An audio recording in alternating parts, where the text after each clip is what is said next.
And a good day to you, Explorer Nation. John Lynskey, your ambassador for Alumni Affairs here with Explorer Nation Day of Giving. It is day of days around here today, all day, 10 a.m. to 10 p.m. Looking forward to spending this great day with you. I'm joined by my esteemed colleagues here, the president of Columbus High School, Mr. Tom Kruchek. Tom, great to have you here. Hey, John. And our vice president for advancement, Mr. Nick Ramos. Great to be here, John. Here we go, boys.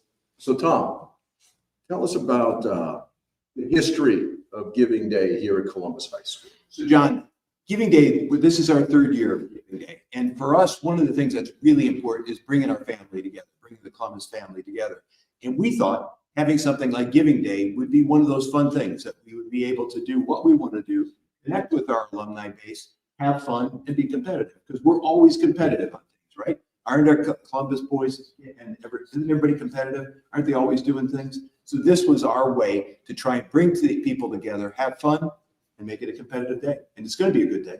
You know, you're right. Columbus guys started competitive. Who could eat the most food? Who could run the class the fastest? And it hasn't changed even in their 50s. So we tap into that competitive nature. Nick, Yep. We've got some great initiatives this year. Why don't you tell our viewers what we got going on? Yeah, so we're raising money for 8 institutional priorities, beginning with our Marist Brothers residents, a gift to our legacy here and the men who have impacted. The Marist Brothers will be building them a residence off campus. So we're certainly looking to rally around that. We obviously have our faith and mission initiatives. We have our academics programs, athletics, student clubs, the Julio Portella endowment, which I know is near and dear to your heart, the Pat Call and Irene Como Center for College and Career Guidance. Everything you could possibly want to support in the institution is available today on Giving Day, and we hope you consider supporting us. You know what's fantastic about that list? It represents everything that makes this school great, because we have such variety here now. There's something for every boy that goes to this school, and these initiatives will cover all of that. Tom, you've been in a lot of different institutions. Have you ever seen a high school come up with a Giving Day like ours? No, not at all. And I think for us, that's one of the things that I absolutely love about Columbus is that we stand out. Now, I keep an eye on other high schools around the country. I see what they do at Giving Day, but they don't take over social media like we do. They don't get their guys together, their alumni together like we do. So no, I've never seen anything like that. We always say Columbus is kind of like a unicorn, and this is another one of those examples. Couldn't agree more. You've had great experience at the university level at UM. How would you compare our third Giving Day, because we're learning as we go, to what you saw at the University of Miami? It's funny you mentioned that just before I came on screen. My former boss at UM, who she still works there, she texted me. She's actually making a gift to our Giving Day, supporting our efforts. So I know everybody over at UM is watching what we're doing over here. I learned a lot at UM. I kind of cut my teeth over there, and I was able to bring that experience to Columbus, and I'm glad we've been able to be successful and looking forward to many more successes in the future. There's a tremendous theme to Giving Day this year. I believe it was your idea. Explain what our theme is and how we promoted Giving Day in some wonderful videos. Yeah, so the idea really was a rough idea that we had, and as we got together as a group and started to talk through it a little bit, we kind of honed in on a coordinated message. So I credit the entire team for coming up with the concept. It really is a retrospective look of the man you are today and how you got there. And if you were able to give yourself a gift at 14 years old, what gift would it be, or what piece of advice would it be to that 14-year-old? And really paying it forward by giving back. That's perfect. Paying forward by giving back, or moving forward by paying back. It's wonderful, wonderful. What do you think about today? How excited are you? I'm incredibly excited. It's going to be a fun day. Again, we're going to have a lot of competition, but we're raising money for such great causes, so many great things that we want to do. We have great ambitions of things that we want to do here, but it's always about making sure that we're serving our boys, taking care of our boys, and helping them to thrive. So no matter where that you give, and I appreciate if you give today, and I thank you for giving, you know that the money is going to go to the right place. Money is going to go where you want it to go to. And for us, it's about helping our boys get to that next step, to thrive and have a great experience here at Columbus. It's what we've been doing for almost 70 years. We can't stop now. And I will say this, it's going to be a fun day today because Columbus guys, they love shenanigans. They love buffoonery. They I love that word, buffoonery. I love that word. It defines this place in so many ways. It's good, clean fun. That's what we're going to have today. So Explore Nation, stay with us today. We've got great guests. We've got surprises. We've got all kinds of things for your viewing pleasure today. We'll be right back. Before you go out, Before we go out, I just want to add to this. So everybody's going to be watching the counter today. On the top right corner, there's a total gift counter, a total dollar counter. So we're hoping to get to 1,200 gifts in order to unlock the Dance Family Challenge of $250,000. So please keep your eyeballs on that counter. The counter that I will be watching is how many Mountain Dews John Lynskey drank today. So we're going to start this morning with the very first. Let's crack one right now. Yeah. He's going to be 80% Mountain Dew before the day is over. Cheers, boys. Adelante. Okay.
Explore Nation, welcome back to Explore Nation Day of Giving.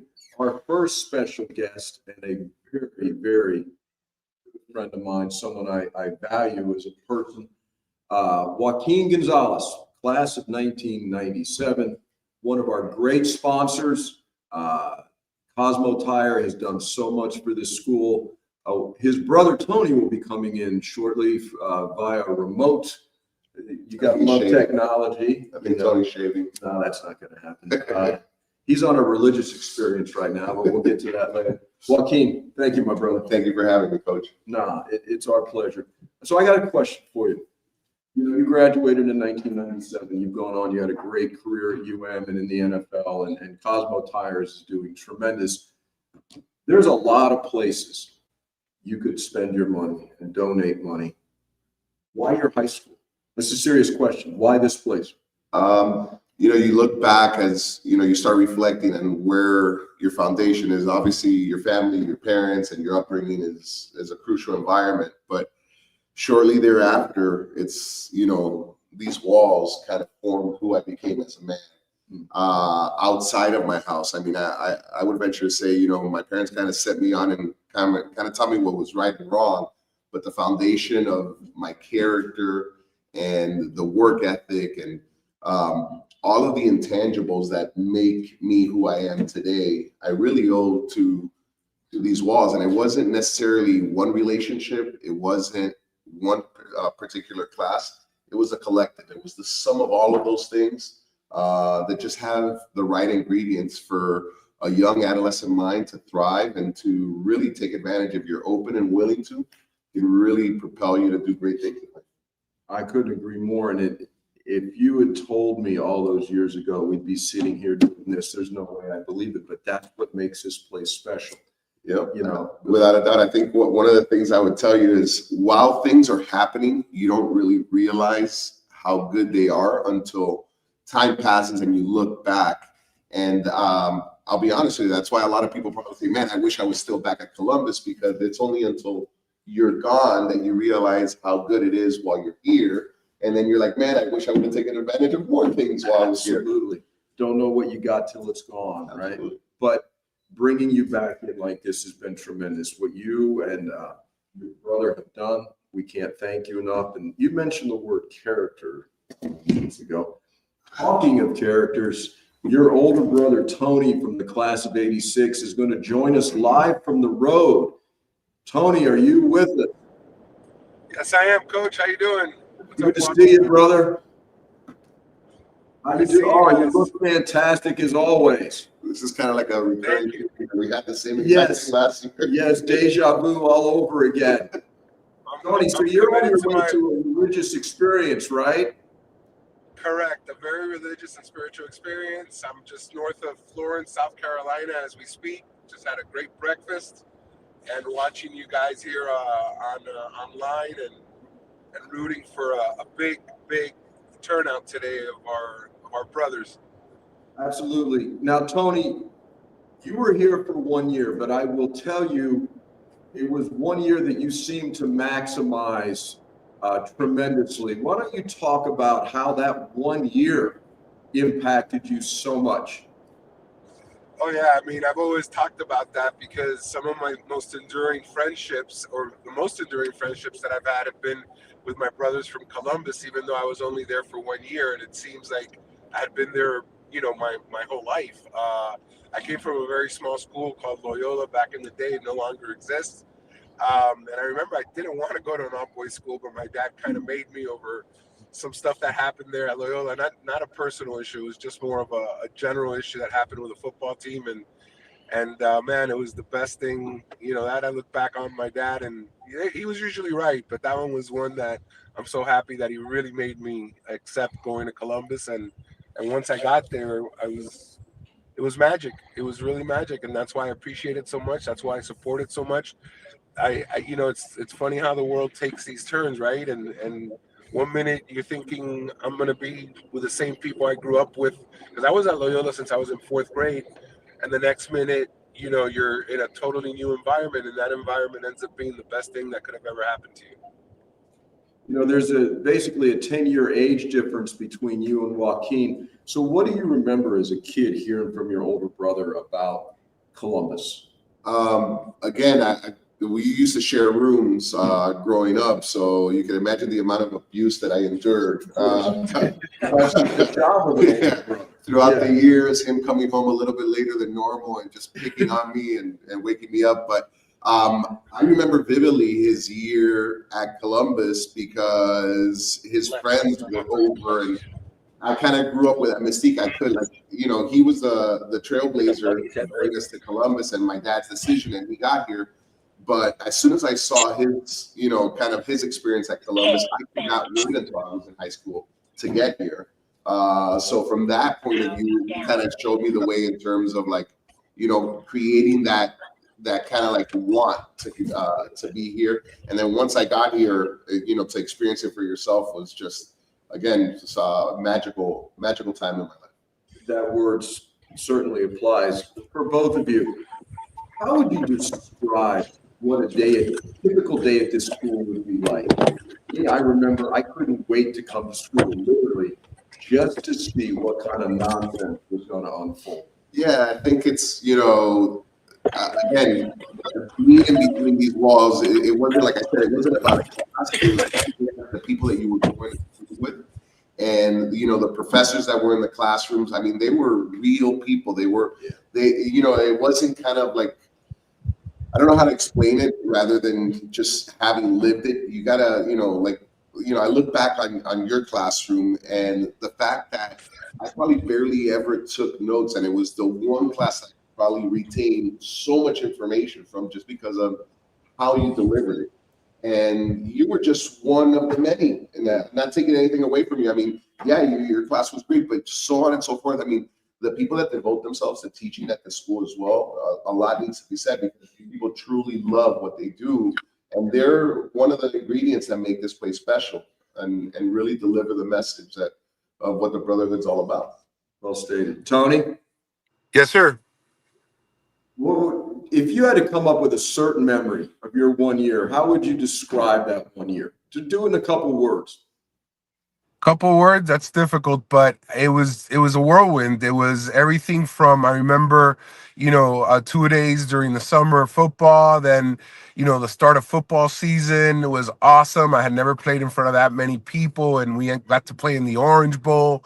It was just that whole experience. And then after going into wrestling, which I had never wrestled in my life, and I ended up doing pretty well at it, and I loved it, the shape that it got me in, and the camaraderie with, like Joaquin said, and then the individual teachers, coaches, the love that they had for the school, the just the relationship you had with all these different teachers. They were all quirky in their own way. They all had their ways of also disciplining you, which was very interesting to me, coming from a much smaller school where that didn't happen, because obviously there were girls and stuff. But it was just an overall amazing, very impactful, memorable experience, and one that I'll take with me for forever. Well, I would tell you that to echo something that Tony said is like the teachers themselves were characters. Every teacher had kind of like their own quirks and their own way of being. And I look back and and I know that still happens here because my son just went through this process and he loved every single minute. And he's probably said this maybe twice or three times, and he's like, man, Columbus was such a special place. Now that he's in college and on his own, and he's got his own experience that he's living through, but when it comes to what he experienced here, he definitely misses it. And I think I did a good enough job of having him appreciate the time that he was here. But the characters that teach these kids, I mean, there's not enough that can be said about these people in terms of, I mean, I remember the likes of you, Lavelle. I mean, these were men of men. Like, these are guys that taught you toughness, and it was tough love, and they wanted what was best for you, but they were hard asses. They were, that tough love, which it's almost like a parent. And I think that's one of the key ingredients here is, the faculty and the love that they have for the school. And that's why a lot of the guys, I mean, I'm seeing here, Jason Hill, he walked these doors and he's back here. And the way that he runs his offensive line unit, I mean, those guys, freaking go kill somebody for him. Well, I mean, just because of the love that he has and respect. And I mean, and he is just one of many other people that have come back. Yeah, there's over 50 of us that work here. Amazing. It says it all right there. The fact that you had a son go through this school and experience what you experienced with some of the same people that taught you, I don't even know how you begin to describe that. It was amazing. I'm telling you, it was a dream come true to have him walk these halls and I wouldn't say it was different. It wasn't better or worse. It was just different. Sure. And something that was amazing to experience, not only having come here, not only having seen my brother come here, but also coming here myself and then watching my son. Next thing is to see, my grandkids go through here if I'm lucky enough. But absolutely, it was just such a pleasure to be back in these halls and bring me closer to this family. We all stand on the shoulders of giants, my brother, and you two are both giants at this school, and what you've done for us, we really appreciated you guys sponsoring the tailgate this year. That was an epic event. The weight room that bears your family name, as you know, there are universities around this country that would kill to have our weight room. Absolutely. And so, Tony, I appreciate you taking the time from the road. I know you've got that experience up ahead that's going to make you a better person. There's no question about that. And Absolutely. spending time with you and your brother, I can't tell you how much it means to me. Next year, though, bro, here's the deal. You got to be here. First Wednesday of October. You gotta be here because we're gonna do some painting together live on the air. Oh man, now that's really tempting. But if it's the first week of October, I've got this commitment, Coach. You know that spirituality You know, overtakes money every day. religion comes first. There's no That's right. question, Tony. That's right. But So we got to figure out the safe date. travels, Tone. It's great to see you. I look forward to seeing you in person soon. Joaquin, Love you, Coach. Thank you. Thank you, and again, thank you to everyone at Columbus for all they do. All right, I got an update live. Awesome. Okay, we already have over 300 unique gifts, and we're at 25% of our goal already, and it's what, 10:20 in the morning. That's the goal. I think we should raise the goal, Mr. Ramos. How about that? What's that? I think we should raise the goal. If we're at 25% already, You got 14 hours left, 13 and a half hours. whatever. Let's start a little hot. Let's try to keep it. Okay. Maybe a giant fall on the back. All right, bro. All right, Coach. Thank you, man. Thank you. All right, Explore Nation, we'll be right back. Thank you.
Explore Nation, we're back. Day of giving, going extraordinarily well. A lot of intensity in the air, competitive nature. And speaking of intense and competitive, from the class of 2003, guidance counselor extraordinaire, offensive line coach, state champ, Mr. Jason Hill. Jason, welcome to the show, brother. How you doing, Coach? I'm good. Glad to have you here. Jason, what made you want to come back and work at this place? Man, since I was 6 years old, I've been coming to Columbus with my stepfather, Mr. Brewer. My brother played here. My stepbrother played here. I grew up just bleeding this place. I remember when I was in middle school getting in fights because Columbus would lose a football game. But it was just a dream to come here, and then seeing my brother come, through these halls and his friends, Joaquin and Pete Perez and all those guys, it was just something that I couldn't wait to do. You could have done so many other things, but your life has been focused around helping young men. The park and now here. How do you take your role as guidance counselor? I mean, yeah, there's things you've got to do paperwork-wise, but the essence of your work is helping kids. And talk about the satisfaction you get from working with our boys. I think it's great. Our boys are unique, just like Yeah, they are. there's a lot of characters like we talked about earlier. So I get a lot of satisfaction out of it, just seeing them become young men, seeing them go become doctors, Air Force, all those different things. So just the fact that our young men are pretty motivated and they do big things in life is one heck of an accomplishment. And what is so gratifying to see is how it's handed down from decade to decade, generation to generation. And the fact that we draw so many of our own guys back, and you can take what you learned from the guys that taught and coached you and give it to the next guys who are going to hopefully pass it on down. You were coached by some pretty impressive people. Absolutely. Okay. And offensive line, let's face it, it's the heart and soul. You don't have an offensive line, you got nothing. Okay. Talk about the influence that people like Fred Foyo and Alex Mirabal had on your life. So as I said earlier, growing up, I was able to stand in the corner with Coach Mirabal, Coach Foyle, coaching my brother, and just always fearing Coach Mirabal, right? He was so intense, but so passionate. And Yeah. to hear my brother talk about him and how he loved him, it was always a dream of mine to come back here and coach. I mean, that's why we still preach the wolf pack and the law of the jungle, something he had. But again, he learned from Coach Foyle, and then I learned from Coach Mirabal. So two great, amazing human beings. The job of this school, besides, math, history, whatever, is to turn young men into men and set them up for life. What do you think separates us from other schools, and why should our alumni continue to support this the way they do? I think pretty much every one of us has our own story. For example, my father passed away when I was a freshman here, and if I was in any other school, I feel that probably would have got lost along the way. So I think everybody has something to give back for the aspect of there was somebody here, something that happened here that impacted their life. And hopefully, class of 2003, I'm calling you out. You guys will contribute some more. We're not in first, so I don't appreciate that. About 4%. They 4%. Yeah, that's not good. No, that's terrible. It's horrible. Sucks. So what are we doing? Trust me, I'm going to get on the chat now and call them all out again. Good. But I think everyone can come back, give something back, and it will help another student here to be successful in life. If you had to sum up this school in a couple of words, I know that's hard, but what words would you use?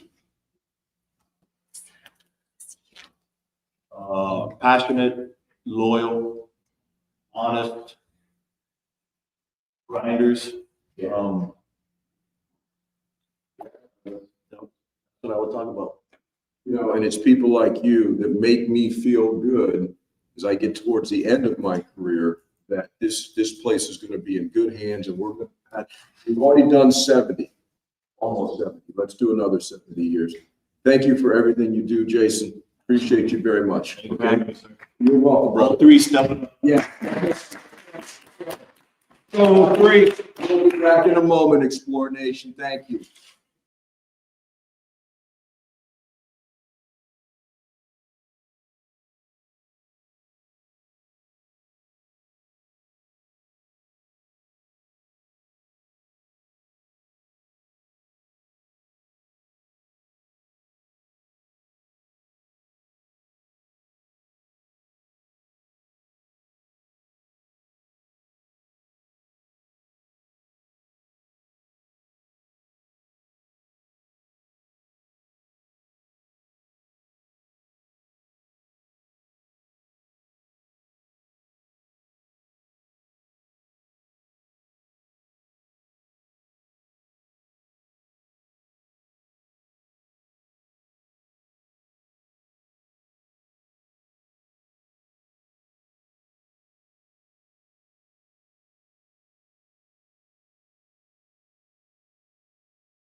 Explore Nation, we're back. Day of Giving continues with one of the cornerstones of last year's Giving Day from a great class of 1993, Jose Hernandez Salon. Thank you, brother. Thank you, John. Great to have Appreciate you you, man. here, man. Thank you, thank you.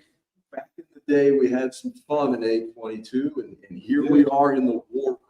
How about that? We did. I have to tell you a story about that, actually. I haven't said it. I want to Story? A story. So this year, during Parents' Night, Yeah. my son had I think it's history class. Okay. Bermuda's In class. a random class that I didn't really appreciate where it was. Okay. Door opens, I walk through, I sit in the front row, I look up and I'm like, this is Lynskey's class. I get goosebumps again. I was like, oh my God, I had not walked in that classroom. Obviously since, Yeah. I was a child again. It was so cool. That's what makes everything worthwhile, and that's why our teachers work so hard to hear you guys say things like that. So we had the privilege a couple of weeks ago of sitting down, and you did one of the preview videos for Giving Day. And I was really moved by your answer. And for people that may not have seen these, the question was basically, what would you tell your 14-year-old self about what this school was going to be in your life, mean to you?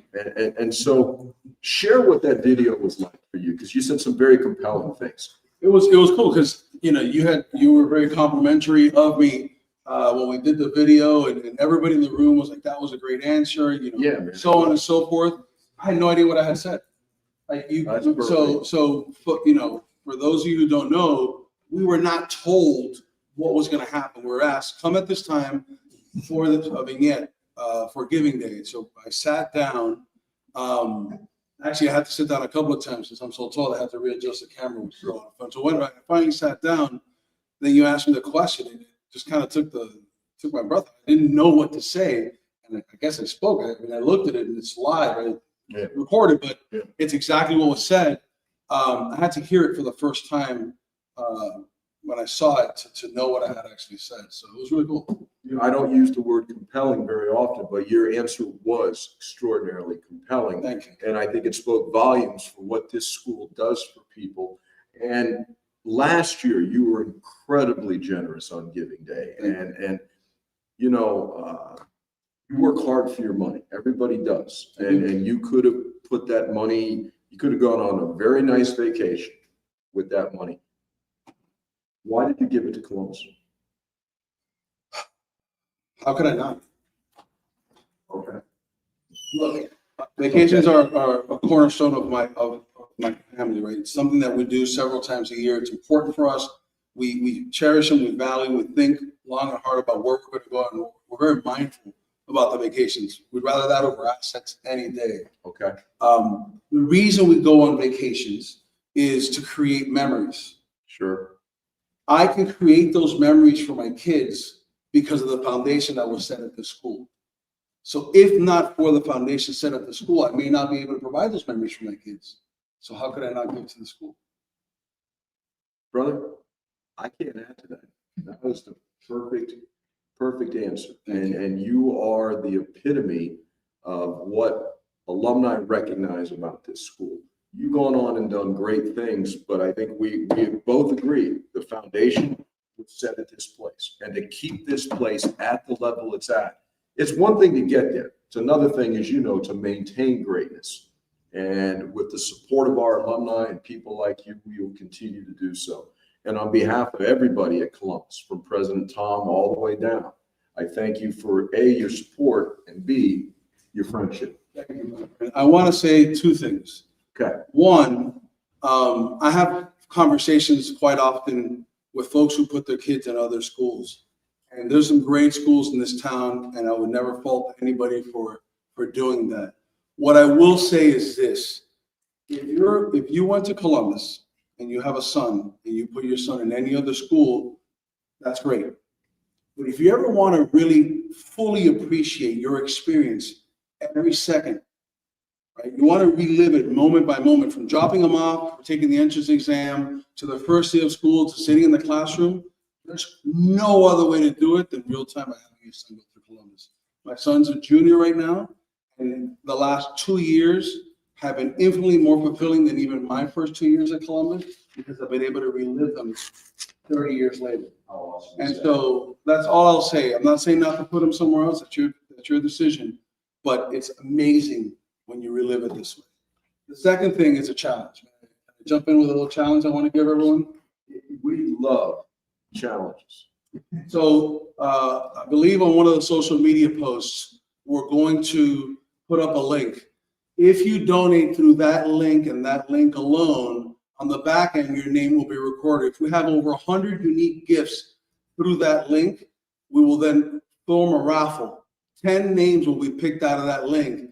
And what those winners will receive is, I'm a rum expert, according to Forbes magazine. I judge rums every year. I geek out, and Yeah, you're a trained professional. There's no question. I've drank a rum or two. Yeah. So the rules are simple. You click on the link, you donate at least $20. You can give as much as you want. It has to be a unique gift. On the back end, it's recorded. We'll take all those names, throw them in a randomizer. 10 names will be taken out. Those 10 people will be my guests at my home to have a rum tasting. I will bring rums from the French Caribbean, rum agricoles, to molasses-based rums from all across the Caribbean. I'll geek out, I'll splurge, all on me. And that way we can help out the cause. You can learn a little bit about rum. We can have fun. And here we go. You know, Columbus guys and alcohol. Go figure. You know, who knew? it's what we do best, We do. amongst other things. Thank you, my It's brother. always a pleasure. All, Thank you, pleasure's John. all mine. Take care. Thank you. All right, thank you, Jose, and we will be back very shortly. Nicely done, brothers.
Explorer Nation, we're back. And yes, indeed, talking about back, we're going way, way back here.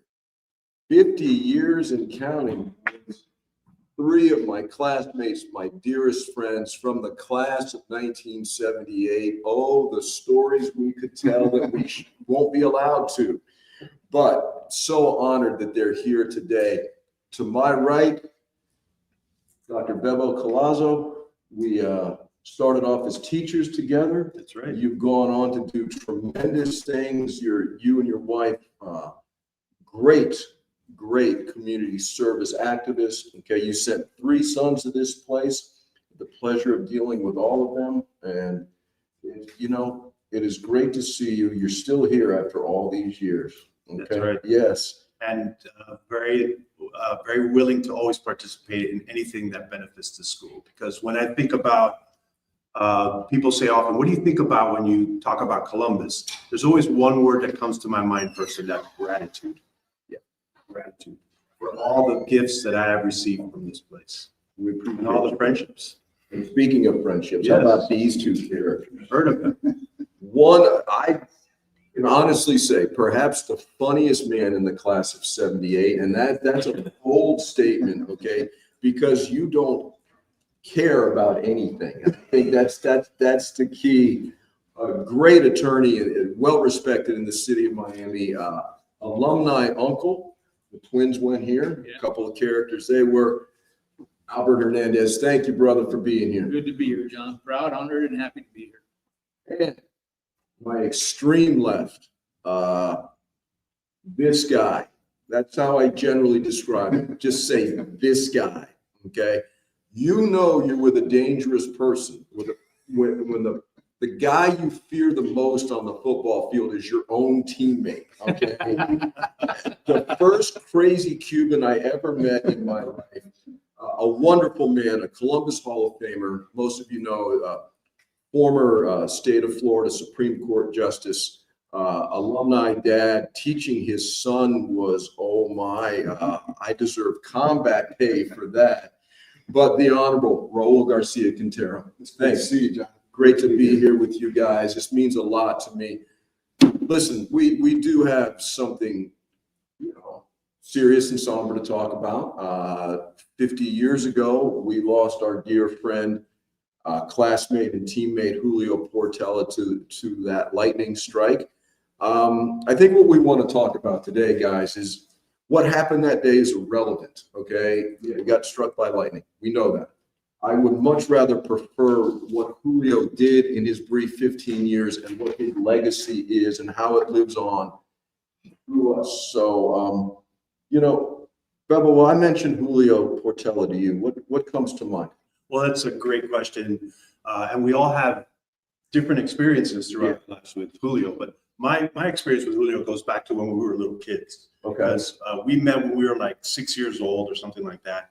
And we played Corey League baseball for like 5 years together. We were state champions twice, and he was a hell of a player. Yeah. We had a hell of a team. We had Jimmy Thomas, Albert Trellis. We had a lot of guys on that team that were good ball players. But the thing about Julio that always stood out is that was humility and also kindness, something that was hard for a lot of 8 and 9 and 10-year-old kids to exhibit. But Julio was a prototype of that kind of person.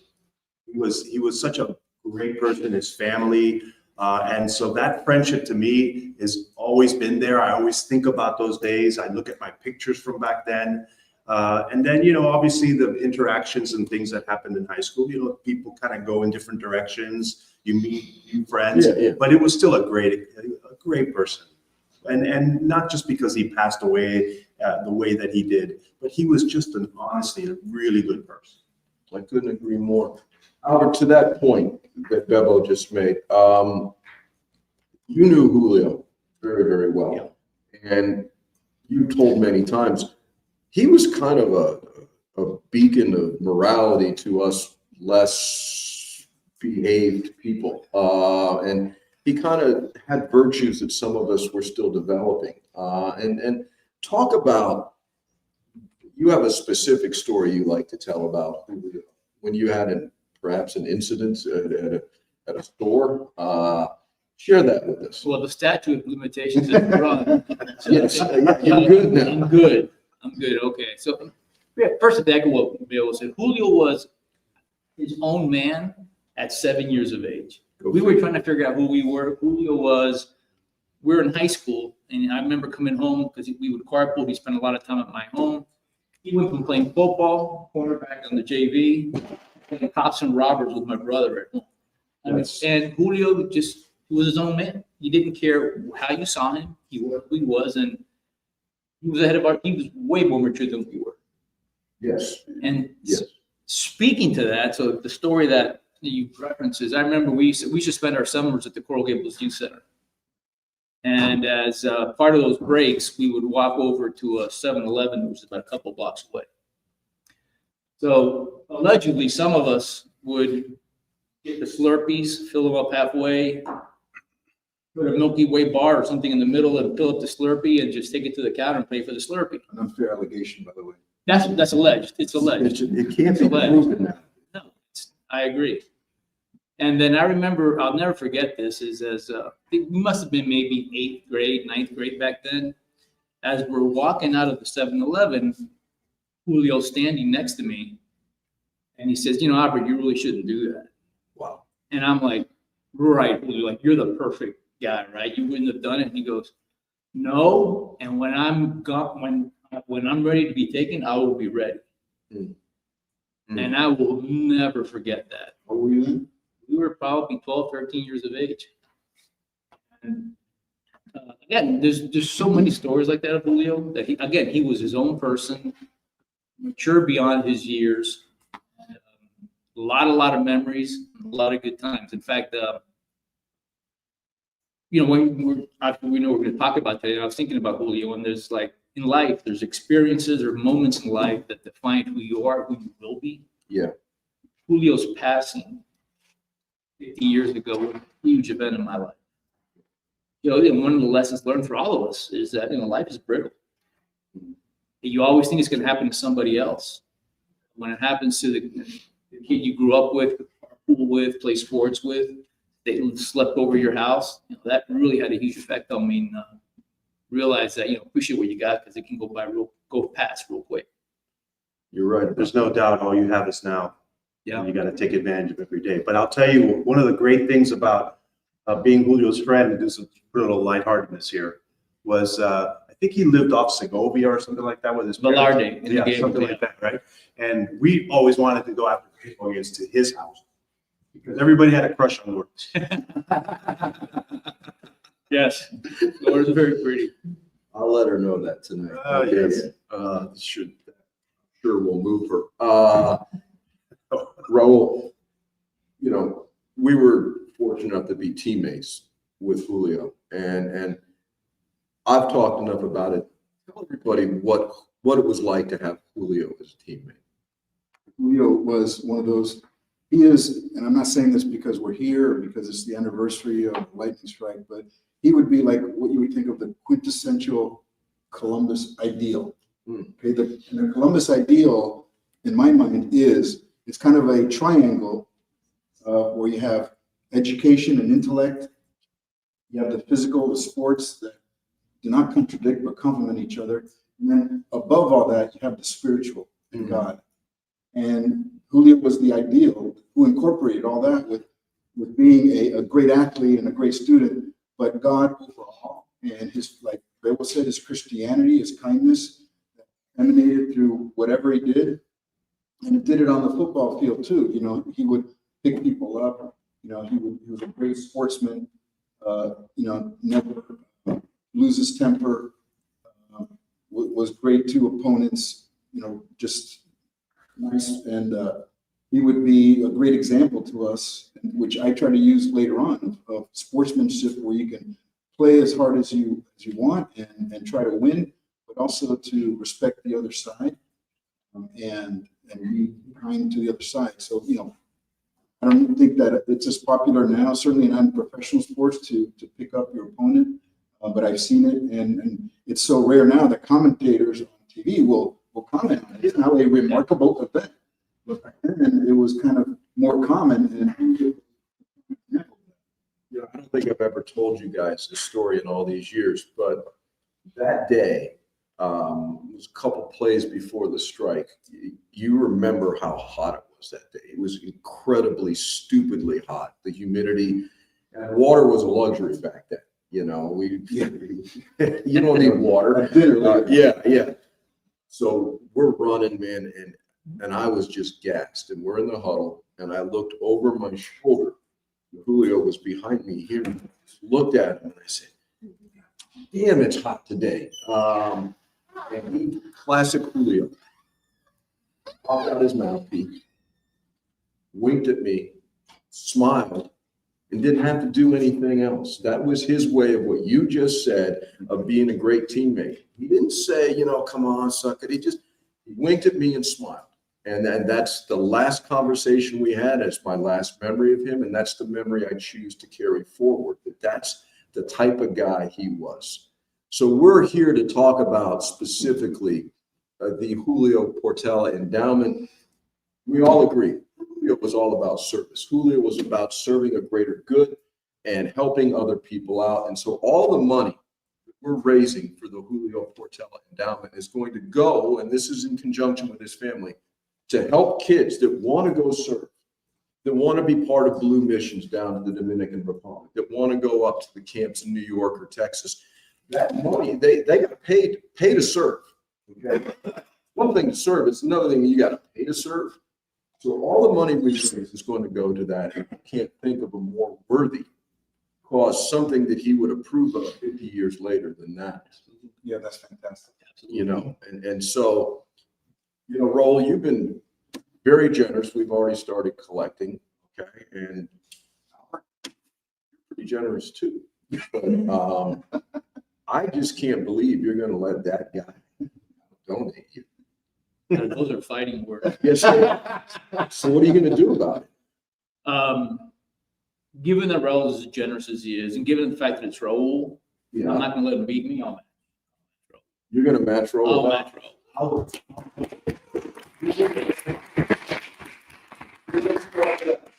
But if I double it, he has to.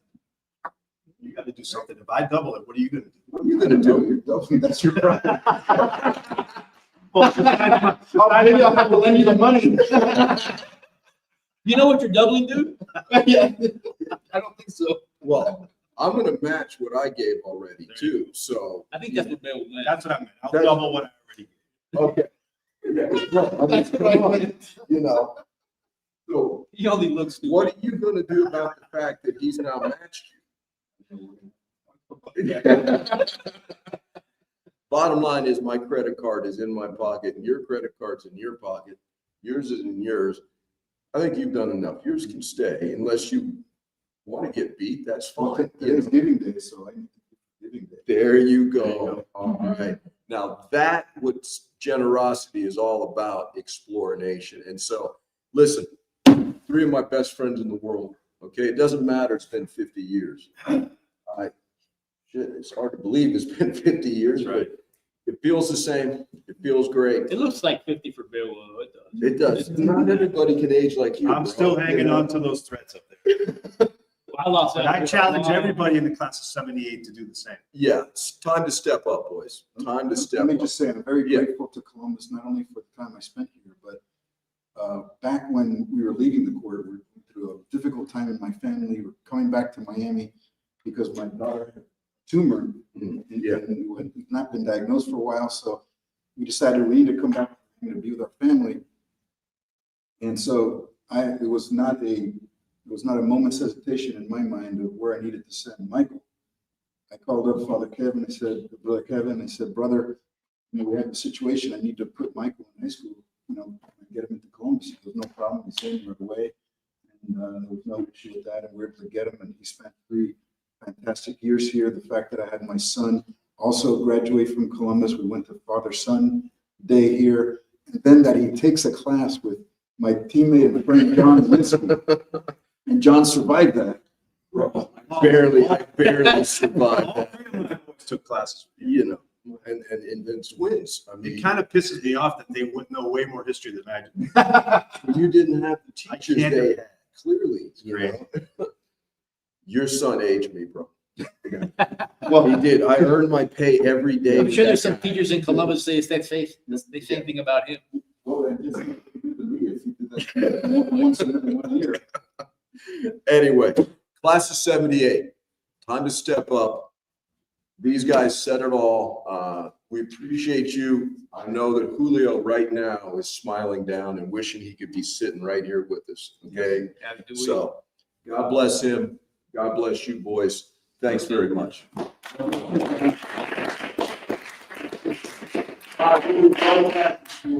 Thank you.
We're back.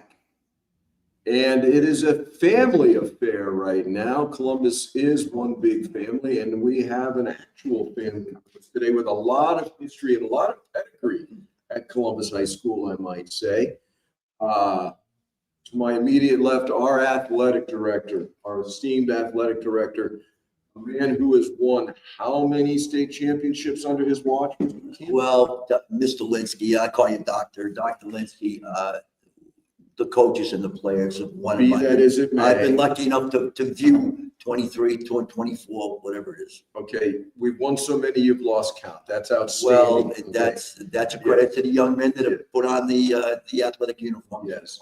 It's a pleasure to have Mr. Chris McKean here with us. And his better half, and I mean that in every sense of the term better half, Mrs. Mitzi McKean. And Mitzi, you've worked in the front office for how long now? Since when? This is my 33rd school year.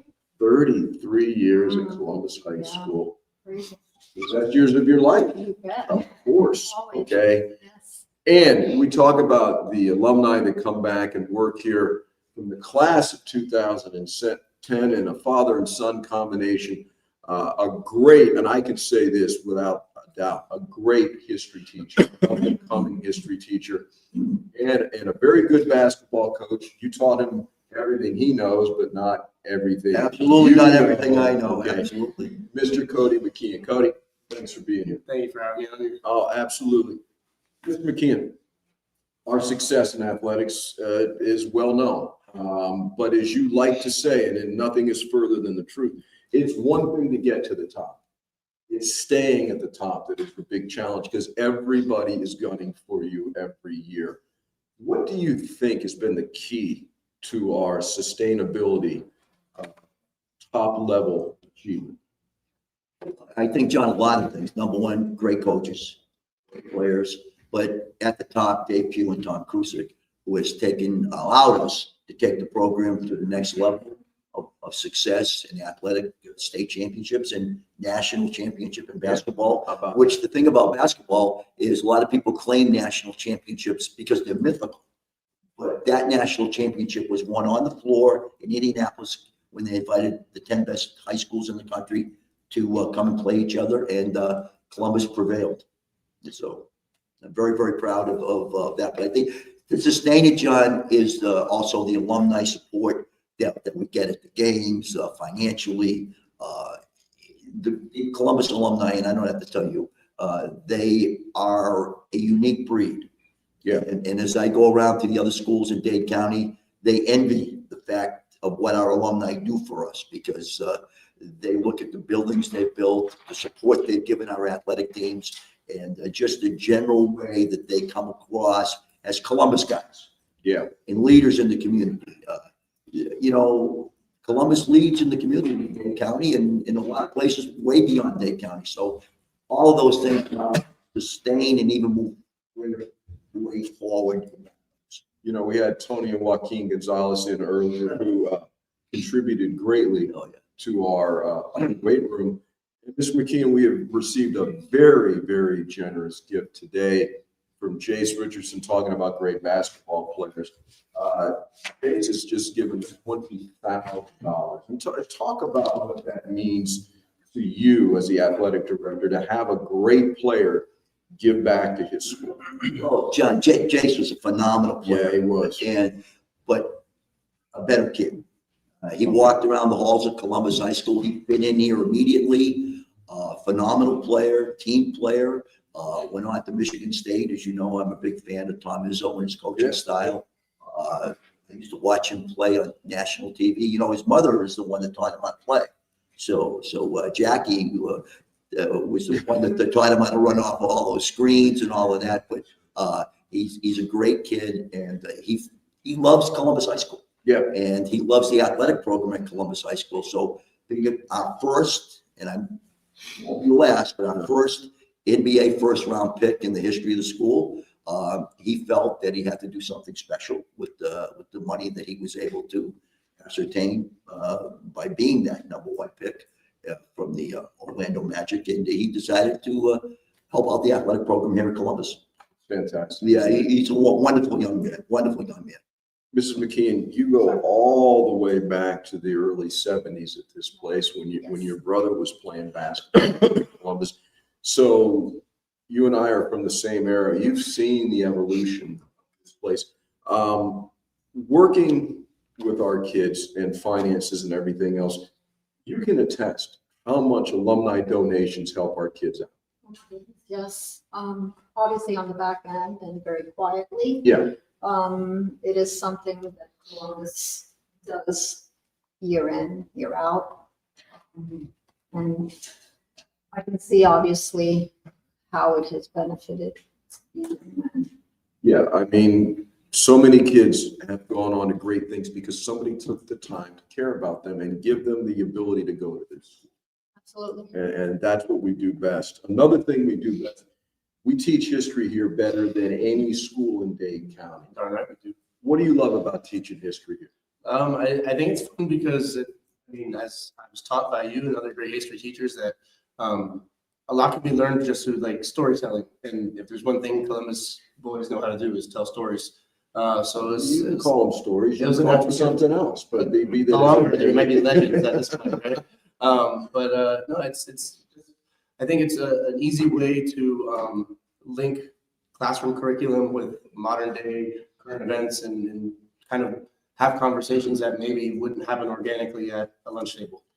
And it's the lessons we teach beside what happened in the war. And how much have you been able to sense that, when you're there for a kid, they don't forget that? Oh, I mean, it's without a doubt. I have kids every single year that will come back and will make allusions to conversations that, I may remember, I may not remember, small comments I made here and there. And it's funny right now, I have a lot of freshmen in my classes who will ask me about students who on bathroom breaks will stop by the window, wave, open door, hey, sir, So it's nice just to see them come back and you see that you're having a lot more of an impact than just a grade on the transcript. And keep doing it. Okay, you're the future, and we need Appreciate that. more guys like you. Mr. McKeon, we've had some times together. There's no question about that. Most we cannot mention on. Yeah, and on it's the show. just as well.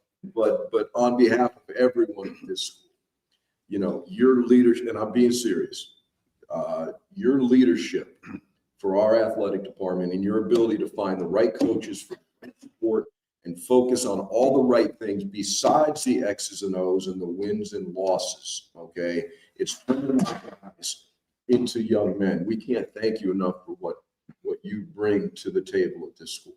Well, John, like I said, I've been blessed to be at Columbus. And I will say this, when you first showed up here, you were the worst dressed human being I'd ever seen in my life. Then you met her, okay? And now you're as metro as they come. Mr. McKeon. Dr. Lynskey, It's an I amazing. like to say, I came from the fashion style of the Northeast, and it hadn't hit down here yet. Clearly, it's never made it down. made it down here, Mr. McKeon. Plaids and stripes together, it is an amazing. Do not put that on the door. Yeah. I thought it was good. Well, it worked. You somehow convinced her you were. But anyway, thank you to the McKeon family and Mr. McKeon, a special thank you to Jace Richardson and I would like to say one thing. Yes, go All the former athletes at Columbus High School that are listening to this on this day of giving, give back, because what you got here was far more than running up and down the field or a court or around a track or in a pool. You got something that no other school in the United States of America can give. You got a Columbus education, Columbus teachers, and the Maris brothers that sets you apart from anyone else that gets a high school diploma. And I've had 3 sons go through here, and they're testimony to that. And the other kids that graduate from here, you see them out, and you just tell them, the Columbus guys. And yeah. They come right up to you, hey, Mr. McKeon, how you doing? You put me in detention 100 times, but it's all smiles and laughs. And, Columbus is the greatest school, in my humble opinion, in the United States of America, and we're going to keep it that way. Greatest place in the world to go to school. Yes, No it is. question Yep. about it. All right, Cody? Thank you. Thank you. Mitzi, thank you so much. Dr. Lynskey? Mr. McKeon, thank you. Explore Nation.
you know, if it counts it or not. And we're back live from the War Room on Explore Nation Day of Giving. Another dear friend, another 78er has joined us. A guy who grew tremendously from the time you were in high school. My dear friend, Mr. Bill Allen. Bill, great to be here. Great to have you here, and a unique situation, a father and son thing. It's just great that a guy of your age has a son this young. Welcome, Senior John Allen. Great to have you here too, John. So, Bill, you were here earlier when our boys were talking about our times back then.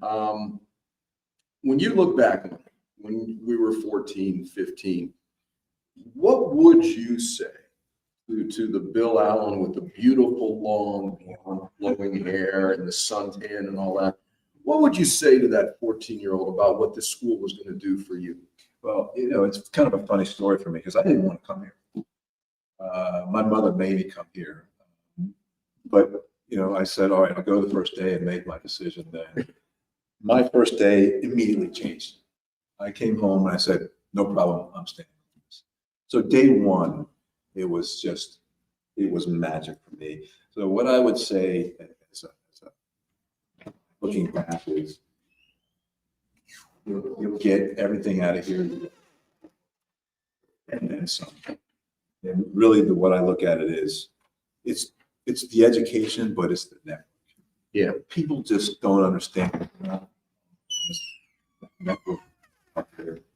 When I look at my son, what he's created in terms of network, that's what it's about. It's just that network that you'll never lose. Perfectly stated.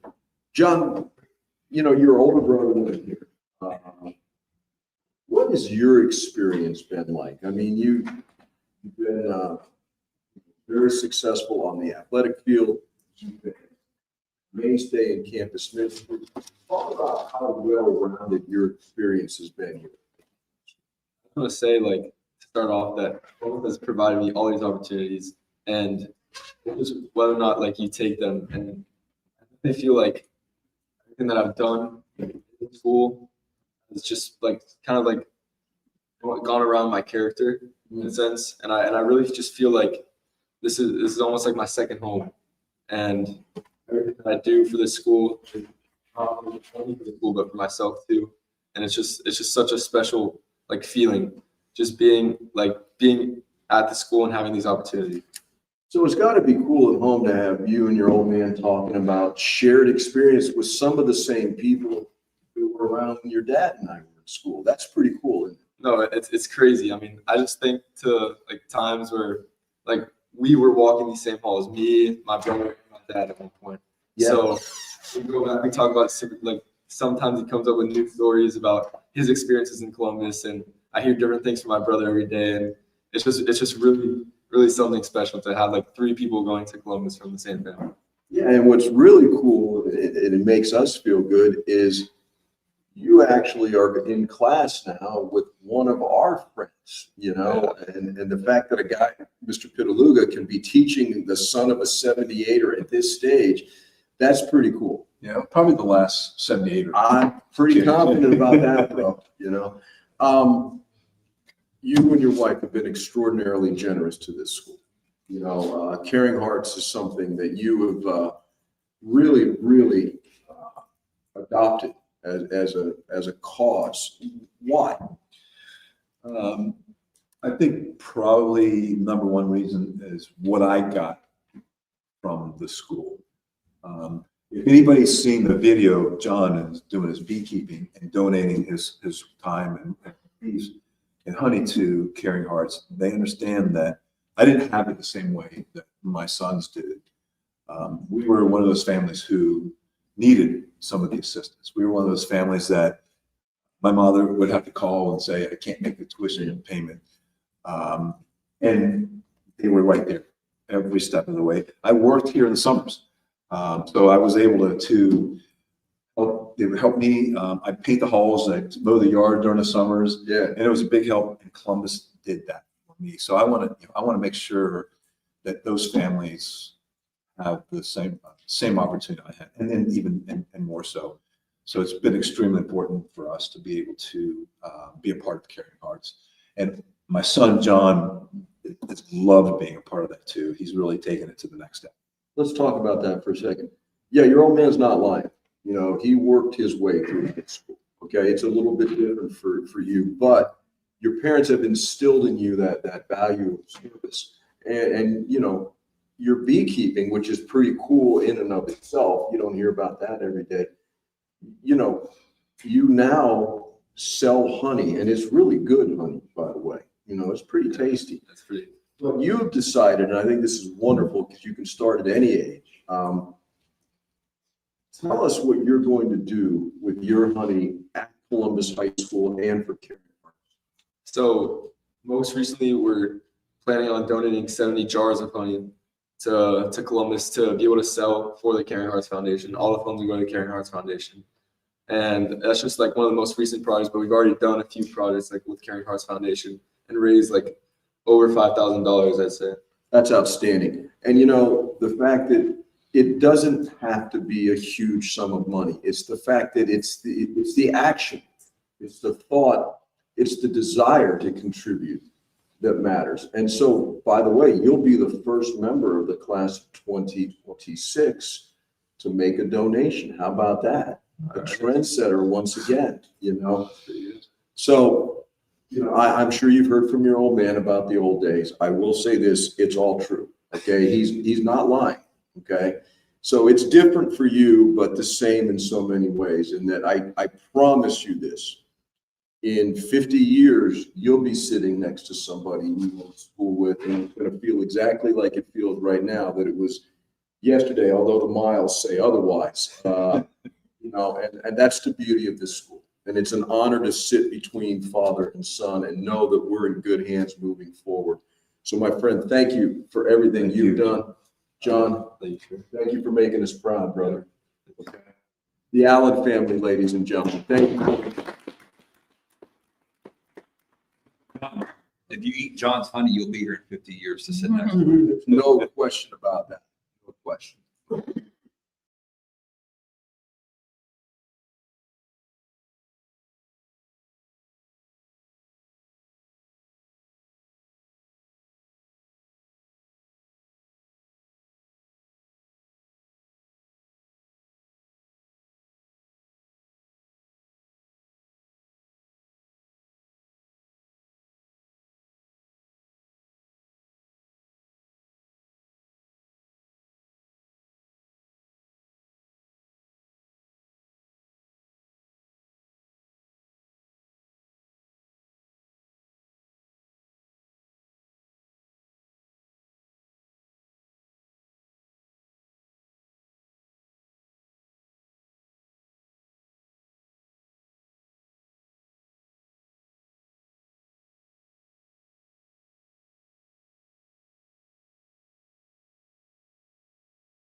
Explore Nation, we're back from the war room with breaking news.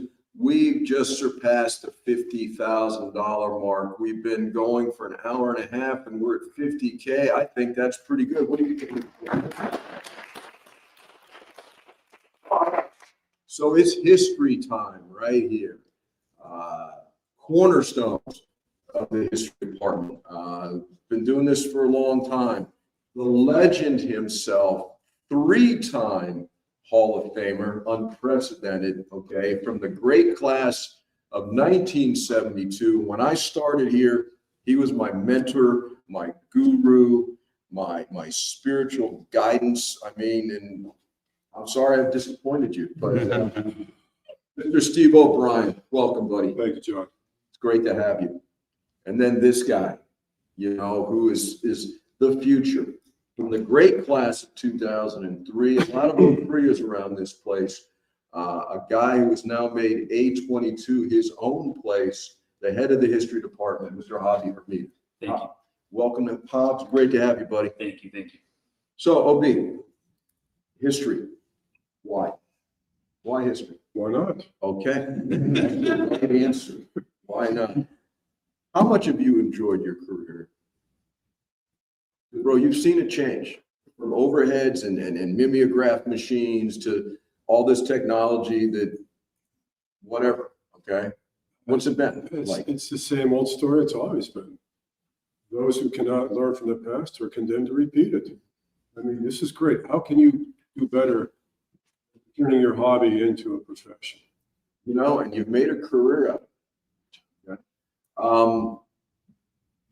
What lessons do you think our students have learned in history classes that go beyond what happened in the past? I think if you really get behind it, you realize that human nature has not changed. Julius Caesar, the great Khans, you know, President Eisenhower, everybody has had challenges. The human condition has not really changed. The actors have changed, the sets have changed, but the dynamic human interaction in history continues. It never ends. For the next generation, I learned from this guy so much. We both had, you have inherited my old classroom. You've inherited the mantle that he and I both had at one time as department leader. Is there, I don't want to use the word pressure, but is there pressure on living up to the standards that have been set? So I would say that pressure for me was felt the first 5 years I worked here. Okay. It was you guys, Cunningham. I taught in Cunningham's classroom while Cunningham was walking around the back of the classroom. So I was that's rough. Teaching history while he was looking at me. And there's nothing scarier than the alleged KGB member. Oh, I think we can observing my room. Take alleged out of there. So the pressure is definitely there. You know, I hear OB talk the way he talks, and you know, will I ever live to that expectation? The answer is no. And I think a lot of us that are in the history department, we've all tried to emulate you guys, and we've all come to the same conclusion. At least those of us that continue to teach, that have lasted, is that we won't be you guys. We've inherited some of your magic, but we've had to, you know, find our own voice and our own style of teaching. It's working. Some of the magic is still there. Some of that A22 lore and magic is still there, but I'm sure if some of the older guys come back to A22, the room's a little different. The incense is burning, yeah, but there are different things on the walls, right? So things have changed, and yeah, the pressure's there, but finding your own voice here has taken some of that pressure. You know what? And I know I'm speaking for both of us. We don't want you to be us. We want you to be you. It's very important, okay? And kids hear different voices and everything else. Now, something I want to talk about, I mean, we could talk history all day, obviously. Clubs. Clubs are very, very important at this school. More important than I think people realize, because we have so many clubs now that a kid, there is a place for every single kid in this school. And the kid that's having a hard time fitting in or finding his way is going to be through a club. So both of you, talk about mindfulness for a second. Mindfulness. It began as an experiment 7, 8 years ago. And, Breaking news. oh, breaking news. No, continue. You want me to break the news? All right, we're gonna break the news. Thank you, Marissa. We have 500 gifts thus far, unique gifts. Over 40% of our goal has been met.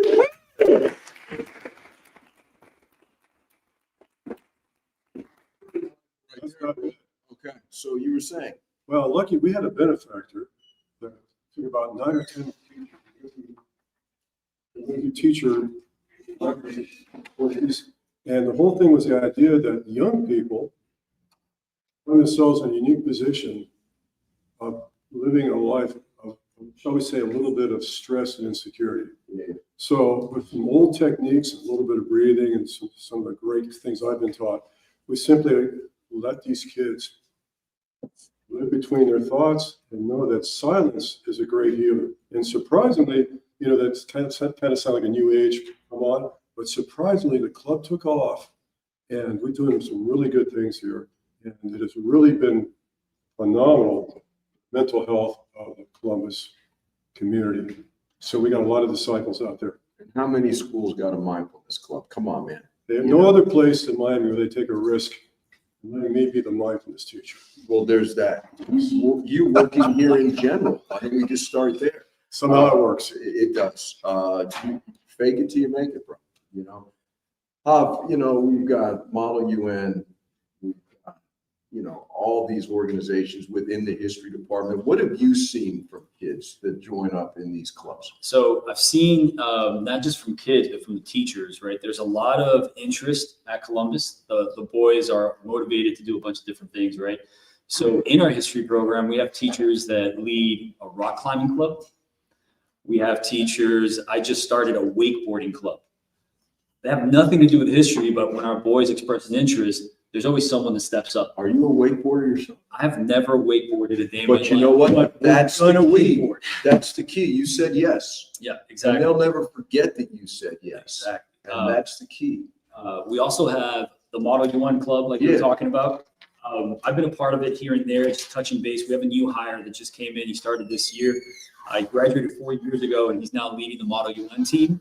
I step in and help with that.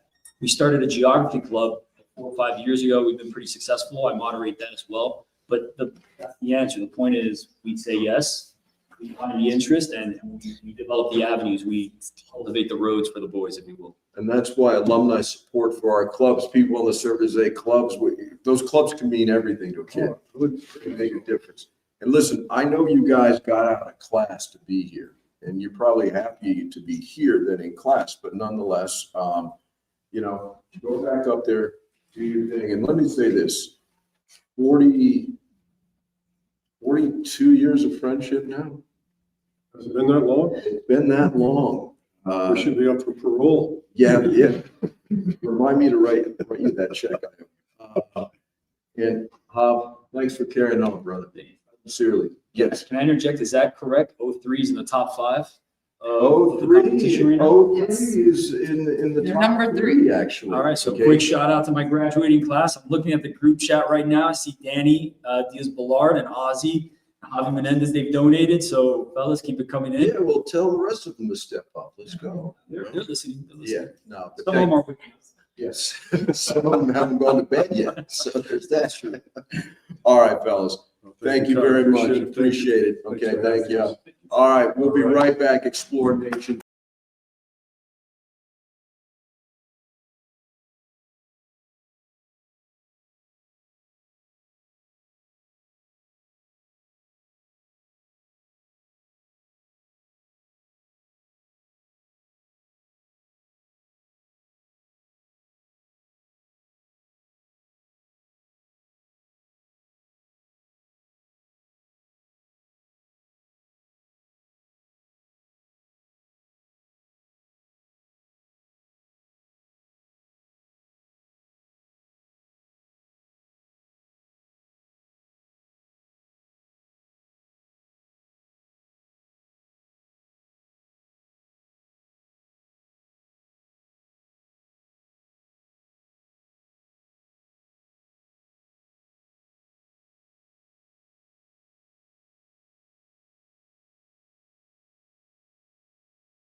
And we're back in the war room. A great day thus far, and it's about to get better.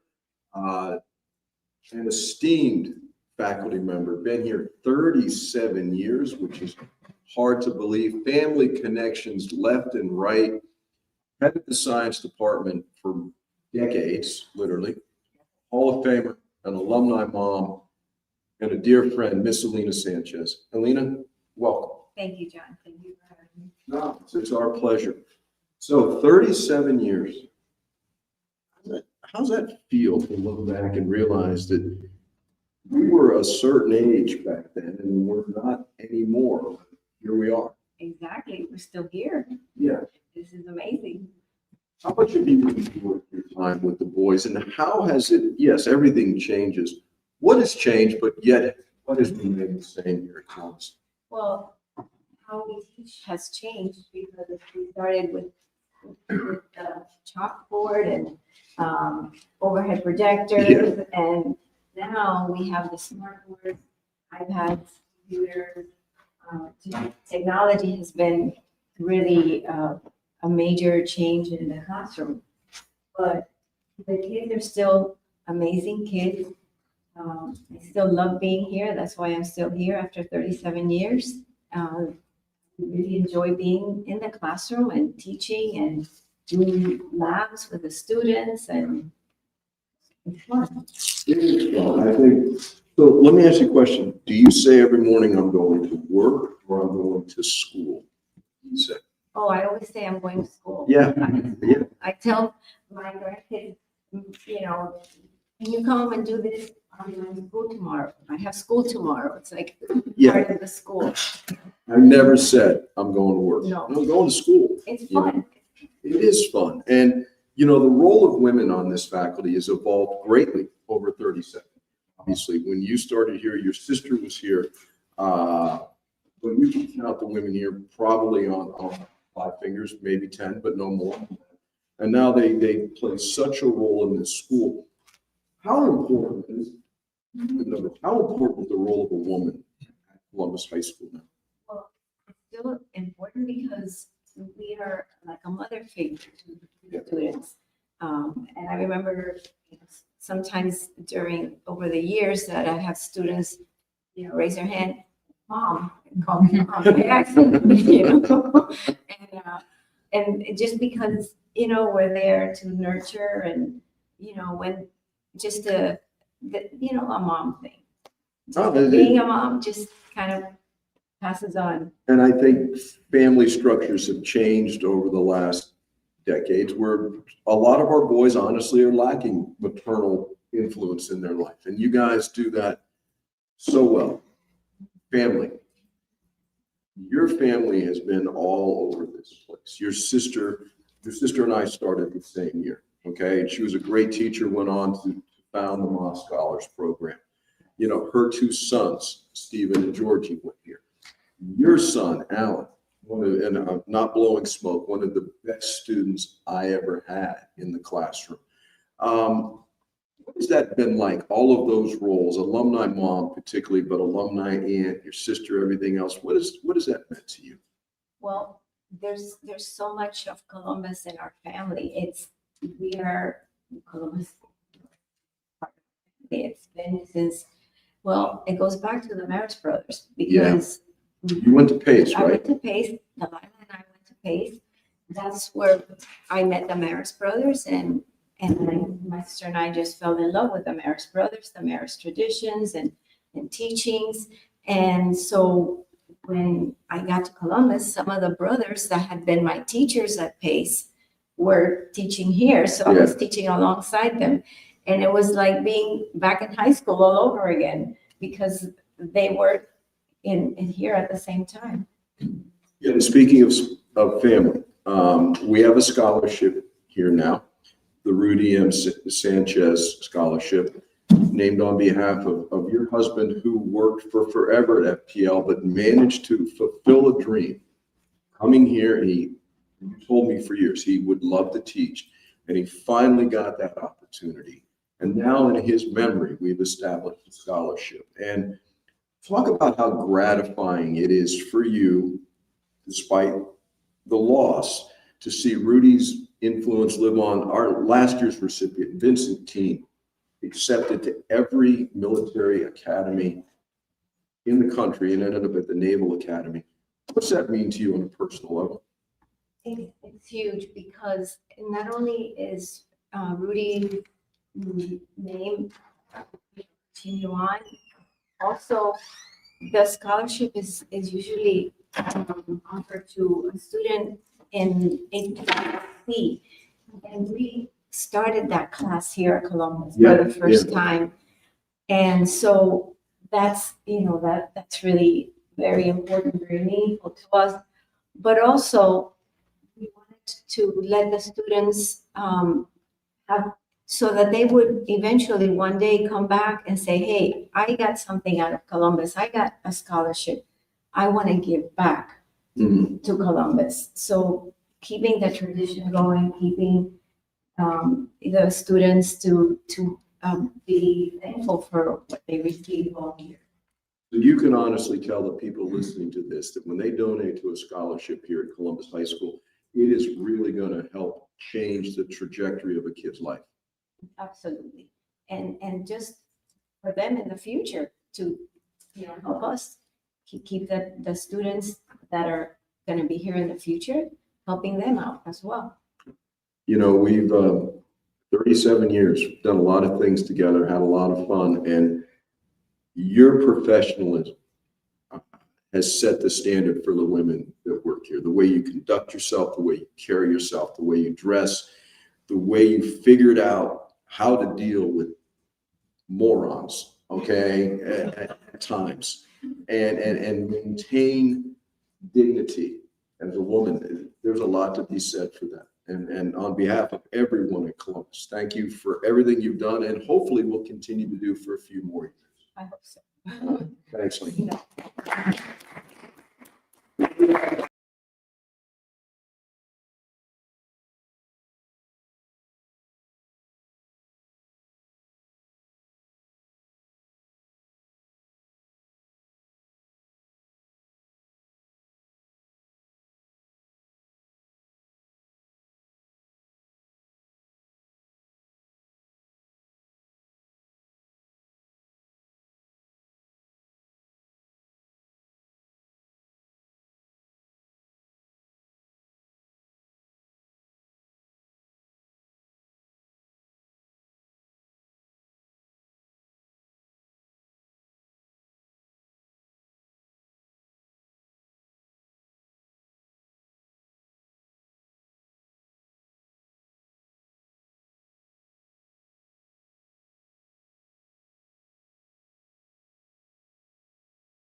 And we're back in the war room with breaking news.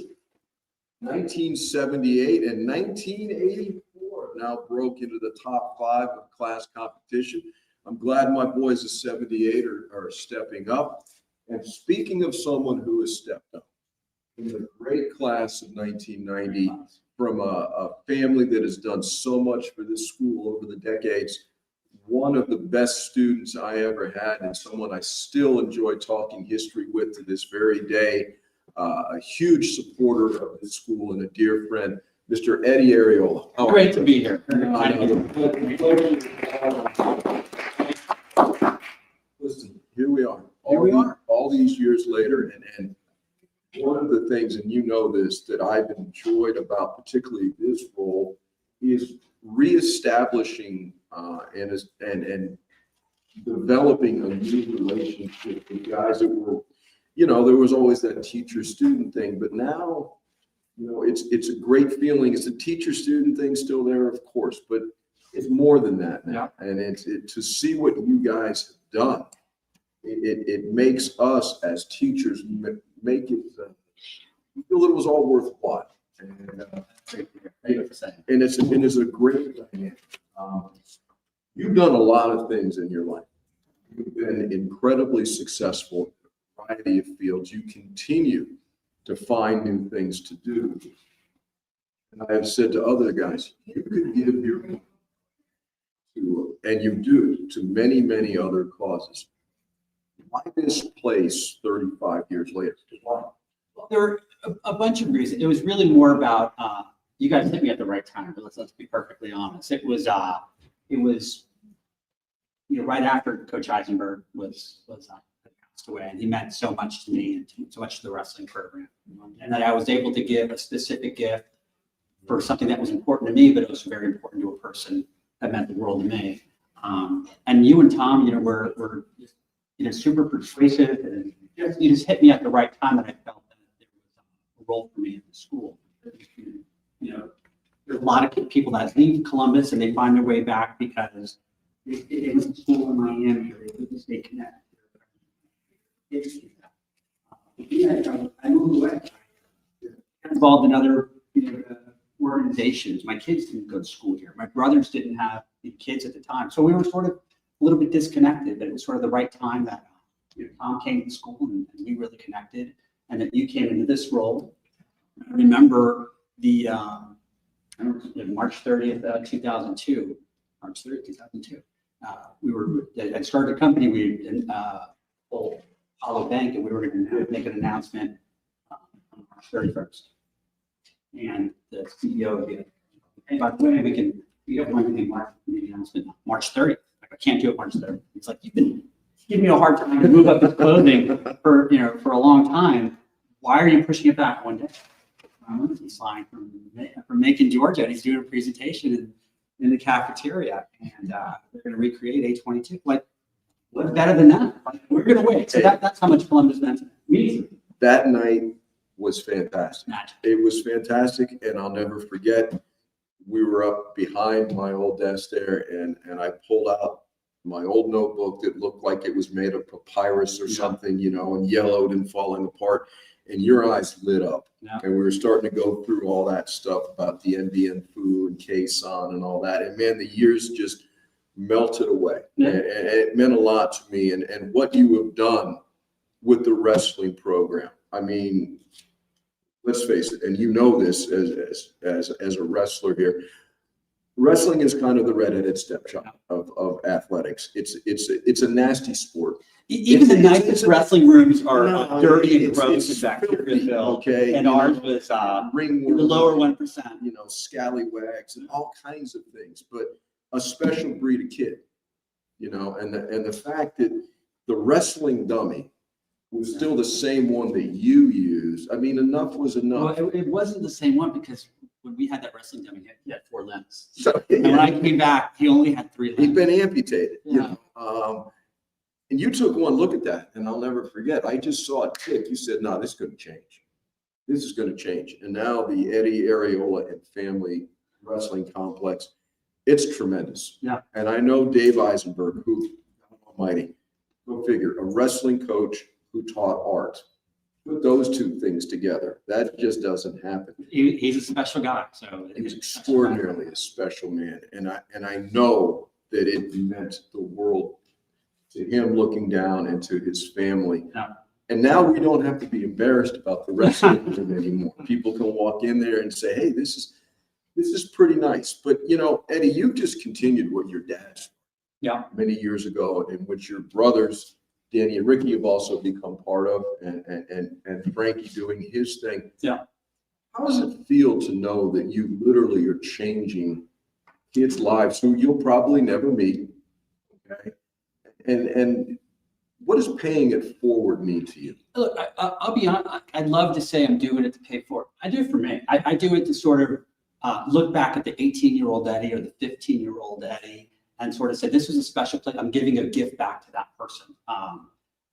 I wish I can say I was doing it for a nobler cause for a future generation, but I do it because it makes me feel great to be connected to you and the alumni and to come back here and to be invited. It's a little self-serving because I'm giving, you know, what I tell myself every year, we have long conversations about things. You know, I have three conversations every day with three different people. It's the 8-year-old Eddie, it's the 18-year-old Eddie, and it's the 80-year-old Eddie. And it's, you know, what can I do to make the 18-year-old Eddie proud of what I'm doing today? And what can I do to make the 80-year-old Eddie be proud of, you know, what I'm doing today? And those two people are telling me, or told me at that time, it's like, you got to get to Columbus, it's a special place. And if the 18-year-old Eddie saw the guy that donated money and was trying to help the school in other ways, he said, yeah, that's why I want to be around. The future Eddie, yes, you were living the best life that you could at that time. And that's why I really sort of, I don't know who's going to come through these doors. I'm sure different people will benefit, and hopefully they see my name. Like, oh, I want to be like that guy one day and give back to the school. Or, yeah, I've heard that name before. It makes me, am I going to go out for whatever? Am I going to go out for bowling or wrestling? I know there's, you know, not sort of the typical sort of choice. But if you're making a choice, you say, well, I want to go to wrestling. I joined wrestling because, you know, I heard that name or I heard that guy speak. But I try not to get too caught up in what other people think or how I inspire. It's how can I be my best? Well, I don't know if that's where you thought the conversation was going to go, but that's my really. No, that was the absolute honest answer. And, you know, by giving, you do receive. Absolutely. You know, and I think that is exactly what you're talking about. And we deeply appreciate it. But it goes beyond that. It goes beyond those type of things. It's the relationships that last. You know, and so what I'm going to do, that notebook is going to be yours. You're gonna make me cry. I am going to give that notebook to you. That's my gift to you, because just seeing your face light up that night, I said, man, there's only one place this notebook's going to So, yeah, I'm speechless. Wow. So I told you I had my own green notebook. Yeah. I thought I was going to be a history teacher. Yeah. I mean, and I took notes, and I had that notebook, and I can remember my handwriting, and I can remember your handwriting. Wow, I'm really sweating. I really can't believe I did that. That meant the world to me, because when I came here, my people I wanted to be like were E. Carter Burris and David Eisenberg and John Lynskey. And I did all the things that they did. David Eisenberg had a notebook, and he mapped out each and every practice, and he learned that. And I do that in my professional life before I go to a meeting. I map out my week, my month, my year. And I had a notebook, again, it's still in my mom's storage, but I held on because one day I'm gonna teach the Vietnam class. And that's a very important thing to me. So I can't tell you. I feel like I'm in a dream. I really can't believe it. Well, it's my pleasure. And maybe, you never know, maybe one day you will teach out of that notebook. So, Eddie, on behalf of myself and the entire Columbus community, I can't thank you enough for what you brought to this school, and on a personal level, what you brought to me. You're the best. So that's magic. Just trying to be like you, brother. Thank you so much, Eddie. We'll be right back after this. Thank you.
And we're back live from the War Room on Explore Nation Day of Giving. We are joined by an absolute legend, which is a nice way of saying old, but from the great class of 1981. You were going to be here for a couple of years before you joined the Always say that, FBI. that's but, right. you know, They would but not have me, they this would, place you would know, have you, so I figured they'd have me. How hard I can got it be, hired. right? Wasn't that tough? how hard can it be? I won the scratch ticket when I got You to this know, place. And yet, here you are, Here I am. all these years later, Hall of Famer, English teacher, speech teacher, baseball coach, cornerstone, passed away against cancer, and literally a legend of Columbus High School, Mr. Adam Scholl. Good to Welcome, see my you, friend. John. Great Good to to have you here. I think it's great that you have Bob Limpor's tattooed. on Yeah, your well, I know, forearm, but actually, that's one of that- us does, but. That is a name. So my brother, after all these years, what still motivates you to work? It's gotta be the people I work with and the kids I get to teach. I mean, I've never looked at this as work. I was told very early on, do what you love for a living and never work a day in your life. I've never worked a day in my life. Yeah, a lot I of have people, always shown up a here. lot in of a good people mood. say that you've never. worked No, a I day. know, it's true. They're right. Yeah, they're exactly right. You're still No, here. this place is as unique. I was explaining to those young guys who walked in the class today that Yeah. this is as unique and a special place as you're going to get. And, you know, I told them now is the time to start thinking about giving back to this place. But again, like last year, I said, this isn't a day of giving, it's a day of giving back. And every one of you out there that had Lynskey as a teacher, or me, or anybody, you learned a lot of stuff, but there was anything we could have taught you. The thing we're trying to get you to see is you can't be taught what we're trying to get you to do. And you learned it here, trust me. Be grateful, all right? Know where you come from and know you're not the person you are without this place. None of us are. I knew him when we were in high school. Trust me, this place changed him and helped him tremendously. But I came with a check because I think you lead by example, so I want to put that in. Class of 81, Joel representing.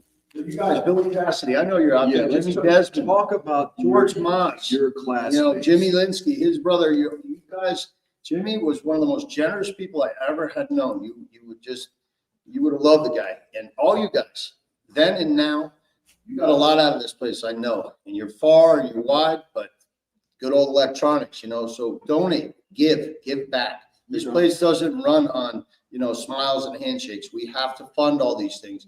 Look at this place. When I got here, we didn't have air conditioning in the A and B building. We had a separate gym without air conditioning, right?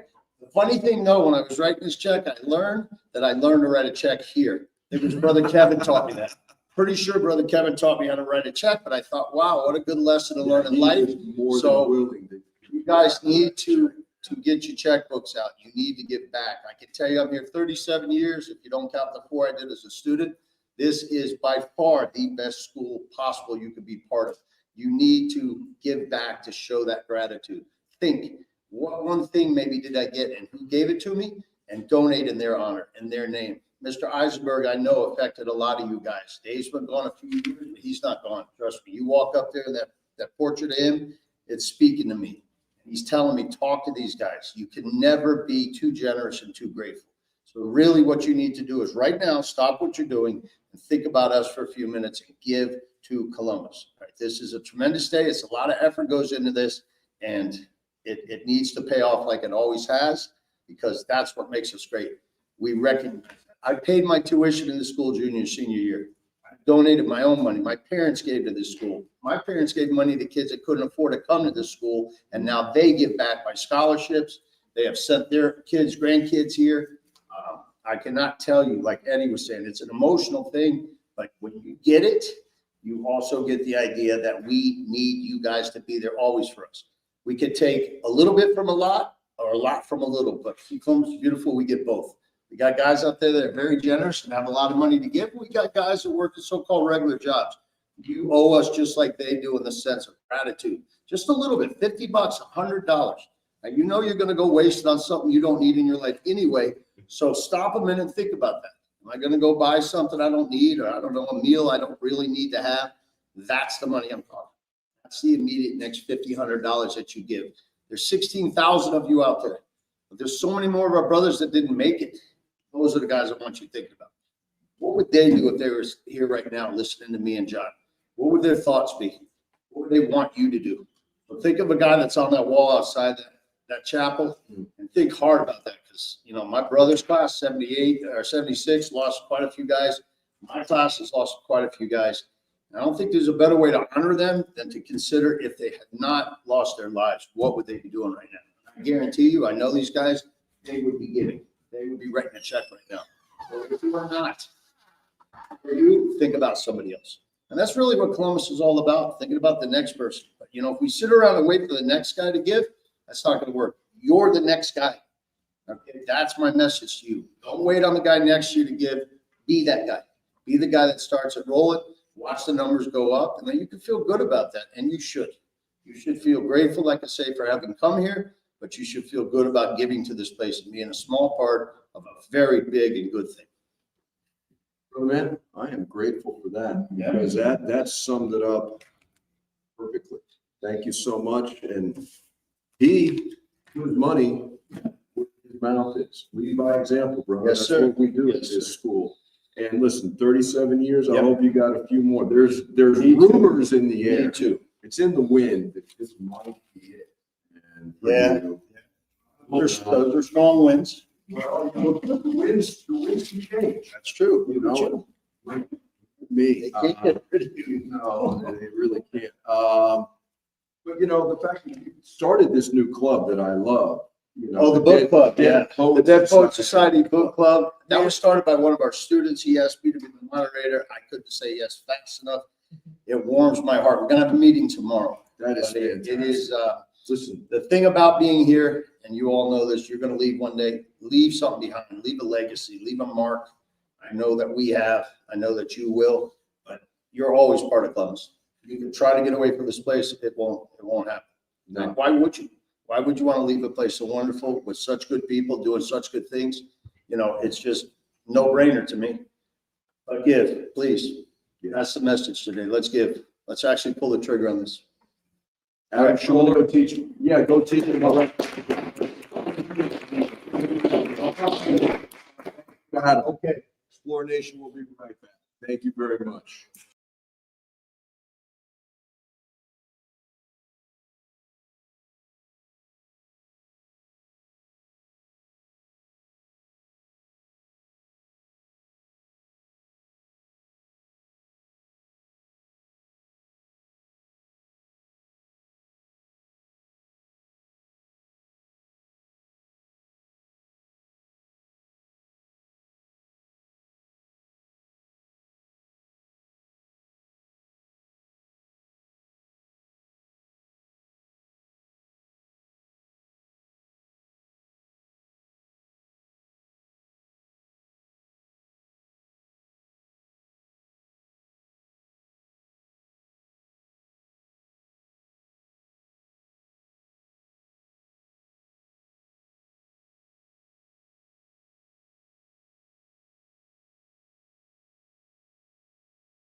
And we're back in the war room, Explore a Nation Day of Giving. Speaking of giving, one of the most generous families in the history, literally, of Columbus High School. On a personal level, a dear friend for a very, very long time, a great teammate. Learned so much from you, how to conduct yourself, not just on the field, but in the locker room, and how to respect your teammates and get the best out of them.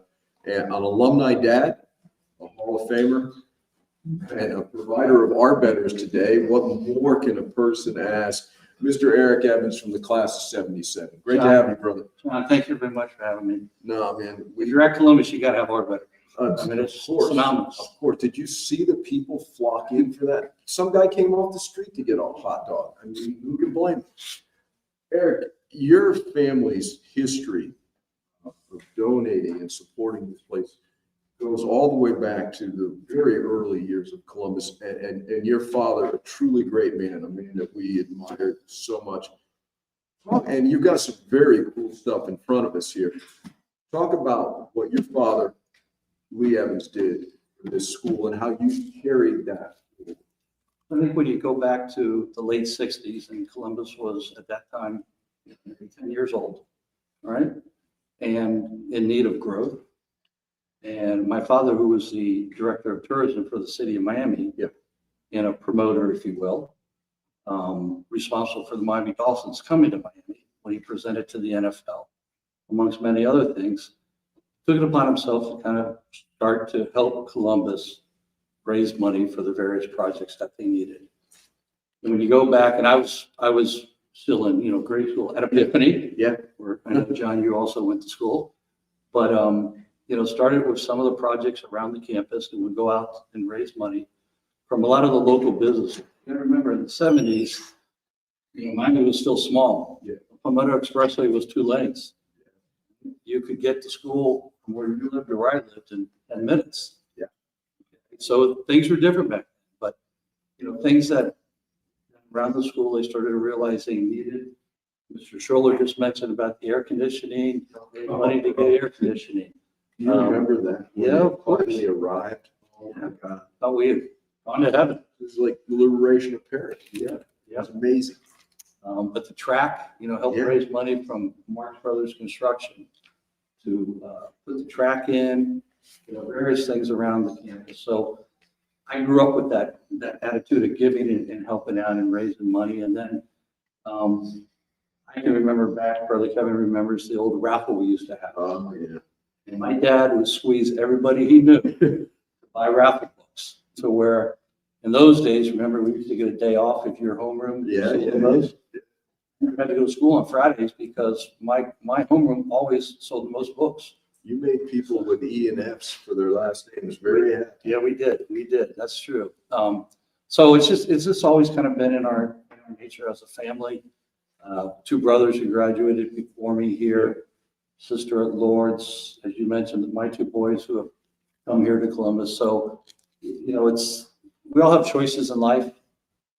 I'll never forget my marketing professor in college said a very simple line that is really, really true. And it's, selection by definition is discriminatory. Not the way we think of discrimination in today's world, but way back when, you make choices. You make choices because you want to. And so the choices that we made were Columbus, and they continue to be Columbus. I really hope that my kids will move back to Miami someday so that their kids could come to Columbus too. But it's home, and it's the camaraderie of guys like yourself, right? To, I can close my eyes and think back, we're playing Palmetto, we're playing Gables, right? And it's just kind of, it really is built into us. I know a number of years ago, the tagline was "Success breeds success." Yeah. But it is so true. It is. It really Not a is. cliche. And it's also like Adam said, there are whales, which we like whales, big donors, but it's also, the little itsy bitsy that grow up, right? The pennies become nickels and nickels become dimes. And so it's really important for everybody to do something. It's not that hard in today's world.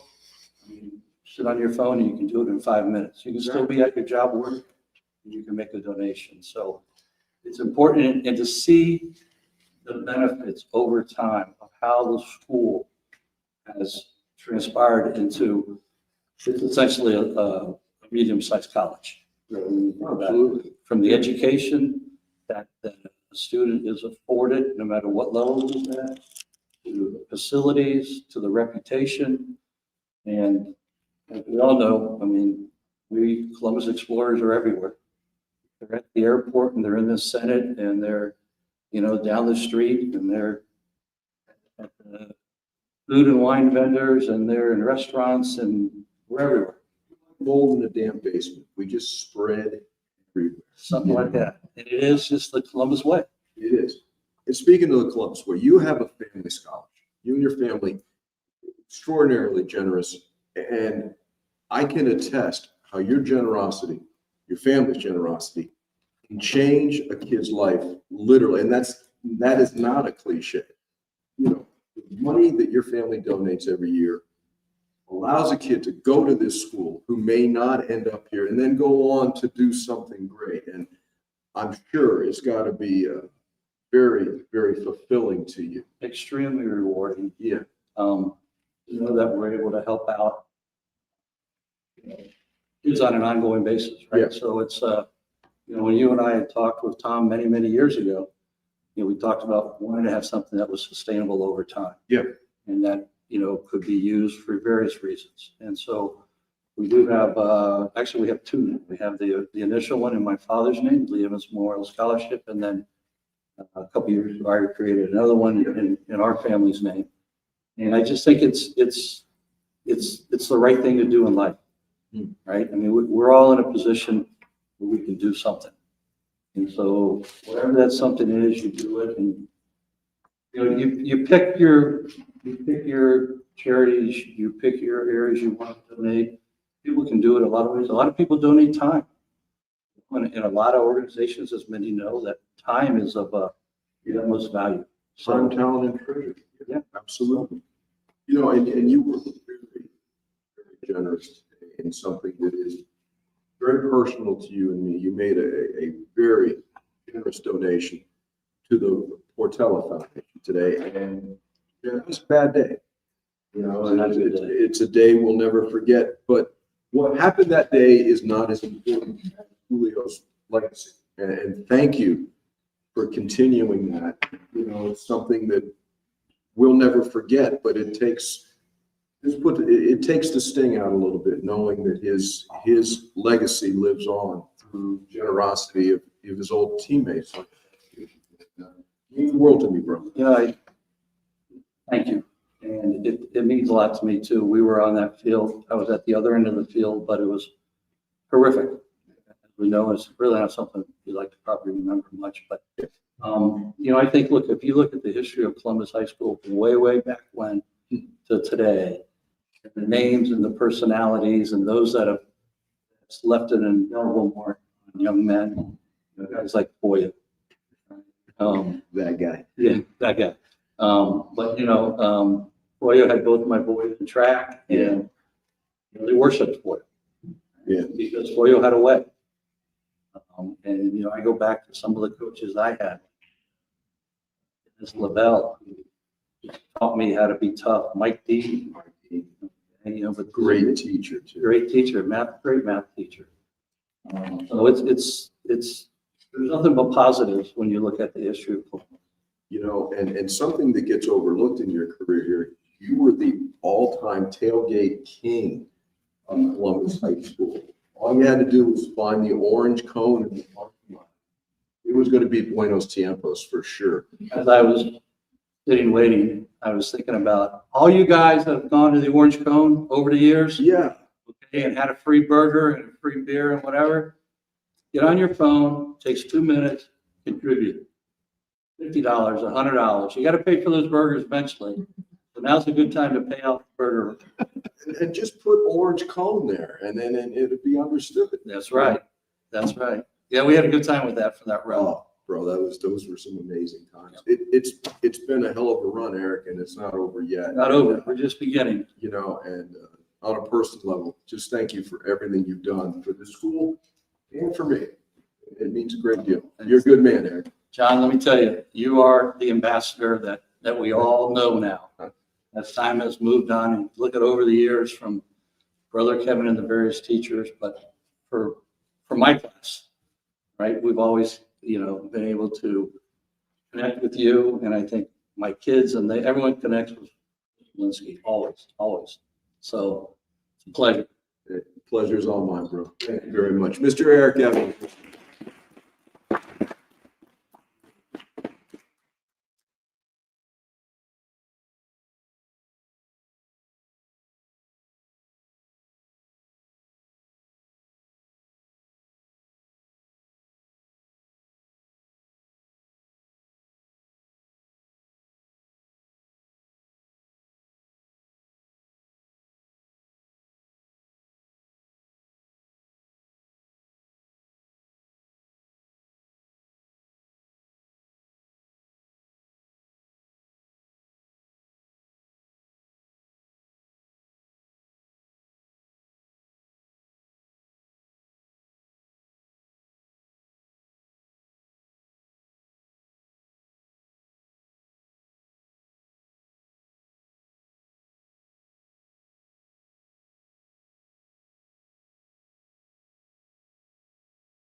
And we're back live from the war room. Lots of activities going on today. The money is coming in steady.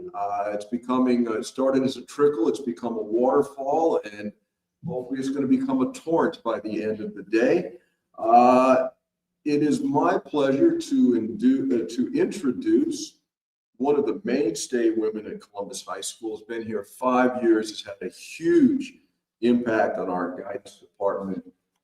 It is a pleasure to welcome Ms. Iris Martinez. Iris, thanks for being here. Oh, thank you for having me, John. No, pleasure's all mine.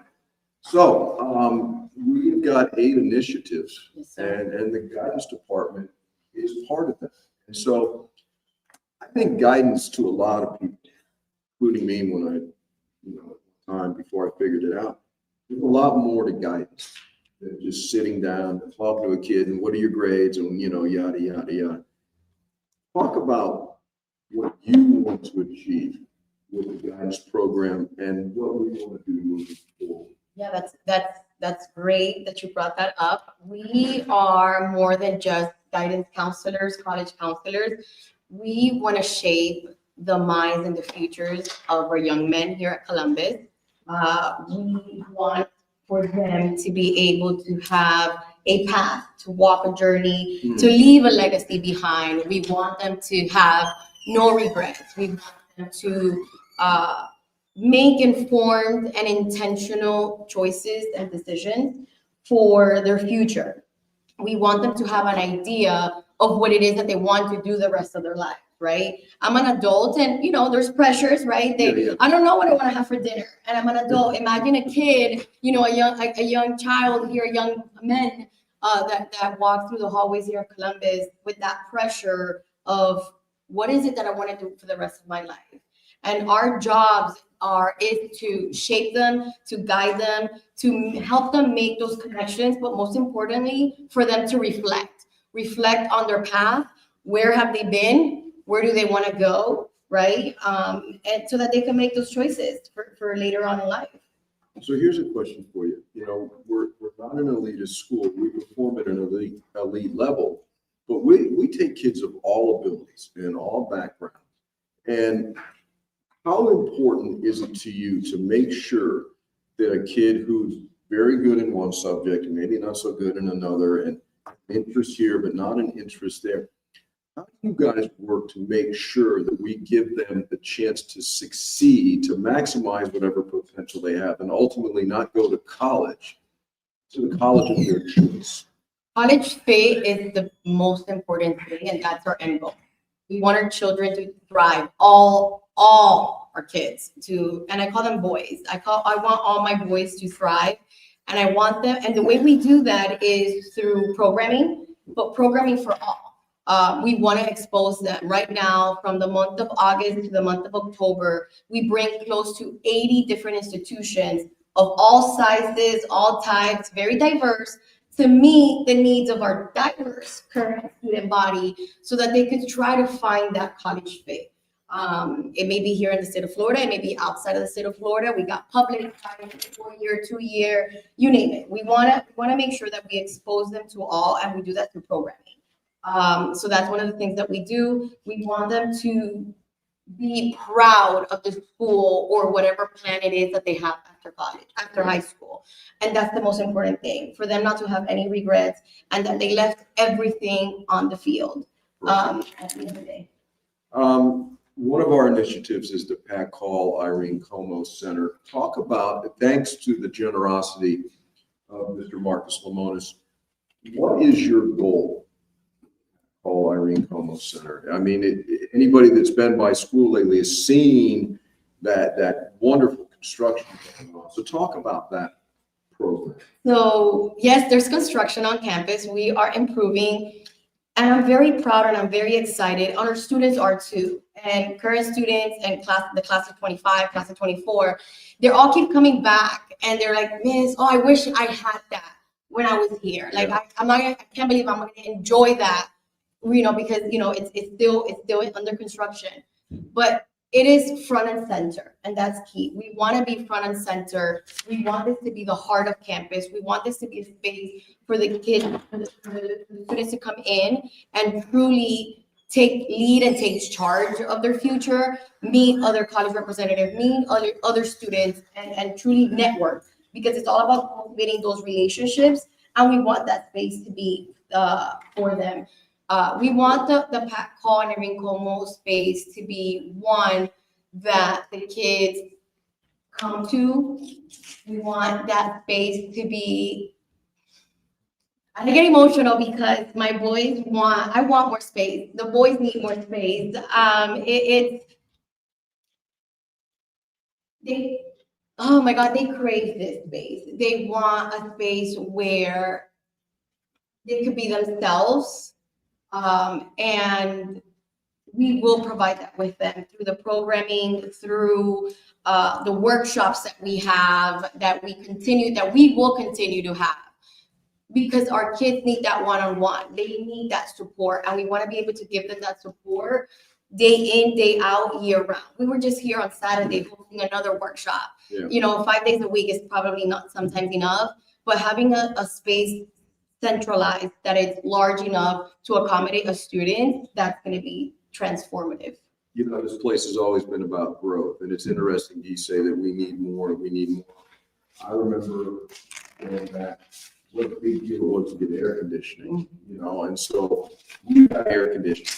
And then the next generation got a turf field as opposed to coral rock and crabgrass, okay? And now guidance is entering that level. And so I think you did a wonderful job explaining that our alumni who donate to any worthy cause will donate to guidance. There will be visible and tangible results from that generosity. Yes, a space, a center in the middle of campus where all students, all CCHS students can come in and do work, meet other friends, right? Get to really know the rest of the student body in a centralized space, but then most importantly, connect with admission representatives. Yeah. We want a space where we want to put Columbus on the map. And we've been doing that.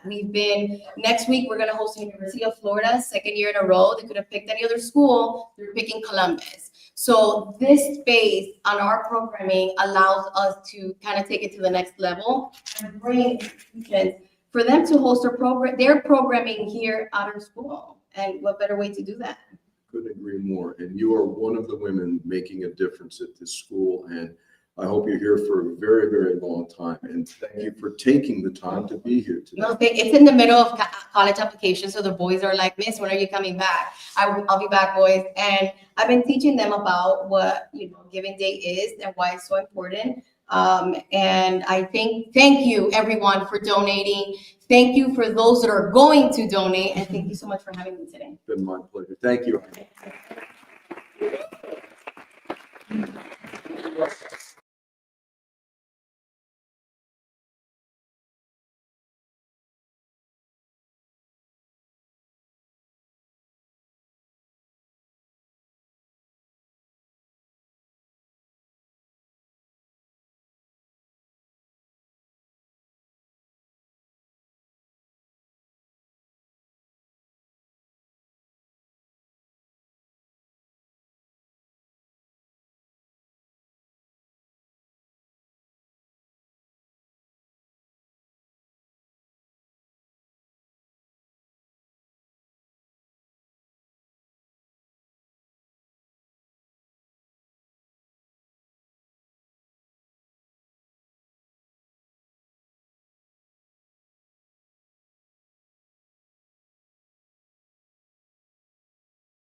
And we're back live from the War Room on Explore Nation Day of Giving. We got an update. Hot off the press, we have surpassed $75,000 already, and with 650 unique gifts, we're well on our way to another successful giving day. And speaking of success, another member of the class of 1977, friend for almost a lifetime now, a guy who taught here, coached here, and has now gone on to become one of the most successful and, more importantly, respected sports agents in the professional world. It is my pleasure. He's doing this remote, the beauty of technology. It's my pleasure to introduce Columbus Hall of Famer, Mr. Mark Rogers. Mark, how are you? Wonderful to join you guys today. This is always a fun day for Columbus, and I know you take great pride in it. But it's wonderful to see how many in our brotherhood step up today and contribute and understand the continuing mission of this tremendous institution. So thanks for having me on. I really appreciate it. It's an honor. It's always a pleasure to talk to you. You are a guy that epitomizes Columbus High School, and you have done so many different things.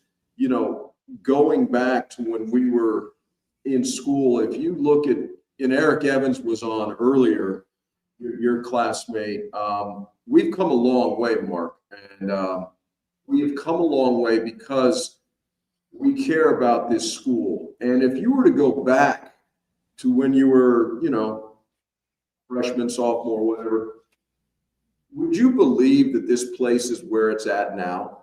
Well, you couldn't possibly imagine it, right? Because let's be honest, the technology alone, it wasn't fathomable. The things that can be done today in split seconds, it took us days, weeks, sometimes months to accomplish. We didn't have the capacity, I don't think, to imagine unless you were a sci-fi, reader and you were all, but I mean, it was Star Wars stuff for all of us. I mean, remember the days of Star Wars and things that happened. You're like, oh my gosh, I could never imagine a world like that. And we live in that world today, right? And so no, I couldn't. I think, John, it's so easy for us to look at the facility, to look at the amount of students that are there now, the incredible faculty that exist, and the accomplishments of our student body. The fact of the matter is that the important ingredients of all that are there today were already in place when I stepped on the campus in 1973. It's just grown. The proportion of it's just grown incredibly and kept up with the times. And frankly, not keeping up with the times. I think in a lot of ways, Columbus has become a pace setter in the education space, especially in Catholic education, especially, I mean, I know you know this, but I'm not sure there's a bigger and more successful all-boys Catholic high school in the United States. And, those are the things I'm most proud of. But I really believe that the seeds of all of that were planted long ago. And today's students and faculty are not only the beneficiaries, but now the caretakers, the trustees of all of that. Mark, when you look back on your career, and yes, you are at a very high level now, and it's big business, major stakes involved. How gratifying is it now, though, to look back on your time when you were a teacher here, when you were a coach here, when you were working with the very men that helped mold you into who you are today? What are your favorite memories of that time period? Well, listen, I it's funny. It just thinking about being on this call today. I remember that first day of school, John, and I remember meeting Carter Burris and Dennis Lavelle and Brother Richard Esposito and Mike Popowitz and Mike Foster and John Roach. Those were my teachers, and I remember them. Like I can remember that day like it was yesterday. And then to go on to the campus 4 years later as a faculty member and calling Mr. Burris and Mr. Lavelle, you couldn't call them by their first name. They'd all pull me aside. You're going to have to call me by my first name or the students aren't going to respect you. And I'm like, that's going to be hard. It wasn't how I was raised. But you know what? It was You know, John, the night I was inducted into the Hall of Fame, and it was just, you know, a dream come true, just a highlight, one of the highlights of my life. And when I gave my acceptance speech, and I talked about my Mount Rushmore, my own Mount Rushmore in my life, and you'll recognize every one of these names: Brother Kevin, right? Brother Edmund, Carter Burris, and Fred Panzer. I mean, the four men who had the biggest influence not only on my education but in my life, and kind of who I molded a lot of who I am today, from a lot of the characteristics and the personality traits and the integrity and the values that they brought to the school every single day and put in, you know, hoped put into my life. You know, in your current profession, Mark, it is very high stakes. What talents, skills did this school instill in you back then that you use in your business today? Yeah, great question, John. Reading, writing, articulating, public speaking. I mean, those are, you know, persuasion, the art of persuasion, which is all about understanding. You know, you've got to be a tremendous reader. You've got to be sent into the right books to read the right things and to be instructed by the right people. I mean, those lessons that I learned back there were invaluable. The English teachers that we had, the emphasis on writing. I mean, I still to this day take great pride in being able to write. And again, I tell everybody, Fred Panzer taught me how to write. He taught me how to write persuasively and clearly and instinctively and intentionally. And you know, he changed my life in a lot of ways. And so those skills, and how to think, the critical thinking. I mean, the critical thinking began as a freshman in high school. I didn't, you know, college was wonderful. Law school was great, hard, but great. And, but you know, it all began at Columbus. And you know, I just, whoa, we had the Nancy Husteds and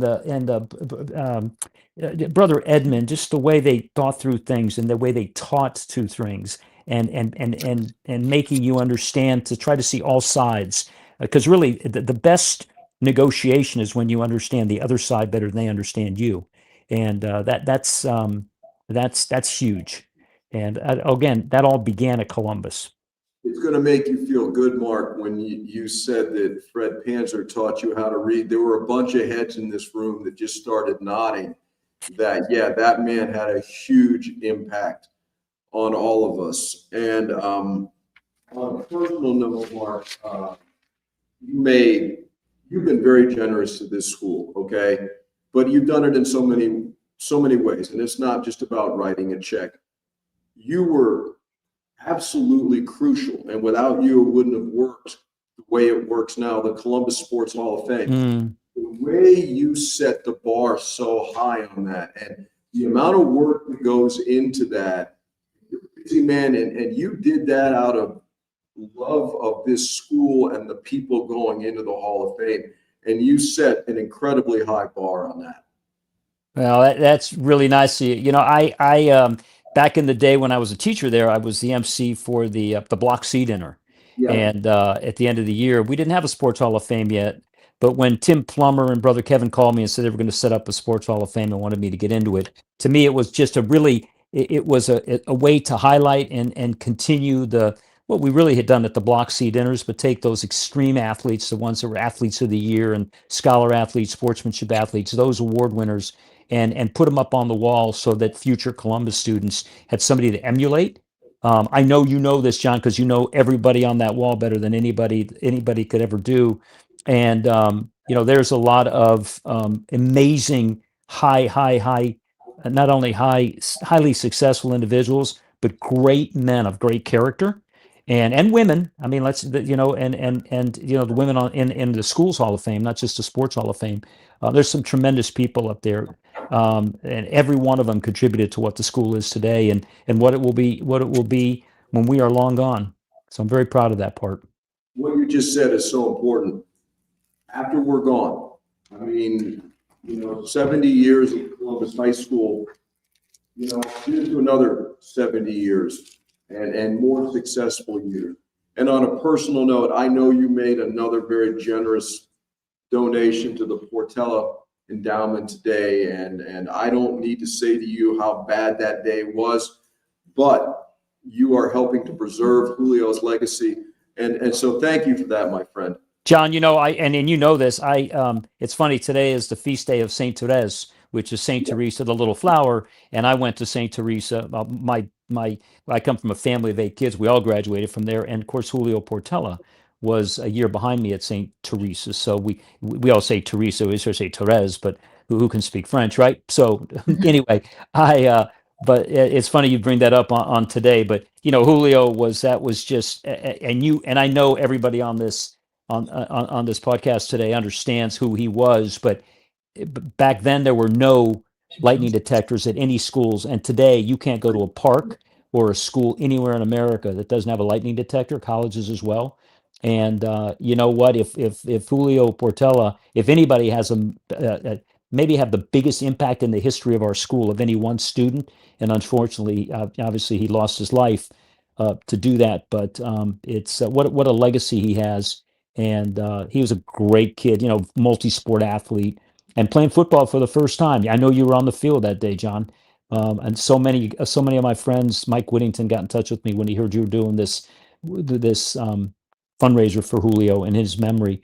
And a lot of my classmates who played football, who were on the field that day, couldn't believe that it had been 50 years. Who got in touch with me? Dennis Lavelle couldn't believe it. He was on the field that day, and he said 50 years. It seems impossible, but it's hard to believe it was that long ago. But what an impact that young man had. Thank you again, Mark. Listen, I know you're a busy guy. Thank you for taking the time to do this. It's always good to see you, my friend. I look forward to seeing you again in person. And on behalf of everybody, and I mean everybody at Columbus High School, thank you for your contributions. And I'm not just talking about money, Mark. I'm talking John, about, yes.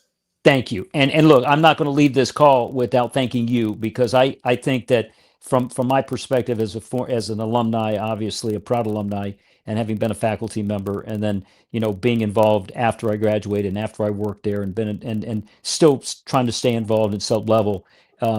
So much of this gets done because of your passion for Christopher Columbus High School, and your understanding of it, the history, and what that history means, not only to individuals like me, but to the entire community and the state and the country. We're making an impact all over the place, and a lot of that impact comes from your passion to keep those memories and that vision and just all of the incredible things that the school's accomplished alive and in everybody's, not only in their hearts but in their minds. So I thank you for what you do, and none of us would be here today on this call without your help. So thank you so much. I appreciate that, Mark. It takes one to know one, brother. All right, buddy. See you, man. Okay, thanks, Mark. All right. All right. Right back. Okay, so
And we are back live from the War Room on Exploration Day of Giving, moving into the early afternoon.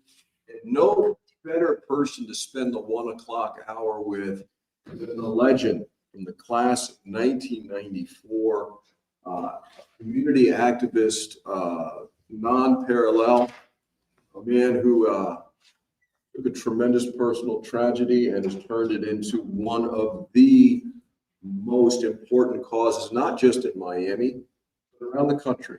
And it is my pleasure to introduce my dear friend, Mr. Ray Rodriguez Torres. Hey, Ray, sir. Thanks for Thank having you, brother. You are a busy man, and nothing better than to sit down next to you and talk about something we both love, which is this school. You know, Ray, you were one of the guys who did promo videos about, you know, what would you tell your 14-year-old self? The look on your face when you heard that question, it spoke volumes. And so having time to reflect upon that answer and why we're here today, what would you tell your 14-year-old self about this place? And let me follow up with this.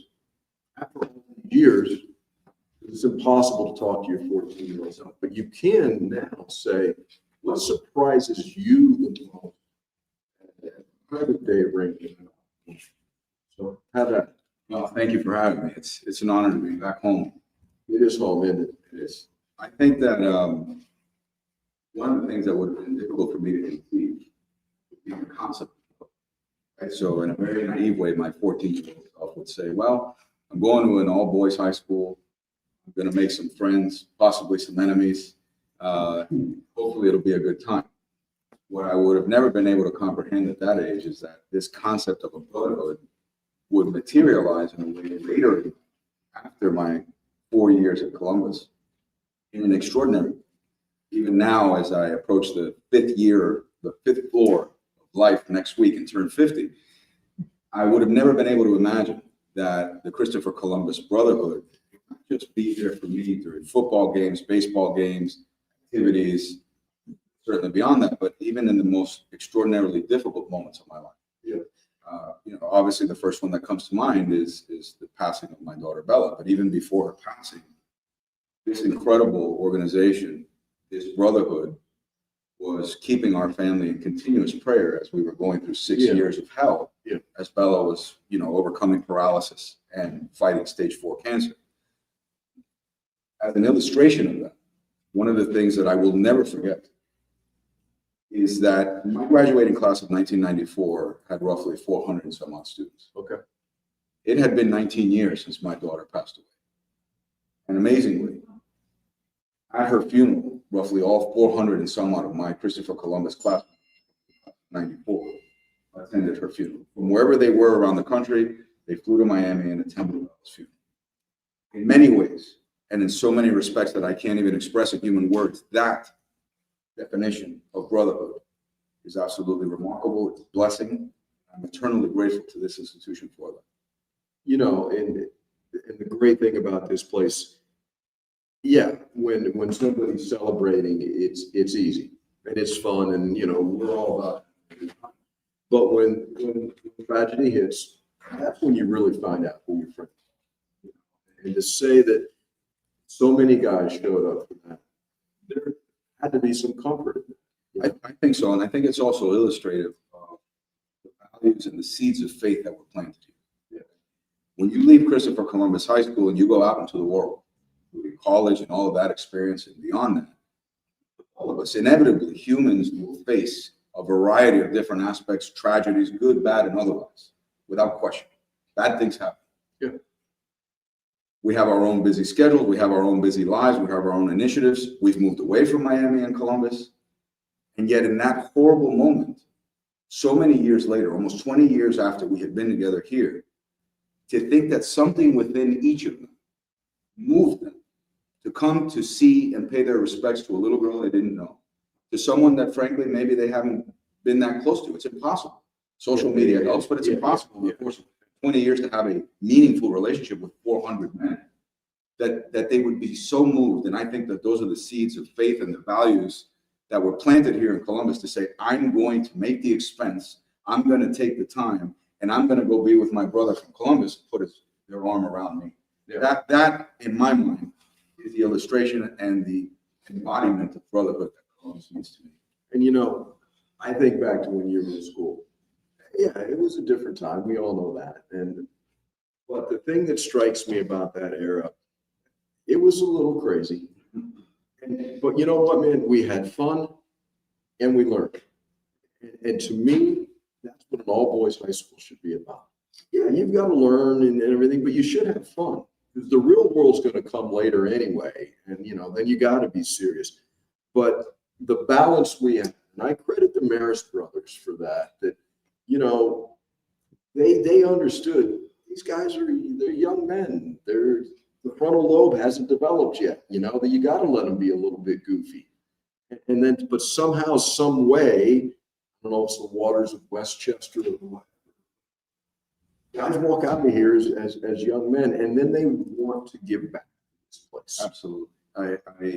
I think back not just in the very poignant example of Bella's life battle with cancer and afterward, but even before that, when I left Columbus and was ready to tackle the world, sure, I got to Gainesville and experienced college away from home for the very first time. And then later in my life, when I went away to Oklahoma, you start experiencing things. It's like putting your mouth around a fire hose.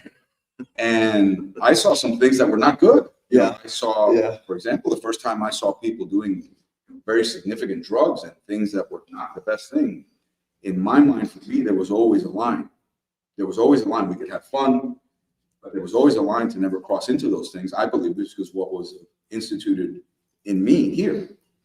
And I've seen that in so many of my Columbus brothers, where now as an adult, the majority of the people that I interact with professionally are Christopher Columbus classmates of mine or alumni from me. And it's a gift beyond what I could ever express. As I look back now, turning 50 years old on my life, what this entity and the people here, for you as an example, instituted within me, perhaps beyond my level of comprehension, have to a degree led me to whatever semblance of success I could say that I've had. You know, it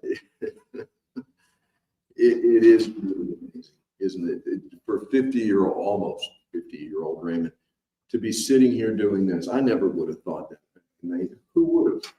But here we are. You're extremely handsome. I'll say you look very similar. You know, it's like looking in the mirror, buddy. You know, that's what it's like. But everything you've done for us, and it goes beyond, as I was saying with Mark Rogers earlier, it goes beyond, you know, writing a check or anything else. It's time, it's talent, and it's treasure. And you have devoted so much of all three to this place. If you were to look into the camera and tell your classmates of 94, why should they support this school 30 some odd years later? What would you say to them? I would say that if we get the opportunity to truly reflect on what Columbus meant to us, both at the time we were here and more importantly now, the best way I could surmise that is it was a gift given to us. It was a gift given to us by our families, by our parents. And now we have an opportunity to take that gift of what it is to be a Columbus explorer and give that to future generations, perhaps future generations that will never have the privilege of meeting us in person, but to plant a seed of a gift in so many young men that will eventually come through here and are willing to have the same gift given to them. And I think that's the best thing that we can do, is what it means to be an explorer, what it means to be a brother of Columbus, and to honor that same sacrifice and gift that was made to us when we were 14 years old. Yeah. Yeah, we all stand on the shoulders of giants, and hopefully we keep this going. And, you know, we all are so impressed, the right word, but what you've done with Live Like Bella. And you've turned a tragedy into a hugely successful operation. And yet you find a way to tie Columbus into everything you do. And for that, my brother, thank you. And you know what, man, it's just good to see you. Likewise. And it's wonderful to be back home here at Columbus, to see all the things that are happening, the amount of construction, the feeling on campus as I walked through for the first time all the way across campus. That's a far walk. Because I didn't have proper instructions, so I parked on the wrong end of campus. So things haven't changed that much in that regard, but nonetheless, despite the suspect administration, this place shows great promise. And I will say, it just filled my heart with incredible joy because it still has the same bones, but I see the future. And I still felt in my heart what I did when I was that 14-year-old boy walking through those hallways. Now, I do have to call out my class of 94. I would encourage all of you guys, take a moment now or at some point today, huddle with your families, give from your hearts. Undoubtedly and unequivocally, Christopher Columbus High School has given to all of us, and now it's our opportunity to give back. And certainly my family and I will continue to do that in service and with our financial contribution as well later today. In giving, you receive. Indeed. Words to live by, right? That's right. My brother, thank you very much.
And we're back live from the War Room Explore Nation Day of Giving. It's been a wonderful day and the best is yet to come. The main purpose of this school is to make Jesus Christ known and loved. And the two men that are in charge of that faith and mission statement are with me right now from the great class of 2000. 20 years, an explorer educator, track coach, cross country coach, state champ, so many, great history teacher. And now the head of Faith and Mission, Mr. Eric Pino. Thank you for having me. And your sidekick from the great class of 02, right? That's right. In your third year as an explorer educator, and it's been an eventful 3 years, Mr. Al. Thank you, guys. Thank you for letting us be here. No, it's our pleasure. So, and you stepped into some big shoes. Yes, sir. You know, and it was, we'll call a spade a spade. It was a reluctant change for you because you were quite happy doing what you were doing as a history teacher and a very good history teacher. So why, Eric, did you accept the challenge of taking over Faith and Mission, or campus ministry as we used to call it? Why? Yeah, I don't know. It's always been on front of mind for me, the school's faith development, and something I always had an opinion on. And when Jerry stepped down, I wanted to help find the next guy. And through that process, I think I did some soul searching myself and realized that maybe this is something that I'm being called to do myself. And I want to be connected with the kids continually, but maybe in a different way. And this is how I get to live out my ministry. You know, and it's been a relatively brief time, but how do you feel about how it's going right now? You finding your way? Yeah, I'm finding my way. I'm having a good time. It's cool to pull into an office every day with Alex in there. And with, again, I don't have a classroom, but I got tons of kids in there, and it's cool to get to know these kids on a different level. And popping in, it's more, I don't know, organic, is that the right word? It just kind of comes and goes as it pleases, and you never know what's going to come in. I have a to-do list, and that to-do list doesn't always get executed because you're living in the moment with whatever's being served on the plate right in front of you. And it's been exciting to work with that. You know, you just used the word organic, and I think that's a very appropriate way to describe your approach to life in general. You just kind of let it flow, and what happens, happens, and we're going to go where we go. And that works for people. And I think it works at this place because nobody knows what's going on around here half the time anyway. So why not just let it flow? I think frustrated with came in every day with the plan because I don't think that's the nature of the job. It's again, I talk a lot about meeting the kids where they're at, and that means coming to work every day, open to what's going to walk through that door. When it walks in, that gets your full attention. And it's nice, again, to have Alex in that room where now two people are giving that one kid or faculty member attention. So Alex, you came from St. Louis. Yes. You had a great career there. How has the transition been? I mean, obviously you went to school here, but how has the transition been working with high school kids as opposed to kids at St. Louis? It's been phenomenal just being back here. Yeah. And being a part of everything. I was so I taught 8th graders, but I was involved with high schoolers, so I was the youth minister there as well. Okay. And so stepping into the classroom, kind of like a full-time gig was new to me, but it just felt like home, and connected with them well. And when Jerry Gonzalez brought me into campus ministry part-time last year, it just was amazing to be able to find and make the relationships with the students. And now that I'm here next to Eric full-time, like you said, every day something new. Every day, there's no 2 days that we've had so far that are the same. There's always something new, something exciting. We have ideas, but so do the boys, and we're constantly looking for new things to do. It's phenomenal. Isn't it great to not have a plan and just let it go and let God guide you if you will. And I know why Jerry brought you in, and I know why Eric likes having you, is because you've got a passion for this. Thank you. You know, and it's very palpable, and you're not ashamed of it.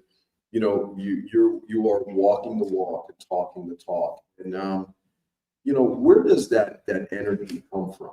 Because you know, you bring it. Yes, it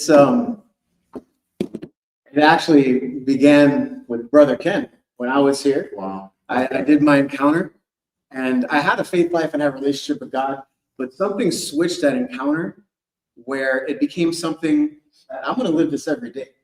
And I went from here to St. Leo University with the Benedictine monks, and got involved with the retreat center there, was working retreats every weekend, and just realized how much it changed my life, and seeing others' lives change. I knew it was going to be something I'd do for my whole life, even though I thought it would be in my free time. And then all of a sudden, there I am at St. Louis as a youth minister and teaching 8th graders, and now here I am, full-time campus ministry, and it's what I love. I'm blessed to be able to have a job that I'm excited to show up to every day that, to me, feels like the most important job in the world. It feels like for them to know Jesus and to find that peace. Anywhere you work, you'll have that peace. And I think, what can you do without that? Exactly. Can I come in there? Al? Go ahead, bud. So we were on a clarity retreat just the other day, and That's the retreat for sophomores. yeah, sorry, that's a sophomore retreat, and Alex leads that, and Alex was hosting an adoration, and the body of Christ was exposed there. And to answer the question for him is, I think his faith is his passion. Okay. Working with someone like him, I see it in my wife as well, that the faith is there, it's secure, he's proud of it, and he makes the boys understand that that is the body of Christ.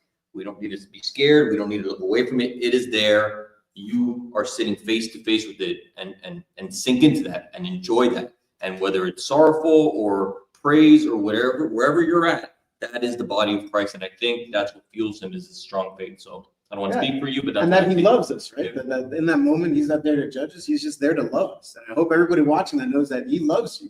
He loves you. Both of you brought something up. In that there's a challenge today that did not exist.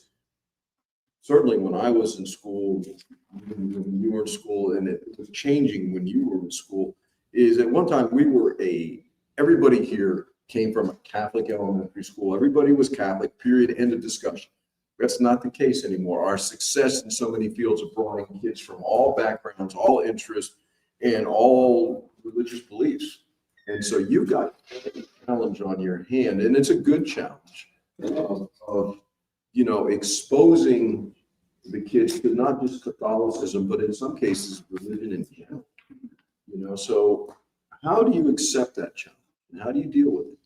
Yeah, a common thing here is when a kid walks into our room, we ask the question, have you been on retreat? Alex, what's a common response we get when we say that? What's a retreat? What is a retreat? It just happened. So again, meet them where they're at.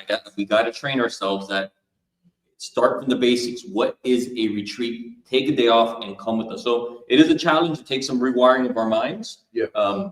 Meet them where they're at. Meet them where they're at. I think that's essential anywhere, right? In sales or as a teacher, you got to meet them where they're at. And the same thing comes when we're talking faith. I like the challenge. I just sat in Dave Pugh's office yesterday brainstorming on how I can engage these juniors and seniors that are so focused right now on college apps. How can we make sure that faith stays pertinent in their daily life or in their academic life? We're troubleshooting those. We're trying to get creative from using social media to getting them in our room to going to them in religion classes. We're bringing in some nuns in a few weeks to host an adoration here.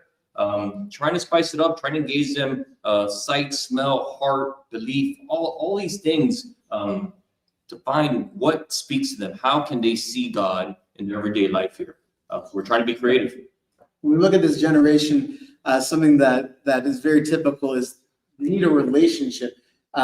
Gen Z, you'll see that they trust their friends for medical advice sometimes over a doctor.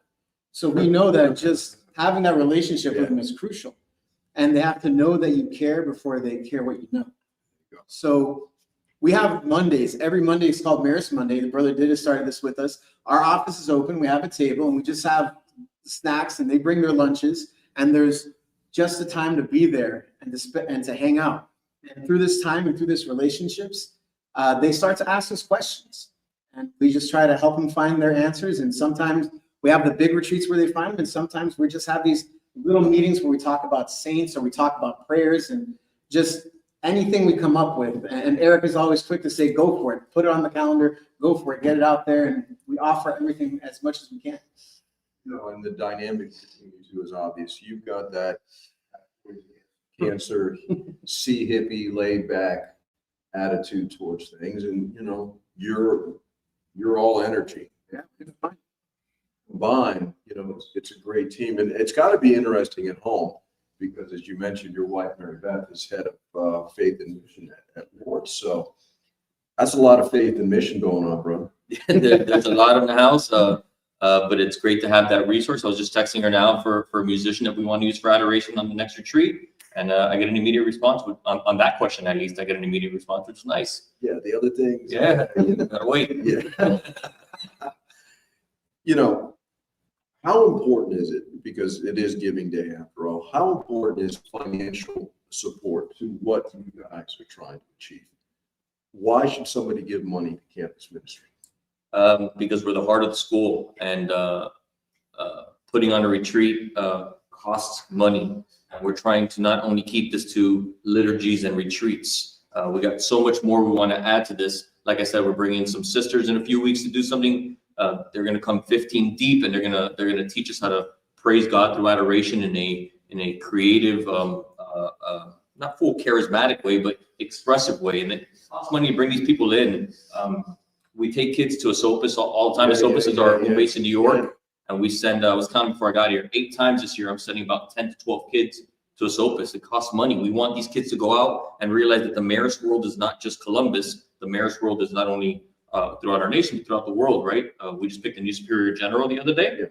So leader of the Marist family. And we want to get these kids out there. November 1st, we're taking kids to Washington, D.C. for a pilgrimage to the National Shrine.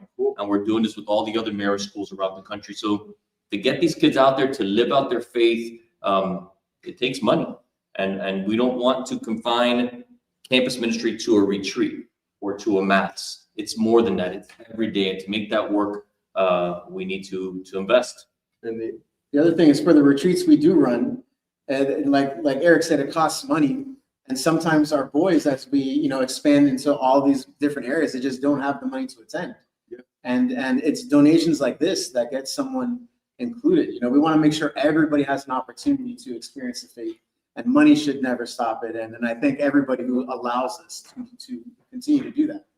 And there's a lot of alumni out there that have benefited from campus ministry back in the day. And we're expanding our program to include alumni gatherings, which is incredibly important, because I found out at the alumni retreat last year, there's a lot of guys in their 40s, 50s, whatever, that are still spiritually searching and are, could use a little support. So there's that, fellas, support yourself in that regard. Yep. So yeah, we have that youth group that gathers every second Wednesday of the month, and it was started by Gabe Rodriguez.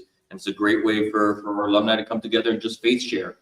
And this could still be that home, or that watering that seed of their faith journey. Hopefully the seed was planted back in the day here, but we continue to feed that.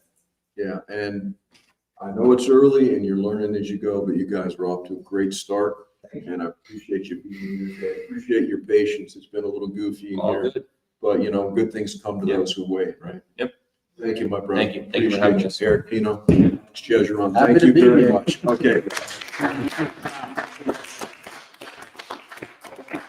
I'm excited for you.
And we are back, Explore Nation Day of Giving, live from the War Room. And what a crew has joined us now. We just went from campus ministry to coaching, and oh yes, it's like that. But it is a pleasure and an honor to be joined by three of the most successful coaches at this school. 37 years as head baseball coach. And without question, the best math teacher in the school, because he can make idiots add. So there's so much to be said for that. Mr. Joe Weber. Thank you, John. Hall of Famer. To Joe's left, one of the best players he had in 2015 when we brought home a state title. And he always said he was going to come back and teach here. And he's become a tremendous English teacher. Coach Weber's right-hand man, the one and only Danny Casals. Danny? Tremendous English teacher to stretch. It's a day of stretches. Appreciate it. Yes, it is. And then in his second tour of duty, 9 years as the head football coach of Columbus High School, a guy that, you know, you judge a man by his friends. So I guess I'm in a lot of trouble. 3-time state champion, Dave Dunn. Thank you, John. It's great to have you here, buddy. John, before we get Yes. started, I would just like to thank Dave for dressing up today for this. For him, that is dressed up, Joe. You know, I mean, it's relatively I like the clean. tie. You know, you comb your hair right before. Yeah. So here we are, fellas. Success doesn't come by accident. You know, let's be honest. I don't think the average person understands. They can't understand the amount of time, just pure time that goes into building successful programs, and not just to become a successful program, to stay a successful program. And so let's talk about the meaning of success. And it's not just winning and losing. Joe, your philosophy has always been, it seems to me, that, you know, you're going to bring out the best in your players. And there are times it's not going to be warm and fuzzy, but it's going to be the truth. And talk about how you approach kids on the field. Well, I wasn't kidding earlier when I said, you know, you're a tremendous math teacher. And talk, if you will, about how coaching and teaching are really the same things in just different venues. Yeah, 100%. Like, I think that I approach each class like their own team. Gotcha. You know, Yeah. so each period we want to strive to get better that day. Just kind of like each day out on the field, you want to get better and better every day moving along. So that's kind of how I've always approached the teaching and the coaching. You know, you were saying about time, etc. It does take a lot of time. It does. It does. And but at the same token, it's incredibly gratifying when you see all that time that you put into it. You know, when a kid signs a scholarship or a player achieves something special, it's incredibly rewarding as well. Danny, what's it like for you to come back? You won a state title here, you know, says it all. You know, you had that experience as a player, but now you're coming back and you're working for the man or working with the man who coached you. And you know, we've been there. What's that dynamic like, and how long does it take to evolve where you go from former player to peer? Luckily, I was able to, I guess, learn real quickly under Webb, and he's helped me obviously mature as a human. Well, you needed I needed a bit of it. Yes, you did. Helped me mature as a human, but also as a coach. The relationship was always there as a player. When I went on to college and when I went on to professional baseball, we would always have yearly conversations of when are you coming back and when are you going to do what you are meant to do, which is coach. So that communication was always there. Our relationship has always been great. It's changed, obviously. Now we work together. And I've been able to gain his respect from day one because of my work, because of the attention I provide to the kids, and the priority that I make is the kids first, and teaching the human, coaching the kid first, and the baseball player second, which is what I learned as a player. Yeah. So I think the respect has always been there because of how I prioritize. You know, Dave, you had a lot of different jobs at a lot of different levels, okay? And nobody ever thought you would return to this school. People never wanted you to leave the first time, but we questionable. No, very questionable. Okay. But you decided to come back, and what was it about Columbus that made you, step away from college coaching to come back to high school? Yeah, I was under the firm belief, and so was everybody that was really close to me, football. I loved everything about it. I'm still a big fan of it. I had a little bit of a family situation with my mother-in-law taking ill that necessitated a move to the state of Florida. I was looking into some college jobs, and then I got word that Coach Merritt was moving on from Columbus High School, and then you called me. Accepted the job without telling anybody in my family.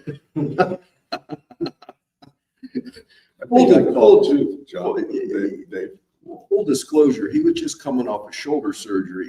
He was extraordinarily over medicated. And didn't you call back to make sure we had the conversation? Yes.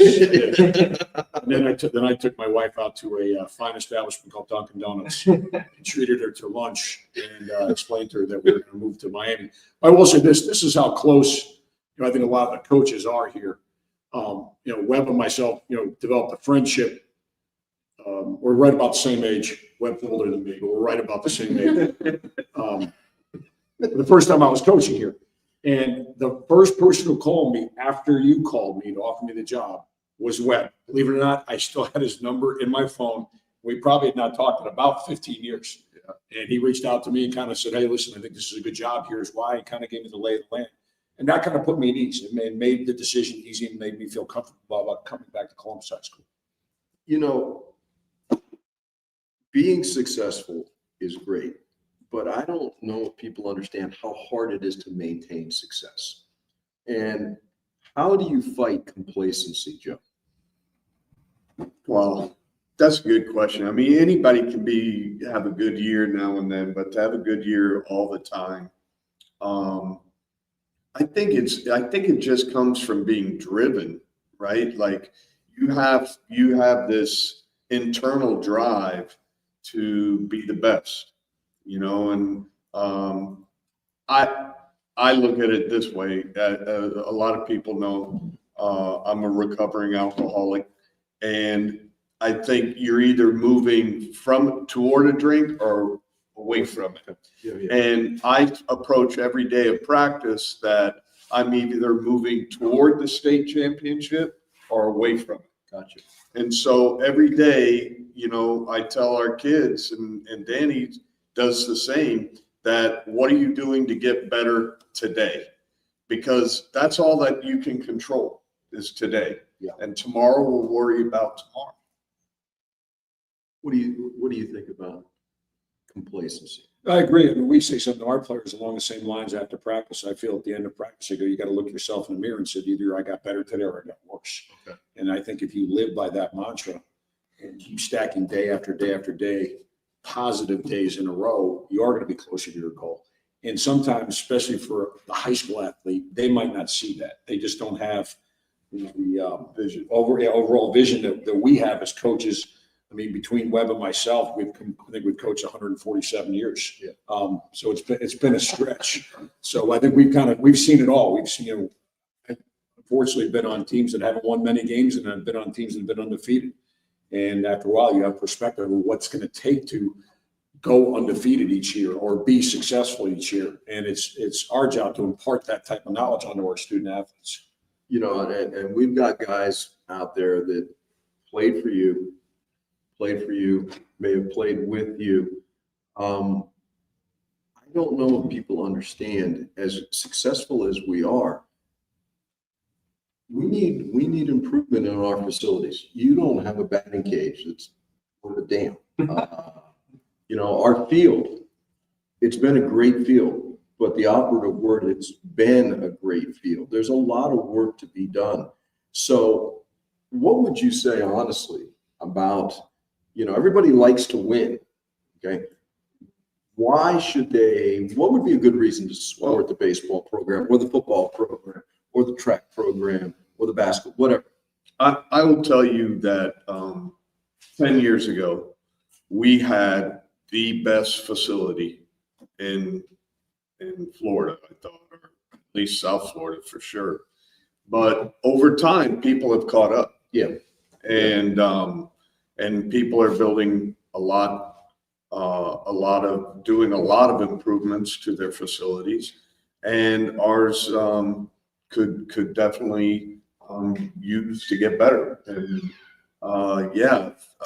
the improvements, the money helps tremendously.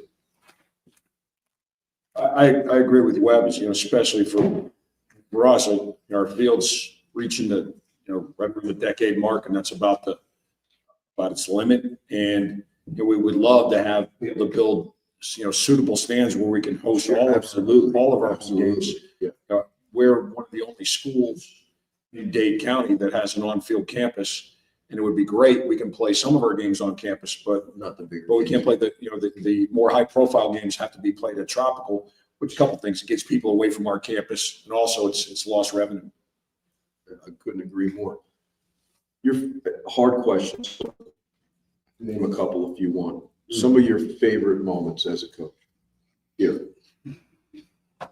Wow. I have three, obviously. The first one, 2003, when we won the state championship. That was just amazing feeling. But I got to tell you, in 2015, it was also very amazing. So I couldn't say that. I guess the first was it's the first, yeah. But I felt just as good on the second. So those two. But another story where early on in my coaching here, one of the students, one of the players had cancer, and he was coming back from his cancer, and he was physically weak when he made the team. And it was the last game of the season. He hadn't pitched really any, and so I said, "Hey, I'm going to give you the first inning." And then I slated everybody for the second inning, the third, the fourth, the fifth, et cetera. And he went out and got 3 outs in the first, and he came back in. And the next pitcher walked up to me and said, "Hey, coach, give him my inning." And I was like, "Really want to give your inning up?" And yeah. And then he got 3 more outs. The guy who was pitching third came up, said, "Coach, give him my inning."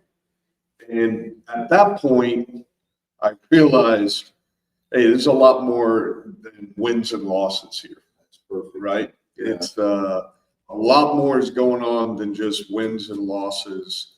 And it really struck home with me that the impact that we had. Danny, you won as a player. You're going to win as a coach. I feel confident about that. What do you think will mean more to you? Winning as a player or winning as a coach? Undoubtedly as a coach. How come? I think it's different when you do it yourself, and it's different when you invest the time into someone else. I haven't coached for long, but I do have a very important, special sort of experience with coaching, and it was the year that we won a regional quarterfinal game against Western with our JV and freshman team, because we had 17 guys suspended because of an issue. Issues happen. But that was special in my eyes because we were able to call up the next guy. Yeah. And that next guy might have been in the JV and some of them were in the freshman. And I think it speaks to the time that we invest throughout our program. And I tying it back to the investment that we need back into our athletic facilities. I have a unique perspective because I know what it's like to not have these facilities. Yeah. When I transferred into Columbus, it was definitely something special, something different. If we want to continue this legacy of success, we need to be at the forefront of our facilities, because that game against Western, calling up our JV and freshmen, couldn't have happened if we didn't have the facilities to develop our athletes. 20 out of the last year we had about 23 roster kids. 20 of those 23 played in our JV and freshman, homegrown developed talent. Yeah. And that's special. Yeah. That's special because we got them in as freshmen, we developed them, and they got all the way to varsity and they succeeded. That's important. And if we want to continue that, the investment in our athletic facilities needs to continue. Well stated, Dan. Coach Dunn, you got a lot of great memories. Any particulars stand out to you? Like Webman Danvers, the championships are really cool. But believe it or not, they're kind of fleeting. It's not that it's like a regular season game, but you kind of get past it and you're always moving on to the next one, probably too quickly. So you're probably like, all right, what's the next one? But the thing for me is there probably isn't a day that goes by that I do not text or talk to one of the guys who played for us during my time here at Columbus High School. And I haven't, these guys have a lot of time on their, not a lot of time on their hands, especially the ones who are playing college. And they'll come back and just visit. They just want to be around. They want to be back here at Columbus. It means that much to them. And Bryce Fitzgerald has been to like 2 or 3 games on our side. Yeah. Ryan Rodriguez comes back all the time. Someone like Benji Blackburn, Seth Irvin, Miles McGee. Those guys were in like a group text because they're all playing at Stanford right now, along with Dylan Stevenson. So we're in a group text with those guys, every day, wishing them good luck. Watching Fernando and Alberto Mendoza have the success that they're having at Indiana, and be able to sit and watch those guys. To me, I get more enjoyment out of watching people have success and watching people still have the love for Columbus, where in their limited free time they want to come back and be on campus and hang out here. That's probably more of a lasting enjoyment than you get from winning championships. I'll agree with both of you because neither one of you know where your state championship trophies are. Under a desk, on a shelf somewhere, I don't know, where other people would memorialize that thing for forever. You're on to the next one already. And I was just going to touch on that. I think as I've gotten older, I think that if I were to give anybody advice who gets into coaching would be to enjoy the wins a little bit more. Mm-hmm. Because it's, for me, after, like Dave said, after one, you're focused right on to the next one, and I wish if I could go back, that would be one thing I would change. Okay, that's fair enough. And let me say this. Imagine what a great math teacher you are. You're a tremendous up and coming English teacher. Can't spell too good, but that's okay. Spell check. Sitting next to me is the second worst typing teacher in the history of Columbus High School, surpassed only by my absolute ineptitude at typing. But I needed the job, so I said yes. We should have a typing contest one day, Don. I'm a one finger. Yeah. But I'm a typing teacher that can actually type. There's that. But listen, you guys have brought so much to this school. A lot of credit, a lot of prestige, because you win a state title, you end up on ESPN, for free. You end up in headlines and social media for free. Doesn't cost us a dime to win and get the publicity. Where the money comes in is to get us to that championship. So I hope you guys out there, if you played for these guys, please support us, because everybody likes a winner, but it takes more than hard work. It does take some capital. So on behalf of, We got papers, by the We way. got papers, I don't know, after hot your, off the press. your 3 Mountain Dews, I don't know if you can. My hands are shaking. So we have 730 unique gifts, Coach Dunn. That's 3/4 of the way to 1,000, basically. That's 729. 3/4, yeah. We'll round it. And our top 5 classes, the class of 97, class of 2011, 84, 03, and my boys from 78. So we'll take it. Progress is being made. I want to see progress, gentlemen, on our athletic fields and in our athletic complexes. And with your generosity, these guys will continue to succeed. Coach Dunn? Coach Thank Webb? you, John. Coach Casals? Thank you so much. It's been a pleasure. All right, Explore Nation, let's hear it for our coach.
Explore Nation back live from the War Room on Explore Nation Day of Giving. Right off our very own Andrew Harriman is now the #1 class influencer. He's currently pulled in 70 gifts through his link. Our little Andrew, and aren't we proud of him? Look at him go. Look at him go. Speaking of going, 21 years she's been doing this as an Explore educator.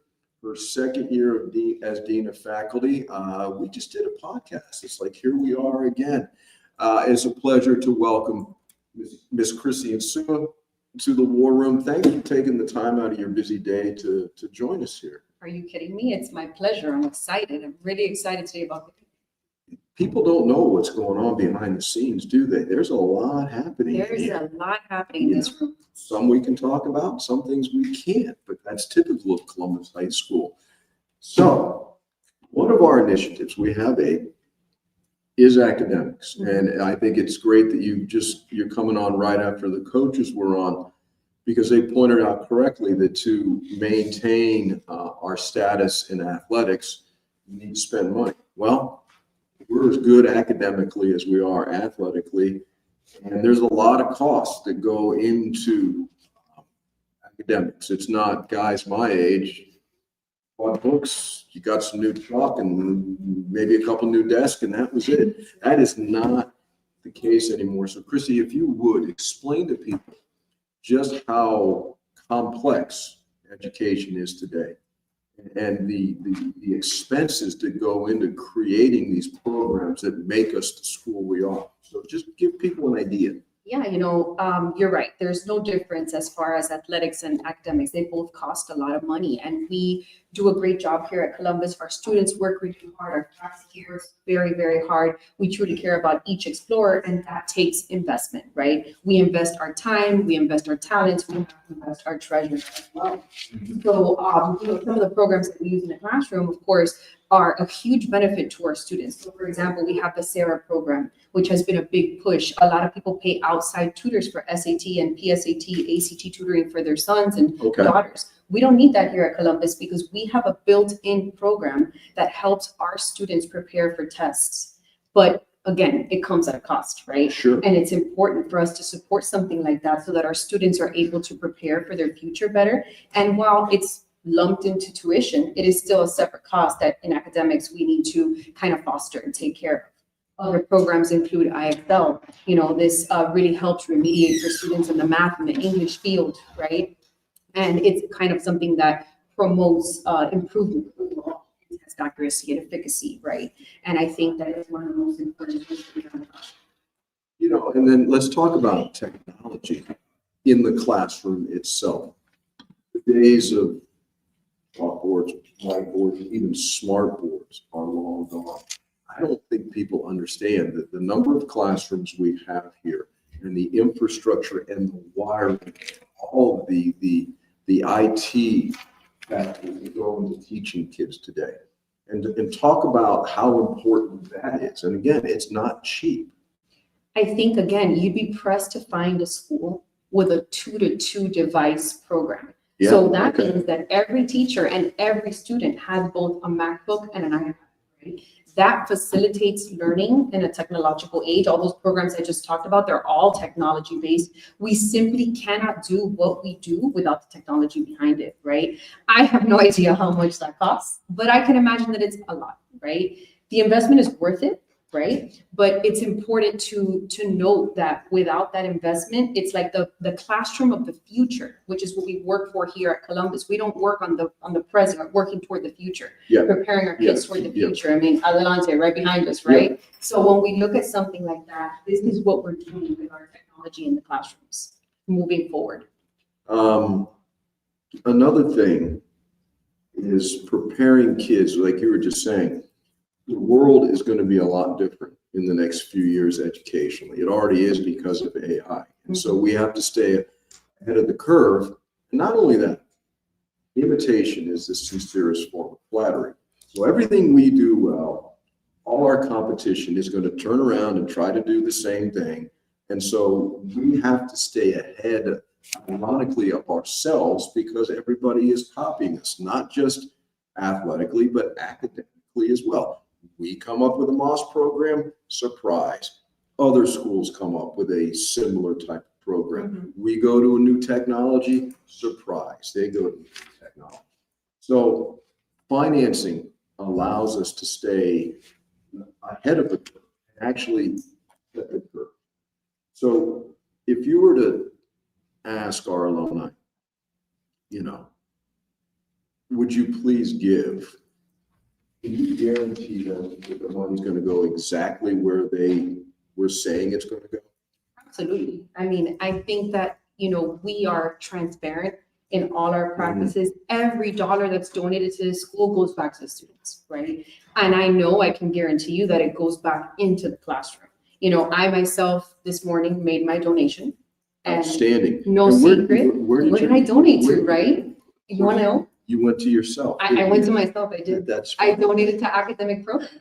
I did, because I know where that money goes. Yeah. And I know how well funded all of these areas are, but I know that in the classroom, our teachers can really use the financial support to help, you know, promote students and help promote learning in the classroom. And, you know, again, like you said, every dollar for dollar goes to our kids, and that's who we're here to serve.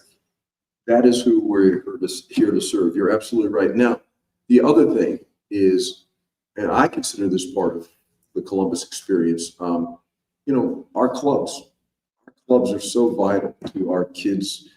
You know, we can educate them, you know, intellectually, but socially, it's also our job to educate them. And so part of academics is participation and socialization. How important is socialization these days to our kids? It is so important. I mean, I walk down the halls every day and I see kids with their AirPods in and, you know, looking at their phones. I'm like, look up, you know, talk to me. That socialization is so important. Our student activities crew does such a great job of putting together these amazing activities that, you know, I think 10, 15 years ago, we couldn't even imagine, right? Happening here on our campus, right? You talk about something like, you know, going back to athletics, college game day. I don't know. I feel like it's college game day every week here. You know what I mean? Like it's so much fun for the kids. Everything that we have to offer just to help them become the most well-rounded young man that we can be. It's very well stated, well-rounded. And, you know, our programs cost money. You know, CCNN is not cheap. No. You know, and through our generosity, the generosity of our alumni, we get state-of-the-art equipment, which becomes obsolete in a couple of years. And then we've got to re-up again. And it's the same with, you know, their devices and everything else. It's a constant battle. And the only way we're going to win that battle is through financial support. And another thing, you got to train people to use this stuff. That costs money too. So I think what we're discussing here is there are so many layers of expenses that go into education today that, yeah, tuition alone is not going to do it. No, I mean, you think about something as simple, you mentioned CCNN, but I'll go to something that I know nothing about, right? That makes two of us. Well, there we go, right? The math department, they just got these new amazing calculators, right? Those calculators are like mini computers, right? There had to be professional development for each of those teachers to be able to learn to use the device before they even teach the students how to use it. So we're talking about layer upon layer, right? The calculators cost money, of course, right? The technology within the calculators and our technology team here working to make sure everything is operational. Those salaries cost money. But on top of that, each teacher has to be trained to be able to train the students. So I mean, and again, we have like, everybody says, you know, the secret sauce of Columbus. There's no secret sauce. We just work really, really hard. Secret sauce is hard work. Hard work, right? And the giving nature, I guess, of our community, right? Through these gifts, we're able to do everything that it is that we're doing in the classroom. And again, it's no surprise that our technology is top notch. We were just named an Apple Distinguished School, right? That is a huge deal. We have 4 Apple Learning coaches on campus. All our teachers are Apple teachers. All of that is an investment in our school's professional development. You know what, I want to thank you for dispelling the notion, and some things die hard, that we're just an athletic school. Are we great athletically? Yeah. Are we great academically? You bet. Are we the envy of a lot of so-called intellectual school? Yeah, we are. Let's go count silver knights, shall we? Hey. Yeah, how about that? Oh, yeah. Oh, yeah. We have a few of those. Yes, we do. you know? And it's through your hard work and the other members of the administration that we are at the level we're at. And gentlemen, we need your help to stay at this level. So listen to Miss Insua. She knows of what she speaks, okay? Every dollar is gonna help our boys get smarter. That's right. All right, Christy, thank you so much. I know you're busy and I appreciate you taking the time to come down to the war room. Pretty cool here, isn't It is, I love it. Yeah, all right. Thank you Thank so you. much. Okay, Explore Nation will be right back.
And we're back. Explore Nation Day of Giving live from the War Room, continuing the academic trend that we've been on.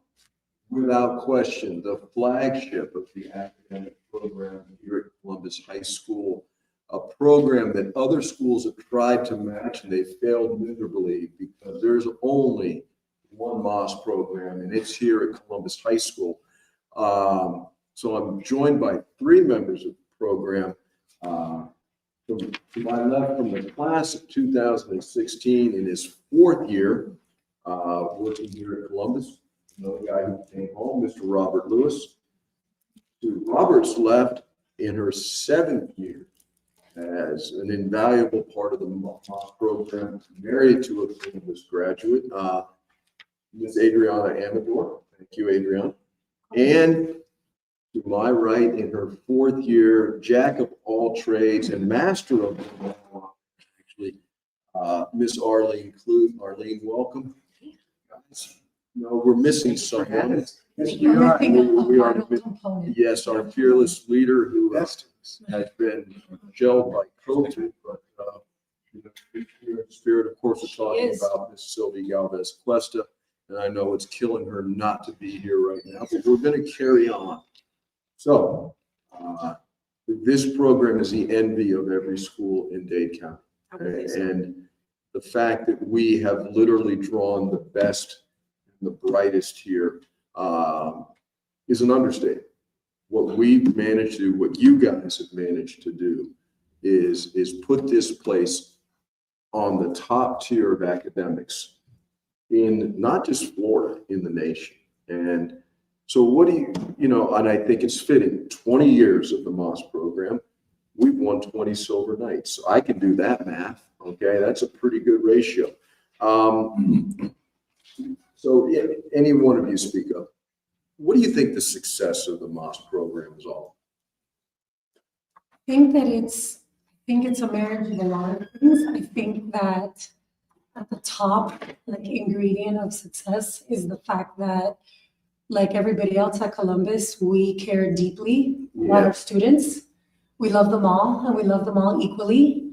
We go above and beyond to make sure that each one of them is reaching their own maximum potential so that they're being formed into the best that they themselves can be, seeing them as individuals so that they maximize holistically who they can become, whether it be a student athlete, whether it be, a rock star in service, whether it be an academic who's focusing mostly on STEM and robotics. We see them all individually and try to maximize their gifts individually. And in doing so, they're becoming who they need to be and not who we expect them to be. I appreciate it. Robert, you were a MOS scholar, so you can talk about what the program did for you and what that experience has allowed you to pass on to the current students. So how much did the MOS program change your life? Most facets, if not all, right? I really felt that I had the platform to reach whatever potential I may have had and maximize that. I think that in a school that is already elevating students, right, just that little push gave me the ability to go to the University of Florida and continue, right, getting those valuable lessons that I carried with me to this day. Like I remember, learning in Crossman's class in AP, English lang, right, those specific sort of editing techniques that I'm now able to apply with the students that are writing their personal statements through college applications, whatever they may be. So being able to quite literally take the knowledge I received and give it right back to this next generation has been real inspiring for me and a great opportunity. You could have done a lot of things. Why did you? No, but why did you choose to come back and work here when you could have pursued a professional career in something else? Well, I think that it really is like that. For me, a personal desire to be able to give back. I was able to I was able to receive valuable lessons, and Columbus and the MOS program became intrinsic to who I am, and to be able to share that with this next generation is, I think, what drove that choice. I wanted to be fulfilled in my career and in my path, and I saw no better place. So it was an honor for me to be able to. We're glad you're back. Well, thank you. Miss Clute, Oh, gosh. you are the gatekeeper of everything that happens up there, and it is amazing the amount of activity that goes on. good news is these kids are very smart. The bad news is these kids are very smart and they have very, very high, they're high maintenance because they care so much. And you're the one that's got to deal with all that. Your job's not easy. Where did those gatekeeping skills come from?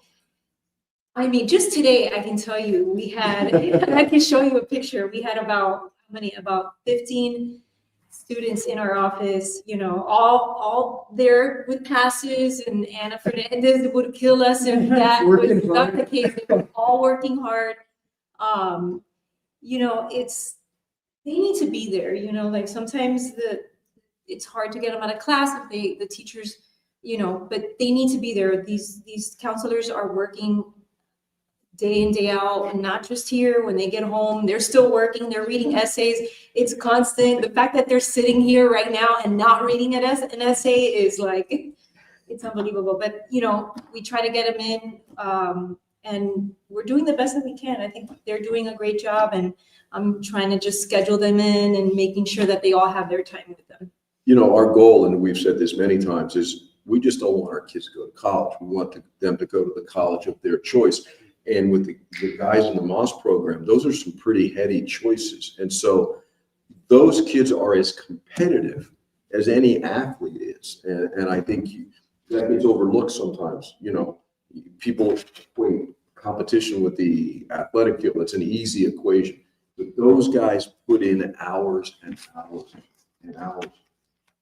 How important, a little bit of a different question, how important is it to you guys to remind them that it's not life and death, okay? That if you got an A-, the sun still will come up tomorrow, okay?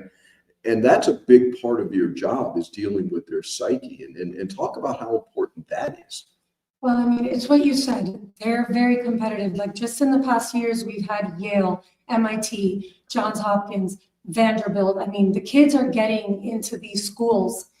We try to perpetuate the message that what we want them to do is to try to find their fit, that we don't allot them, I guess, for the name of where they go. We want them to go where they're going to grow best. Nice. And we assure them that within that fit and within who they are, they're going to grow, like Ms. Galvez-Quest always says, you're going to grow where you're planted. So you're going to end up where you are supposed to be. And we do try to perpetuate that message, despite the grueling pressure that they do put on themselves most of the time. We remind them that there is a fit for everybody. And despite the fact that these schools, the Harvards, the Yales, the Princetons, I mean, they're getting in, the ultimate goal for them is to really go where they can grow as a person and become who they were meant to be. And we assure them that in guiding them, that's what we want for them, whether they end up at Miami-Dade Honors, which is a gem of a school, or whether they end up at MIT to be the next headliner in AI and innovation. We're going to support them, and we're going to see them for who they are and for who they need to be. Robert, you're in a unique position, is that you were not that long ago in those same desks with those same teachers, and you can offer them the insight that, you know, things are going to work out.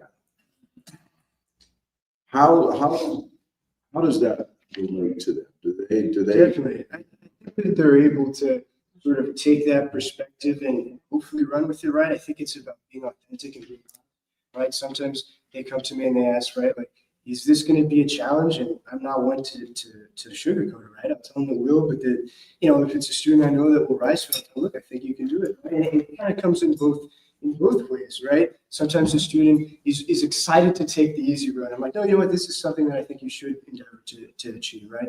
And on the flip, right? Sometimes it's a student that comes in and I don't see a single honors course on there. They're all like, well, maybe we take a step back, because in a vacuum, you could knock all those classes out, right? But you're doing it with your extracurriculars. You're doing it with every class, right? So it kind of just depends. And I think really and truly, like, it comes down to the boy in front of you, right? Like, they're all individuals and they all have, right, that specific goal, whatever it may be. And they also have the abilities they bring to the table. So it's just knowing the student and knowing what's going to be that best fit for them, not only in the next level, but here at Columbus. You know, a coaching staff is a reflection of the head coach, okay? I think the MOS program is very much like a coaching staff. And so your head coach isn't here today. In a couple words, would each of you sum up what Sylvie does for the MOS program? Well, she's our fearless leader. I think you mentioned that earlier. She is our fearless leader for a reason. And them two can attest that she's just, we're like family at this point. I mean, we all get along so well, but she really is like just the glue that holds us together. You know, I think you guys can say a few words too, but I think to me, that's what she is for us. Yeah, I mean, just to, like, we had to beg her not to come in. She was Right, driving in. she was trying to come in. And, I said, you need a rest, right? You gotta get healed up. Give everybody COVID. Yeah. I was like, no. We were like, get back in bed, you're not coming in Yeah, today. it's like, I think to me, you know, it's been really and truly an honor and a pleasure to come back and work with Sylvia. Like she was my counselor, and in many ways she still is. So just to really and truly a mentor to me and I think an inspiration to all our students. I know that each and every day I'm telling the kids things that she told me 10 years ago, and it's just an honor. I think that beyond, you know, her ability to lead with like, you know, it's like a loving embrace. Like she holds us together, but not with an iron fist. Yeah. I think beyond that, is her ability to create and to innovate. Like, you know, when we reach one level, then she wants to push us to the next. Nice. And I think this is how we continue to evolve into, you know, into what a lot of programs do. Sometimes they stagnate. Okay, we got to this level and this is enough. It's not enough, not in a bad way, but only because we always want to strive for that excellence. The kids are always striving for more, we're always striving for more, and she assures that that's the case, that the way things are done are always better than the day before. You know, and I think it's fitting that we're sitting in the MOS building discussing the MOS program, because without the MOS family of generosity, but at a whole nother level, our gratitude is an instant to them. We can't say thank you enough, but I think the Moss brothers understand that the money they contribute to this school is being very well spent and utilized. And the results speak for themselves. And, you know, I appreciate you guys coming down 20 years of this, okay? And here's to another 20 more. I hope you all stay for another 20 years. And, you know, we miss Miss Galvez Cuesta, but you guys, thank you for carrying on in her name. And breaking news, speaking of breaking, we have broken the $100,000 mark.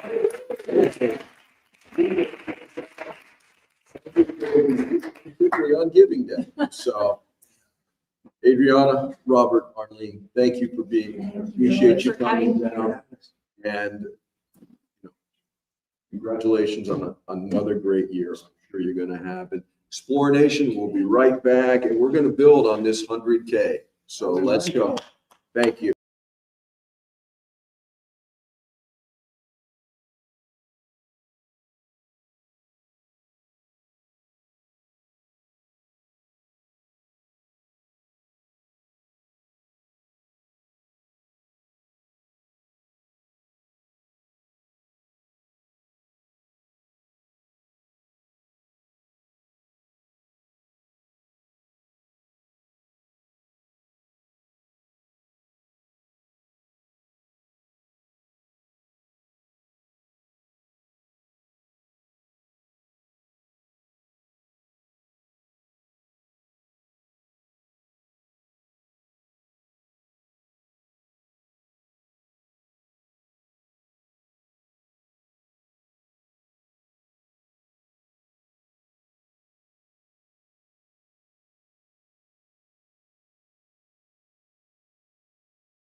And we are back live from the War Room. Yes, sir. Hopefully sponsored by Mountain Dew next year. That's our goal. We drank enough of it today. Wow. Haven't had that in Yeah, a very long it's time. a thrill, isn't it? It's a lot sweeter than I remember. So it is my pleasure and so much fun to be joined by one of the funniest guys in the history of this school from the great class of 03. A lot of you 03ers around. Number one, okay? Number, yeah. Oh, yeah. We'll talk about that later. won't we? 19 years as an explorer educator, hard to believe. Yeah. Obviously known as our admissions director and our head golf coach, but he does so much. Bro, you wear more hats than anybody I know. The one and only, the voice of Columbus High School, Mr. Michael Marinelli. How are you, Mikey? I'm doing great. Glad to have you here, bro. To be here. It's Yeah. very exciting. You know, people don't know what goes on in the war room. If they could only see what's happening right now. You know? You'd see some food, you'd see some I see a lot. peanuts, Mountain Dew, and I see and a lot computers. a lot of hard work going A lot of thumbs moving right on. A now. lot of thumb movement. Back then, it used to be what the smack about you. Phone lines were moving, but now Yeah, it's yeah, just yeah, fingers yeah. moving. Yes. Very But the point is the fingers are moving. So, like I said, man, you wear a lot of hats here. Yep. And so you can speak on myriad topics. Let's start with scholarship. Mhm. And we have a lot of scholarship programs here. And you are in a better position than almost anyone to explain directly and clearly how much donations mean to a kid either going here or not going here.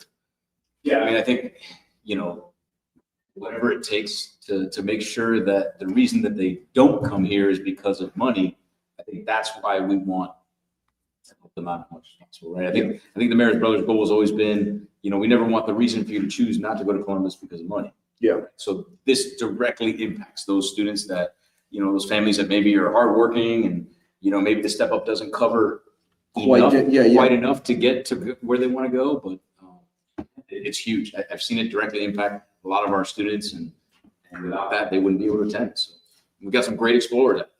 We absolutely have. And you and I have talked about this many times. Miami is a very, very expensive place to live. Of course, yeah.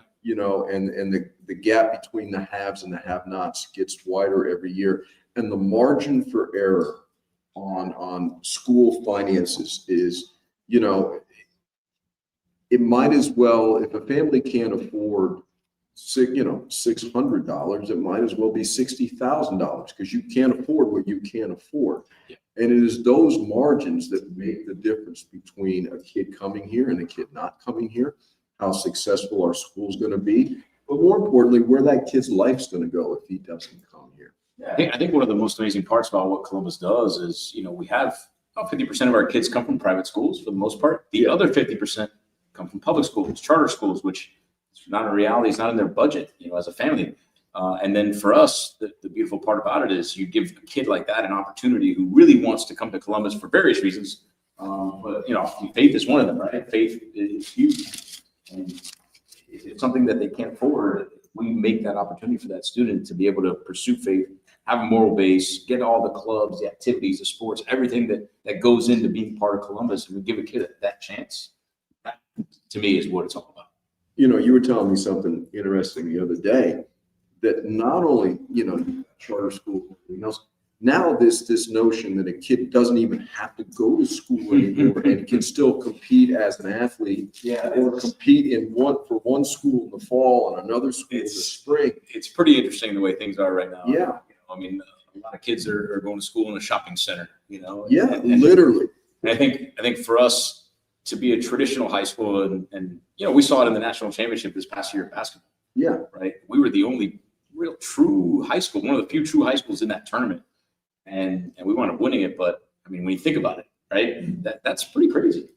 It has changed. It's evolved into something completely different. And we're doing our best to stay traditional. Yeah. And I think tradition is such a foundation here. Our age difference is significant, but pretty big. Yeah. You're old. Yeah, okay, and I'm comfortable with where I am in life, Michael. You get a golden C, you're You know, definitely old. you know, the best is yet to come, Mike. But we both feel the same about this place, and I think that transcends generations and decades here. We all feel the same. But now, more than ever, if you were to ask me, is the most important time in this school, in that we've achieved great things, we want to maintain the greatness, and we want to exceed, and that costs money. Yeah, absolutely. You know, there's tons of projects going on around campus. We see the construction, we see the progress, right? You know, it's almost like, you know, pardon our dust right now, but I think the families, the students, everybody appreciates it because they see the vision. They see what's coming always, right? There's always something. In the last 15 years, I mean, think about the 3 major buildings we put up in the last 15 years, right? Yeah. Since I've been here, right? I started here 19 years ago. You know, the Moss building was a pickup drop-off area. The building was a tennis court. Yeah. You know, the wellness center was a parking lot, right?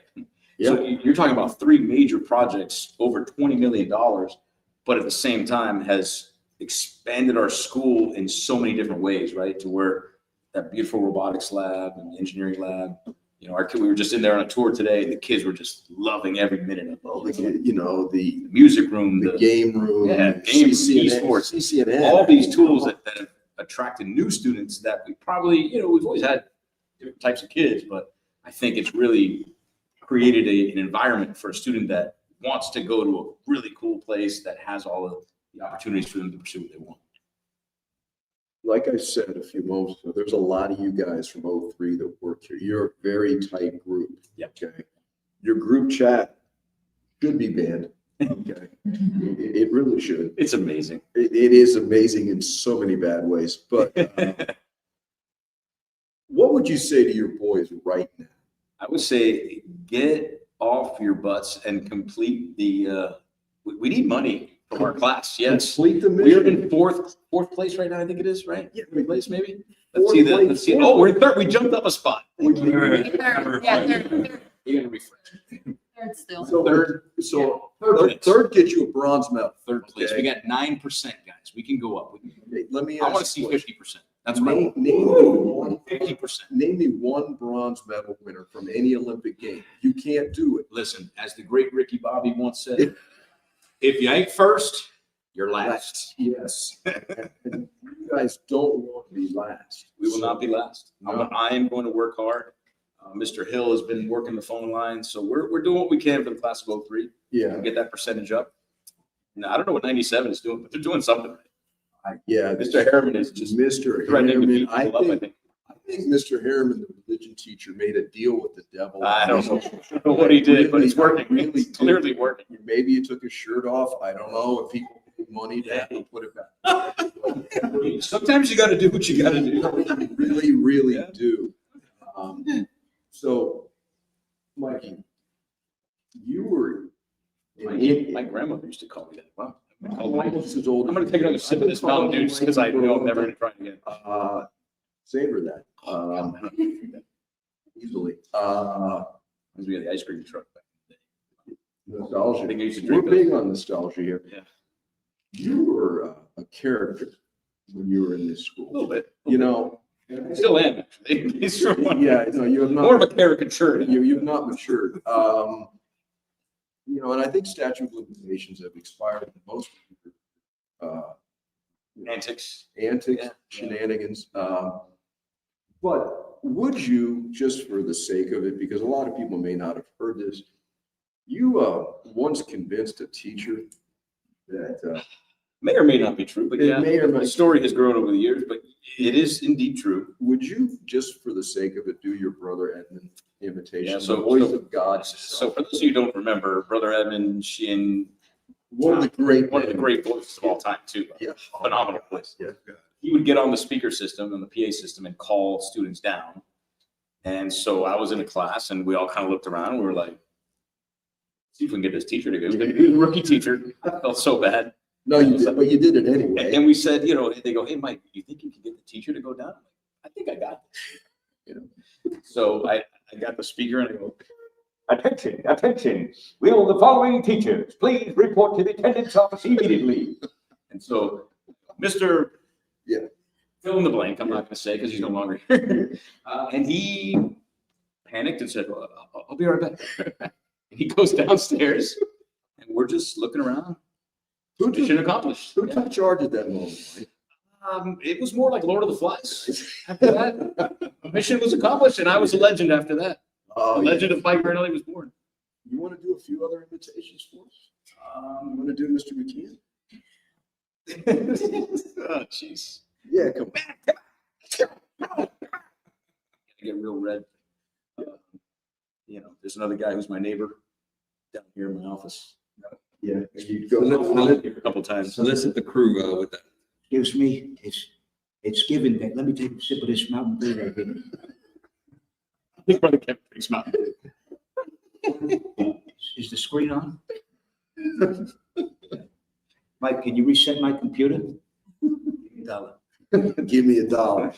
If I had $1 for every time that man said, give me $1, we'd be sitting here right now.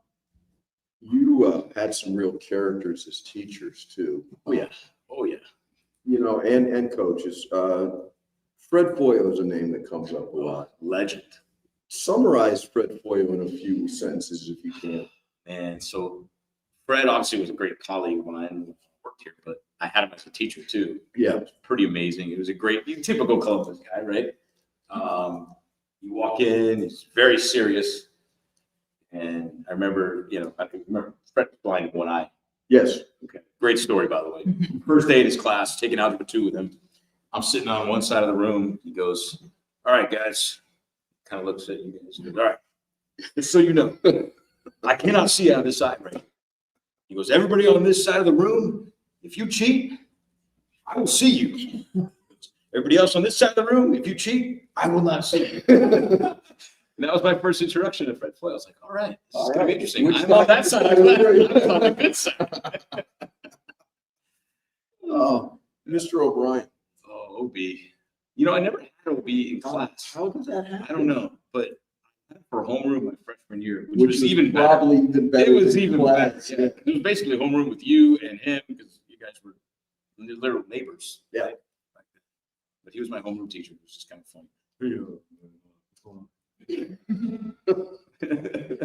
So, you guys out there, if Mike just sparked some memories, some nostalgia, which we love at this school, in memory of any of those people that he just mentioned or any of the events he may have reignited in your mind, and particularly your boys from 03, it's time to pony up because this school, yeah, we run on good intentions and good memories, but the reality is it ain't cheap. Yeah. It's giving day, boys. Don't just be generous. What's the operative word in giving day there, Mike? Just do it. Yeah, it's giving. Do the do. Do the do. Give us some money. Sponsored Yeah. by Mountain Dew. That's my new NIL contract. There it is, right there. The admission season will be sponsored by Mountain Dew. Explore Nation, the one and the only, Mr. Mike Marinelli. Let's hear it. Oh, wait, Mike. Why don't you read it? We have a note. Breaking news, Mike. You read it. Breaking news here at the news desk here alongside John Lynskey. We are $500 away from the Jace Richardson $20,000 match. Oh, come on now. 500. $500? That's nothing. 03. It's on you to come up with the 500 now. That's a night out with the boys. Come on. Yeah, that's happy hour with the boys. That's not even the evening. It's $500. That's like 4 cheesesteaks from Shadow. Yeah, I'm not even. No, you're not. I love you, Brenda's, but yeah. The second time the cheesesteaks have been referenced. I need a cheesesteak. $500. Getting hungry. You got your credit card. $500, yeah. Come on. No, this is great. You want to hang around for a while? Or are you busy? Yeah, I'm kind of busy actually. This little thing called the application to Columbus High School, which is due by November 16th. So in case you're a dad maybe watching at home, definitely get that application in by November 16th. I mean, if you were a Columbus grad and your son had a chance to go here, I mean, come on, man. It directly affects your son. It directly affects your son, and everybody wants their sons to do better than they did. And the one thing is, every single penny that is given on this day goes directly back to the students. Absolutely. Which is what it's all about. And it goes exactly where you want it to go, and that we are very, very proud of that. There are times that money goes to places that, fine, that's what they want. Could it perhaps be better served going somewhere else? Yeah, but that's not the point. Yeah. The point is your money's going to go where you want it to go. So I'm really sorry. Yeah, come on, $500. Jace is probably sweating right now, Jace. You know, Oh boy. Come on. If I'm Jace, I'm thinking, oh man. $500. Here we go. Stop drinking for a day, and you'll be there. Come on. Why not? Why don't you come back later? I will try. I have to announce it. What time is kickoff? I believe it's at 6. Okay, so water back on by. Let's see what else we can Come do. back for dinner, as long as you're buying. No problem. Having shadow cheesesteaks. Yeah. Shadow cheesesteaks? Where's Cheesesteaks, yes. Yeah. All right. Mr. Prendez, come on over, Come on, buddy. Andres. Let's Bring go. over those cheesesteaks that I would have to stand in line for otherwise. All right, Mike Marinelli, everybody. Mike. And we'll be back.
Columbus Day of Giving. We have breaking news right off the bat. We have reached 900 unique gifts, which is 75% of our goal. Not too shabby, and we know.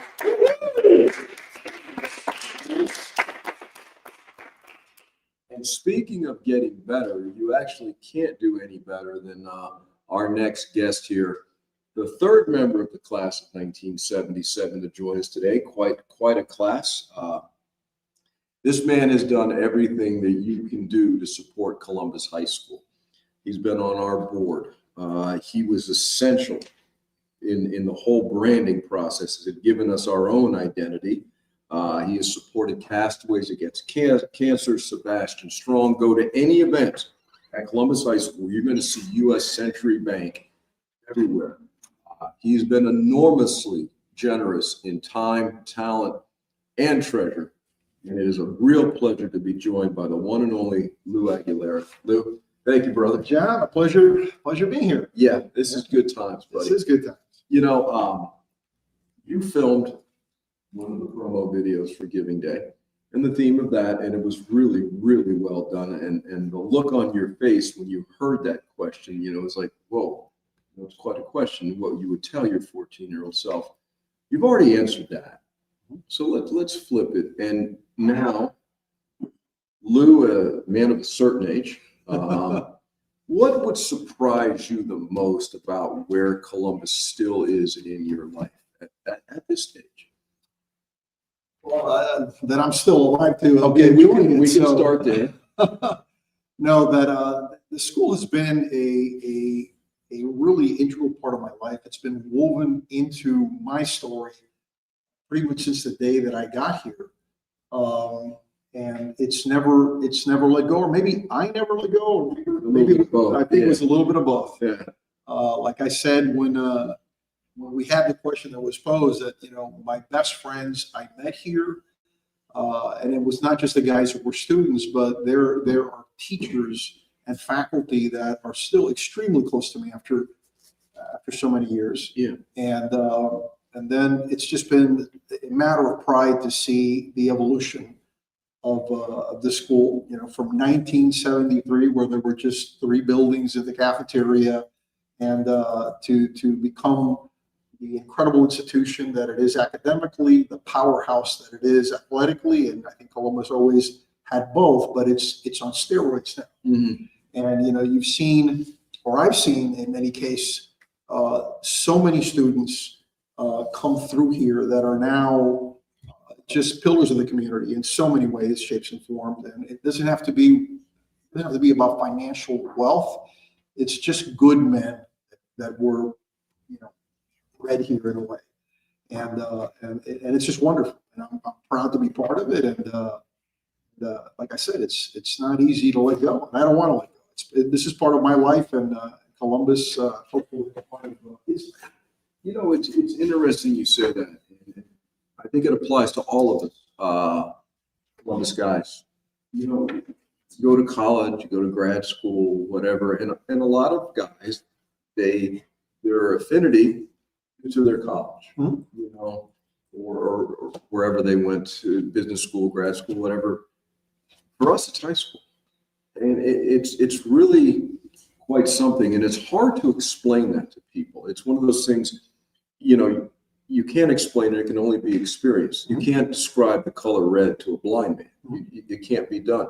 I don't know if it's possible to explain this institution to people, but it's a real thing.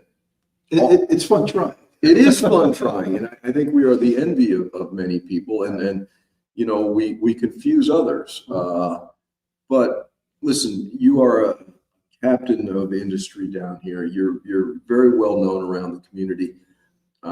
People are always asking you for things. It comes with the territory. Let's be honest. But you choose over and over and over again to come to this place, and not only financial donations. I can't tell. I don't know the number of young men that you've given opportunities to figure out if they want to go into finance or not. You know, and what kind of gratification do you get? Eddie Areola was on earlier, and Eddie had Good friend of mine. Yeah, you know, you guys run in similar circles. He said, listen, I do it for me because it's gratifying to me. And so what gratification do you get from everything you've done for this place?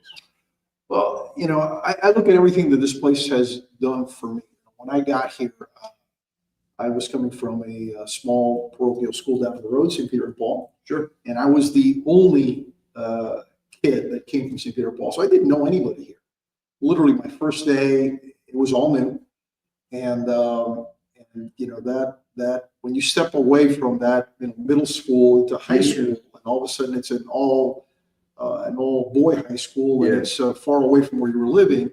I was coming here with a lot of anxiety. But, you know, you very quickly felt something different here. You were treated differently. There was a level of respect, but there was also a demand. You know, you were expected to act in a certain way. And like I said, when I was interviewed, you come in here a young man or a boy, and you leave a young man. There's a difference. And I think that those 4 years were critical in my life. You know, I immigrated from Cuba, 1961. I was 2 years old. I came with my mom and my sister. My dad was a doctor, and he never made it out. Actually, I met my father when I was 30 for 20 days. Wow. So, and that's another story. Yeah. But in a way, you know, the Maris brothers here and a lot of the teachers that were here kind of took over that father figure role. And they were guides, and they were tough, and they were supportive, and you know, they kicked you in the head when you needed to be kicked, and they encouraged you when you needed to be encouraged. And maybe for me, that was a gaping hole that they filled, you know, but they filled it very well and in a very honest and admirable way. And I kind of grew up during those 4 years here. You know, I also I gave credit to my mom for coming here, because it could have been 3 or 4 different places that she wanted to send me to, and she chose Columbus, and she told me it was coming here early on, like I think in 6th or 7th grade. Okay. Columbus to me was, I'd heard about it, but it was kind of back in 1973. It was kind of foreign, but it was her call for me to come here, and you know, I didn't argue with it. It's one of the greatest gifts that she ever gave. You know, and when I look at things in perspective as to, you know, who I was, how I got here, I probably was the poorest kid in the school financially. I mean, in 1973, my mother made $9,000. You know, and for me coming here, it was like 30% of her salary. Sure. And how did she do it when there were no scholarships back then per se? Well, I know she did it. She got into real estate sales, and the first commission she made, she told me in 6th grade, "You're going to Columbus." And that's how she did it. But you know what? When you got here, there was still class difference. Everybody was an explorer, you know, and there were a lot of kids that I knew eventually that they came from very wealthy families and everything in between. But in this school, there's no difference. You're all treated equal. You all feel equal. And that sense of brotherhood started then. You know, you nailed it perfectly. There is an egalitarian sense at this place where the son of a billionaire and the son of a construction worker sit down at lunch, and they're both explorers, and it doesn't matter. And what's fun, particularly for guys of our age, it doesn't matter how successful you've been in life or whatever. When we get together, it's the same old thing, and nobody cares what you do or how much you made, you know, and that egalitarian sense has never left us. And I think that's the greatest gift of the Maris brothers, that we are not elitist. We achieve at an elite level, but everybody here, come on in. And it might take a year, that 9th grade year. Yep. But man, we all become explorers. There you go. Let me ask you a question. Was you mentioned your father was in Cuba. Is there anybody or individuals, more than one, that stood out to you that filled that gap for you, and understanding now as an adult that that they went that extra mile for you when they didn't have to? They just could have taught you geometry or science or what have you? Sure, sure. Here, Carter was always a great friend. And there's a story that we will not talk about because he just called me and asked me. Yeah. It didn't happen. No, yeah. He's And, revisionist history. revisionist history. From Carter Burris, yes. Brother Kevin was instrumental. He was really a guy, a great friend. And I never perceived in those 4 years how close he would be and how many years we would be in touch. And brother was great. Coach Dean. Coach Dean was, I did track for 4 years. I high jumped. I was a lot lighter than me. Were we all, bro?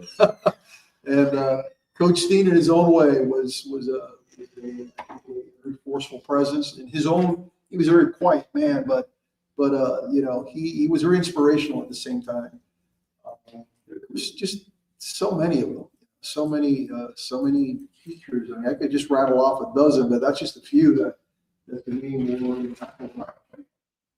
You know, one of the things that I'll say another one. Oh, gee, Lou, Brother Eugene, that guy. Senior year humanities honors is to me the best and most inspirational class I've ever had.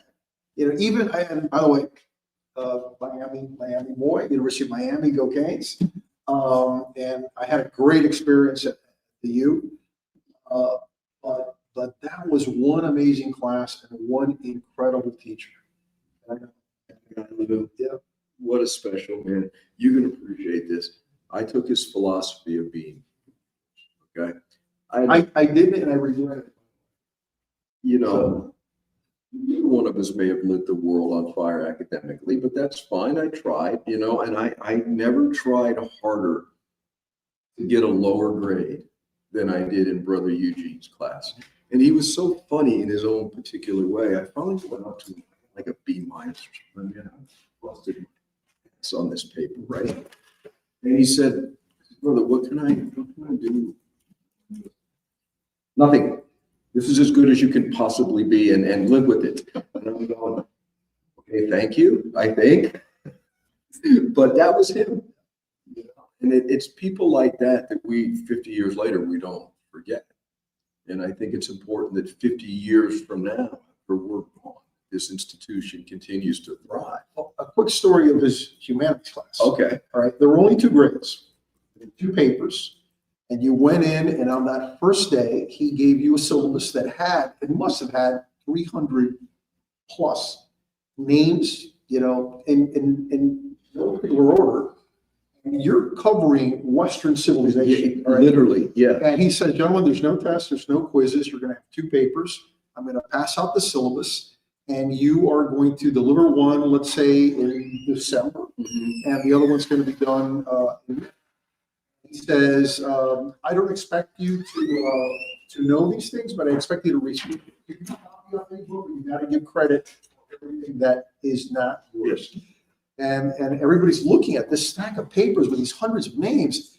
And remember, there's no internet back then. Exactly. You know, and his comment was, if you plan on passing the grades, you better start doing it. Yeah. And you know, that weekend, that Saturday, I lived that year at the Crow Hills Library every Saturday, going through the using the Dewey Decimal System, going through card catalogs, trying to organize all this stuff in chronological order to then start trying to decipher it. And I got A's on both papers, by the way. And by the way, typed, it was just a typewriter with white. There was no computers. And this thing was probably about 80 pages typed. The bibliography must have been 15 pages, footnotes and whatnot. I gave it to him. It was all bound. He gave it to back. There was a comment on every page. He caught misspellings. He caught punctuation. He read this thing. And at the end, I figured out what he did. You know, it was such a challenge because he wanted you to give that effort, you know, to be able to categorize everything, to research everything. It was an amazing class. Apart from that, he was unbelievably inspirational. Yes, and then he'd just start talking randomly in Latin, you know. But you know what, on a serious note, the way you strove to do that well in his class, obviously you carried that forward to the rest of your life where, you know, you're going to work to get to succeed at a high level. You're going to have to work at a high level. And Brother Eugene, he didn't know a football from a basketball, but he had a coach's ability to inspire people. Yes, he did. You know, Yes, he did. and those are the people that made this school great. And something you did along with Melissa, who's been running the show over here today, branding. We now have an identity. We all, you know, we had a C, but was it the Cardinals? Was it Cincinnati? Yeah, the Reds. I mean, whose C was it? You know, why did you get involved? Well, I think it was kind of by chance. My first year on the board, you know, you come into this room. Yeah. And, you know, the good thing is you know everybody. Yeah. You kind of see how the board works. And I'm sitting on that corner, and across from me, sitting next to me, is Mel. And, you know, I'm kind of listening to the presentation, and she goes up and she does this crazy presentation, you know, regarding marketing and whatnot. I was like, I like her. She's brilliant. And then I asked for her number, and I called her the next week, and I went and I met her.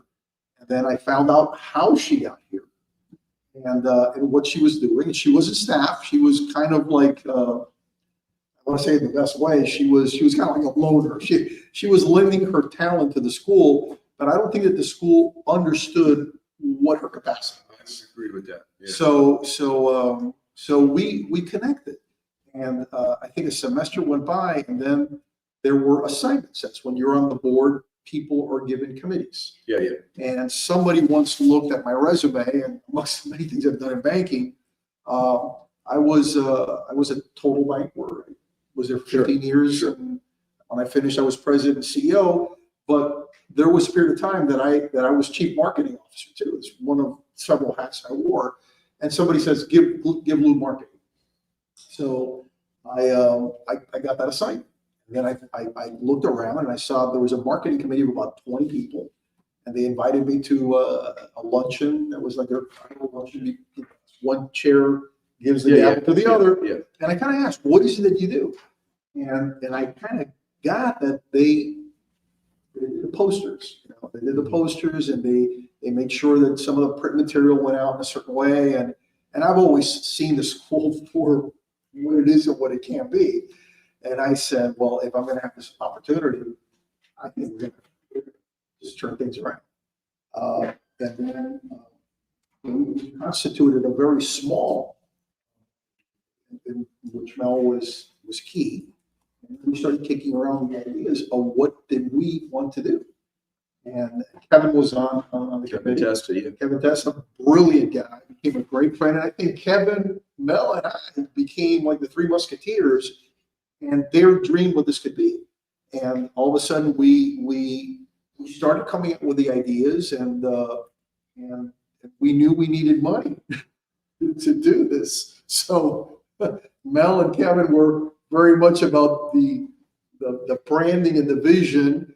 And okay, you go talk to Brother Kevin. So good call on their part. Yeah. So you go talk to that. So I went to Brother, and actually what we did is that we got Brother involved in everything. So as we started designing things, he would criticize us in his own brother kind of way. As only he can. But he was part of all the development of the stuff. And we were meeting like it was almost every other week. We never took real time off. And we were getting we're getting ideas and design concepts, and then challenging Brother that in order to do this, we needed to bring in professionals. We brought in a group of an RFP, they presented their ideas, and we finally chose one. We said, Brother, we really got to pay them. And this is not a handout, and this is not they're going to donate. We got to pay them, and it's going to cost so much. And they told me, he's never going to give you the money. So I said, all right, let me give it a shot. And I sat down with them. You know what? And I think it's because of the relationship that we talked and the trust that there is. He said, okay, well, here's the money. And that just opened up the floodgates. And then the next year, we asked for more money. You know what? And I think it worked out. I think it worked out, and I walk through the school now and I see the branding, campus-wide level. I see Brother Kevin's store. That was part of what we did as a group.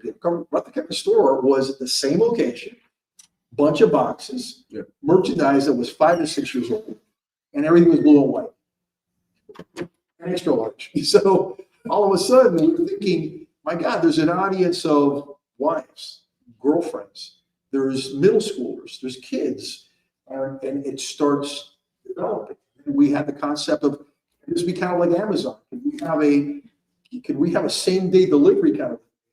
And we did that too. And then we started, the rest is it. It's evolved to what it is now. The rest is history. Yeah. There's this. Yeah. And there's this, and that's a great feeling. Yeah. And so you continue to help us push forward, and I hope you continue to help us for a very long time. And on a personal note, from all of us, I can't thank you enough, and I hope that the people that are watching understand that it does take time, it does take talent, it does take treasure to make this place the treasure that it is. Sure, absolutely. And all we can say is adelante, my brother. There you go. And thank you very much. Thank you. It's been a pleasure. Buenos tiempos, Lou. There you go. Definitely. There you go. Lou Aguilera, everyone. Thank you. Thank you. Thank you, Lou.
We're back live from the War Room on Explore Nation Day of Giving. Going to shift gears here a little bit and go to one of the younger members of the organization that began this whole operation back in 1958. A little before my time. Just a little. 3 years here at Columbus High School, but he is fit right in, just like a glove at this place. It's my pleasure to bring on Brother Robert Diddick. Brother, thanks for being here. Thank you, John. It's a joy to be here. You know, you didn't go to school here, but it seems like you did. It's one of my favorite things. Every year I get freshmen like, oh, brother, what year did you graduate? Well, that's Not from here. That's your compliment right there. I'll take it. You know, and I think we're all very cognizant of the fact that this is a Marist Brothers school, and without them, none of this happens. But that being said, the brothers that were so essential to this place and have been here seemingly forever, you know, we all stand on the shoulders of giants, and you know, as their time here is coming to an end, we need blood. And so you're a young guy. What led you to become a Marist brother? That's another one of the questions. Right after what year did you graduate, I tend to get, why be a brother? Well, it's a legitimate question to a teenager. So not fair, especially like for them, like the idea of this style of life is so kind of beyond. They're like, why would you want to do that? It's in some ways, you know. Okay, so why would you want to do that? And the unfortunate part is for what can be a very exciting question, it can be a very boring answer. It's not so much any one big thing, but just a lot of little things. You know? Like I went to a Marist school. I went to Archbishop Malloy up in New York City, and I loved Maristness. I was a big fan of doing things up in Sopus, where all of our Marist schools tend to gather together. I just loved the way that we related to each other. I loved the way that Marist people related to God. It just felt like it was sort of home for me. Like I been a Catholic school kid, and when you're in middle school, it just doesn't feel like it's your own until you mature enough to be in high school. And I think that's when I took ownership of it. For me, it was that very Marist version of it. And then after that, I left. I graduated high school, moved away for college. I always felt like something was missing. Like I felt away from something that felt very essential to me. I think it was that Marist spirit. It wasn't that I didn't enjoy, college or these things. I had a lot of fun in college. I loved it. But there was just that missing piece, and it was that Marist piece. So I knew I wanted to be Marist. I knew my story was going to be a Marist story, however it played out. And, it was one of those things that when we were in high school, us guys would joke around like, oh, do you think you're going to become a brother? Like, yeah, I remember those conversations. Some of the brothers would ask individual guys, I like, remember that conversation too. Yeah, you've gotten that invitation? Yeah, and it was standard back when I was here. Yeah, and the classic answer for us, like when I was like at Malloy, when I was going there, was like absolutely not. Like we were all fairly like close and certain on that. But way back in the back of my mind, that door was never fully closed, I guess. And the more I was just thinking about it, I want to be Marist. Like it's something I can't fully be without. I wanted to teach. High school really kind of brought me into my own, and I wanted to be able to help the next guy do that. Sure. And I just knew I wanted to be a part of something larger than myself. And the more and more I thought about it, the more and more like being brother just happened to make like sense. Okay. And the more I heard about what being a brother, like what that training looked like, because you hear about it and you assume it's like from day one you're making that life. It feels like a pretty heavy decision, right? The brothers taking these lifelong vows and things like that. But hearing about how that process actually works out, that you're really applying for 1 year. At the end of that 1 year, you're applying for 2 years, and how that all goes. I kind of knew I had to take the leap, you know? Okay. If I didn't try it on, I'd always wonder. Sure. And so kind of like I said, it's this unexciting, like I just had to feel it. And then I got there, I got to that training, and it just felt right. And I kept saying yes to the next year. It's gotten me this far. I think I'm going to keep saying next to the next. It's fantastic. And sometimes it's not all bells and whistles. It's that quiet voice, the quiet inside, you know. Yeah. What do you thought? You're 3 years at Columbus. You become a fixture around here. The young kids love you. You know. How would you sum up Columbus? I don't want to compare it to Malloy because every place is different. So, how would you sum up this place? Yeah, haven't thought about that. There is like a morousness that, like you said, like it's hard to compare us to each other because we do have so much in common. One of my favorite things about going to these Maris gatherings is you have all the kids at their own separate tables and they're all looking at each other like, I don't know who you are, stay away from me. And then like about an hour in, suddenly they're talking to each other like they've known each other for forever. I think what stands out to me about Columbus so far has just been there's an uncomplicatedness to certain things. And I hope it sounds like a compliment. No, that's the perfect answer. Yeah. Because for me, that is such a compliment. We live in a really unnecessary, complex world sometimes. And there's a straight-shootedness of it. There's a simplicity to, I don't need everything, I just need like what I need, Our guys just are like such a presence of joy for each other, part of my job, like here, I have conversations one-on-one with freshman class, all of our campus ministers, interviews with different students. We try to get every guy once a year. And we just ask them where they're at, and then especially where are they with God. But we check in on them too. And it's amazing to me, the freshmen, one of the first things they comment about is just how welcomed they feel. And it could be, I'm asking that in May, I'm asking that in September. That's always like one of the first things they say. Sure. It doesn't take very long. It's just interesting. It is. So it is, Explore Nation Day of Giving. And one of the aspects of today is Maris Brothers have done so much for this school. It's time for this school and the alumni to do something for them. The Brothers residence has been there since 1964. My grandfather was on the committee to build that house. That's how far back it goes. And so it's been a great house. It's been a great residence. It served its purpose.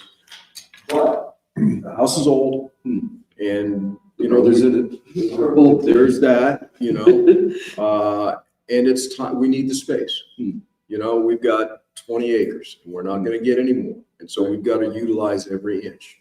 So I think it's the right decision. I think it's a great decision.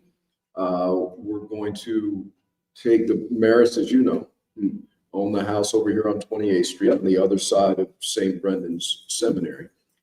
We're going to knock it down and build a house that is worthy of them, and not just the brothers that are here, but Miami is the retirement destination for so many people. So as the Maris brothers have done their service, they're going to have a nice place to retire, and we will utilize the land that the brothers' house is on now to help our capital campaign and expand. And I think you're the perfect person to explain.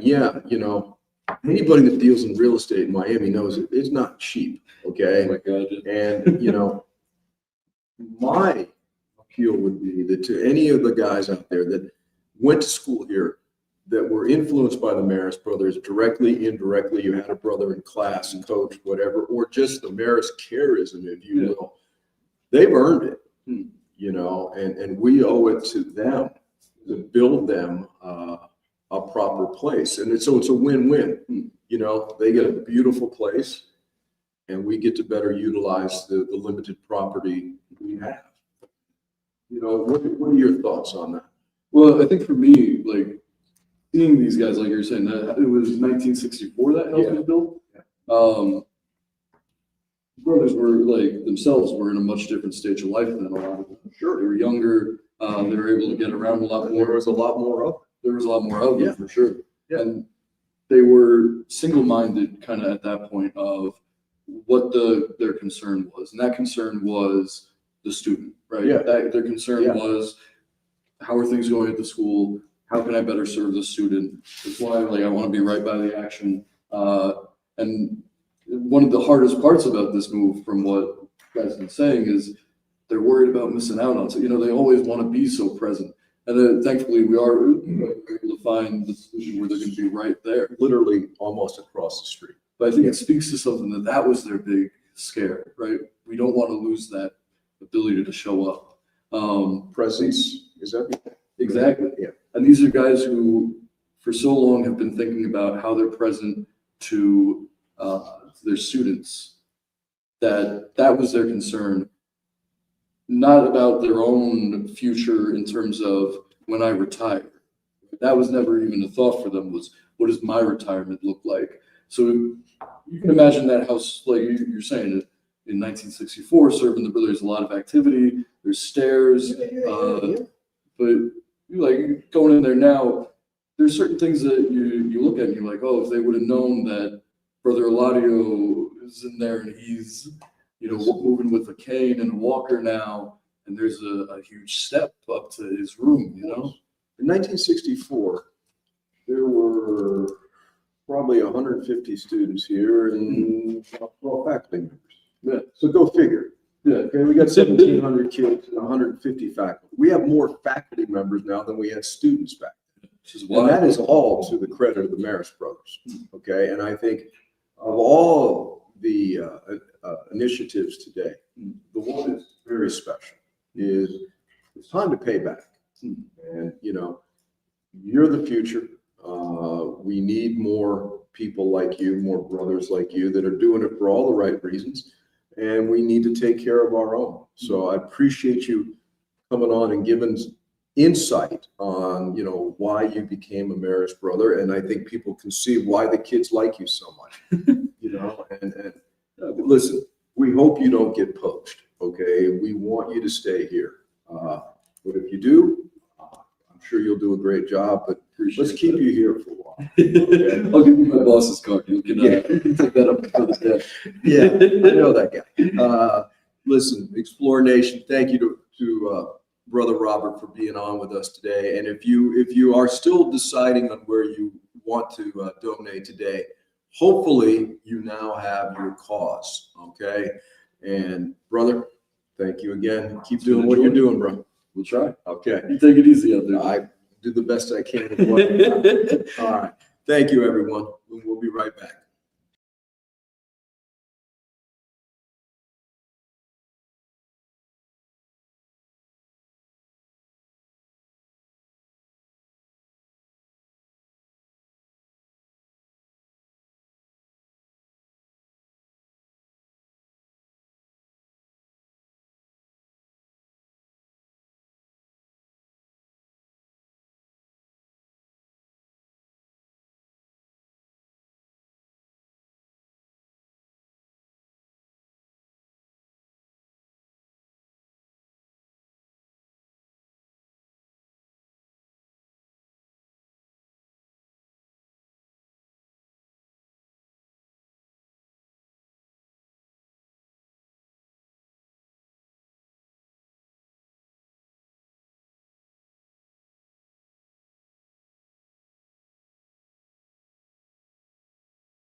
Explorer Nation, we're back live from the war room, and what a crew we have here. A motley crew at best, but legendary all the same. Starting with the original legend, the man that started it all, the first alumni teacher to come back to this place and started a trend that will hopefully never end. How do you introduce a man that needs no introduction?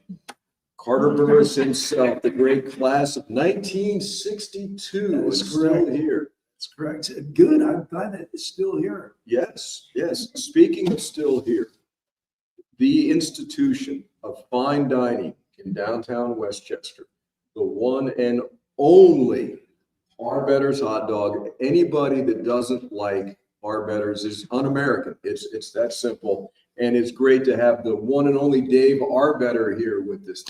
God has answered my prayer. Mr. Lynskey and Dr. Carter Burris with Grant Miller. Speaking of, Thank you, God. Yeah. This guy. That's all you have to say is this guy, the voice of Miami. I'm Here we go. saluting Arbetters.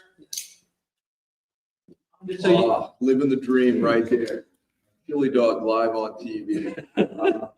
Again, all I got to say is Grant Miller, and that sums it all up.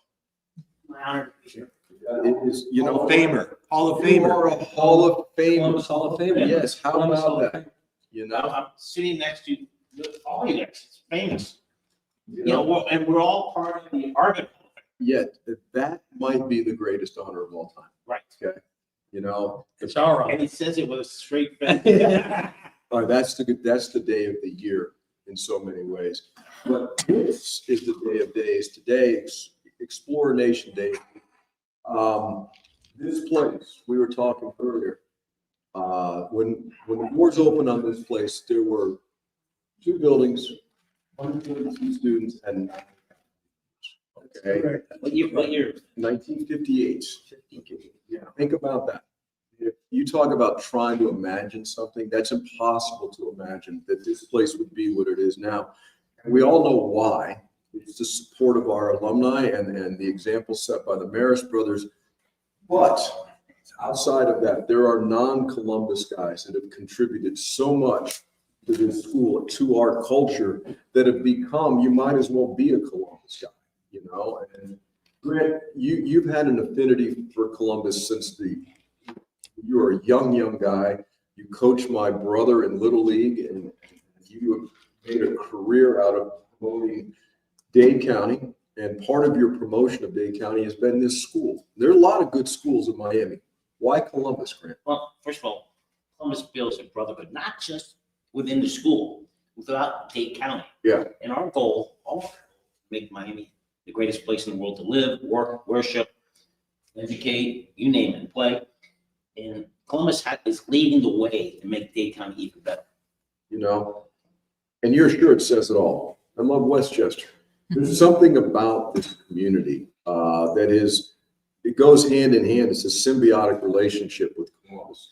Columbus is synonymous with Westchester and vice versa, but nothing represents Westchester better than our betters. We really started in 1958, the same year as Columbus. We're meant to be together. Synchronicity right there. I tell everyone, Columbus, I've never seen a school like it anywhere in the country. It is, to me, the best school in the United States of America. And Arbetters is so lucky to have Columbus as its sort of brothers in arms. It has always been that way. And you guys moved to the current location. That was my senior year in high school. We would still leave. What year was that? 78. Well, we moved here in 71, but yeah. We could leave campus for lunch. And so it was the mad dash down to our betters. We had like 18 minutes or something insane like that. But your place was the place we went. And your dad started something that you've continued. And Dr. Burris and I have talked about this a lot. What's great about our betters, and the same thing applies to Columbus, it's egalitarian. Everybody's equal at our betters, and everybody is equal here. At your place, there's a billionaire in line, and right in front of him is a construction worker, and he's going to wait his turn. And at this place, in the cafeteria, there's the son of a billionaire, son of a construction worker, sitting down with each other. And there's something to be said for that. There's no question. That's one of the reasons Columbus is so successful. And you have Dr. Burst, who's leading the way. You know, I'm a little confused. You just got out of school. You're wearing a Hawaii shirt and shorts. When do you leave work? Well, I went home, took a 5-minute nap. So when you get to be a little older, you take a little nap. How was that? That was great. I have mastered the 5-minute nap. I can just put my head down, dream about beautiful things. Speaking of beautiful things, this shirt Oh is yeah, fantastic. I'm tropical as can be. Yes, you are. But you know, this one of the things you were talking about Columbus and how great it is, and I've always said that. I was here the second year it opened up. It is possible. I mean, those of us like Lou over there, and his partner next to him, and who will be coming over here in a little while. That if you went to Columbus, you're a Columbus guy.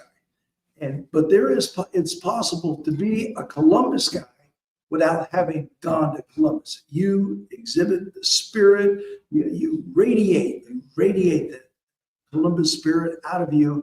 And both of these gentlemen right here, they have it. And also women, yes, women that work in the school, women that their sons go to school here, they are Columbus guys. Wait a minute, did you say guys? Yes. I'm using that term. It's a generic term. They are Columbus guys. And this is something that I think everybody should try to achieve, something everybody should try to find it and go up to that lofty place, being a Columbus guy.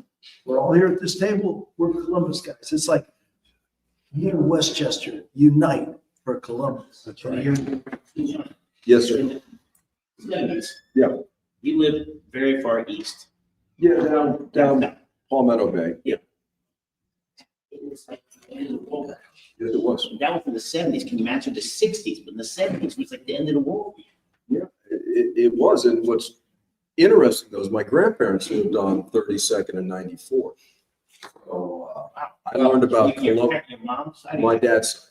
My uncle graduated in 64. He played football with Carter. And so I knew about this place as a young kid. And I never, ever, I thought this was the biggest place I'd ever seen. And I remember my uncle's friends. This is the one thing I remember. They were crazy. They were out of their minds, insane. They were big and they were frightening. And that was my introduction to Columbus. And look, big and frightening. You know, I went to the other school, Palmetto, and back then there was a group called Columbus Wheels. Oh, the Wheel Club. Yeah. Yeah. And Social club. Yeah, it was a social club. Service. When they showed up, Founding. when they show up, you better leave. Yeah. It was a service club. Founding member, yes, step back. Service club. Community service. I have no idea how I ended up at Southwest with. 2 times. Well, yeah, my my father was Jewish, my mom's Catholic. Yeah. And it would be perfect. It would have been perfect for me to come here, but I guess my father was a little cheap. You don't want to show. You know, you would have been welcome. And that's the thing. You know, But you're a Columbus guy. I'm a Columbus guy. Through and through. you know, and let's give this guy his due, shall we? There is.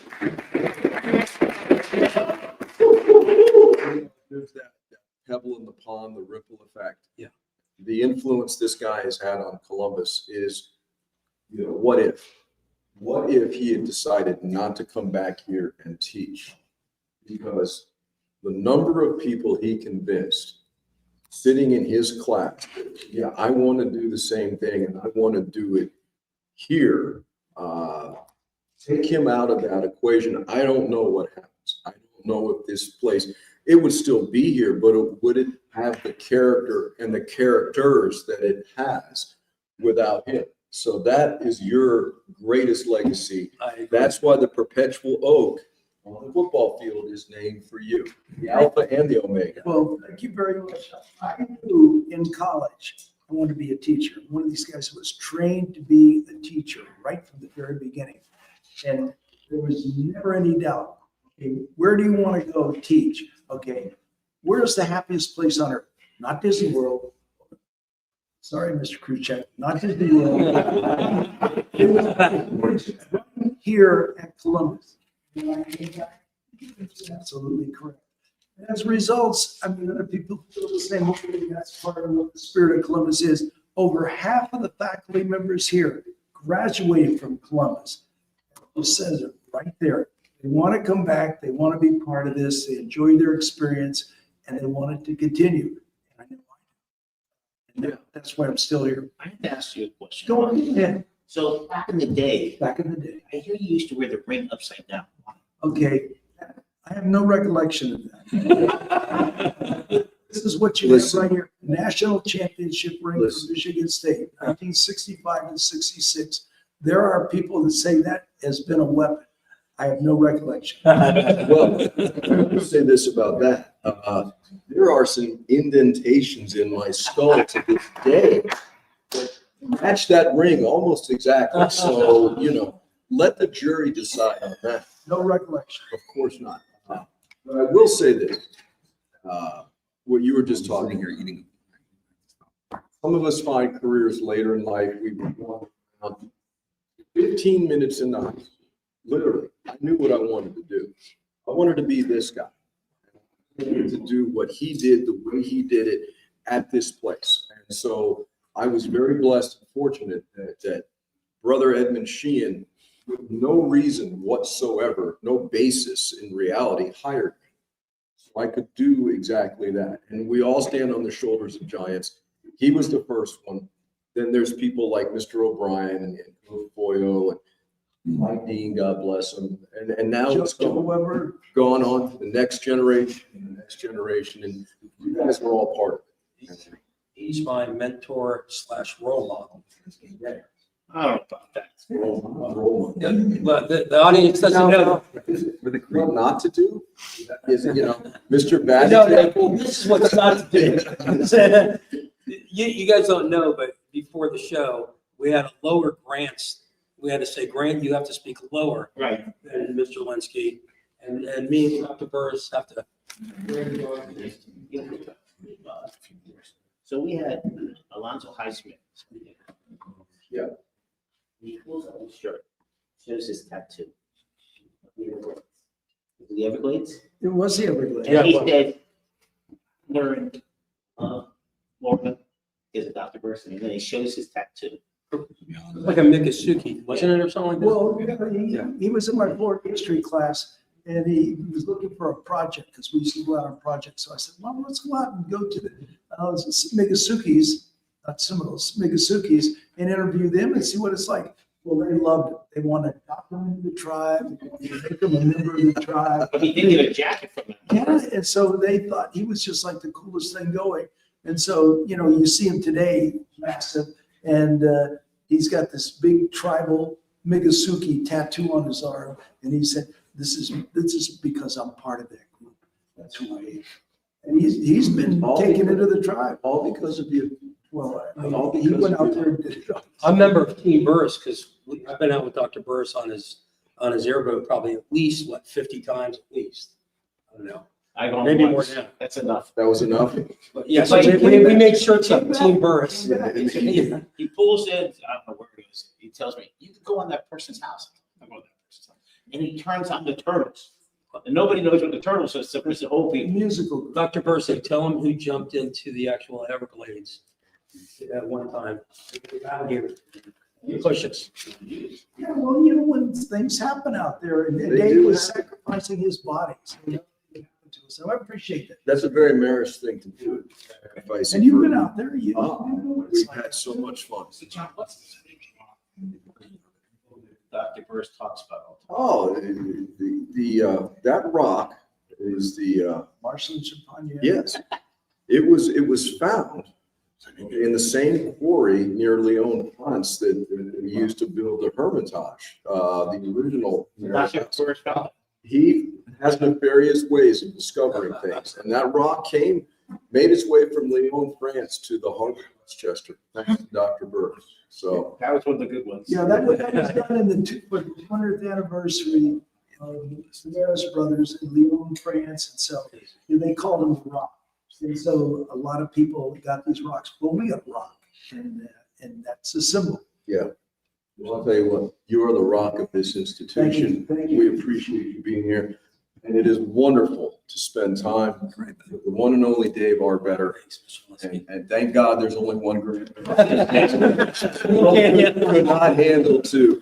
But Explore Nation, if these guys have influenced you in any way, shape, or form, please be generous today. We're closing in on some major, major milestones here. So with your support, we're going to meet them.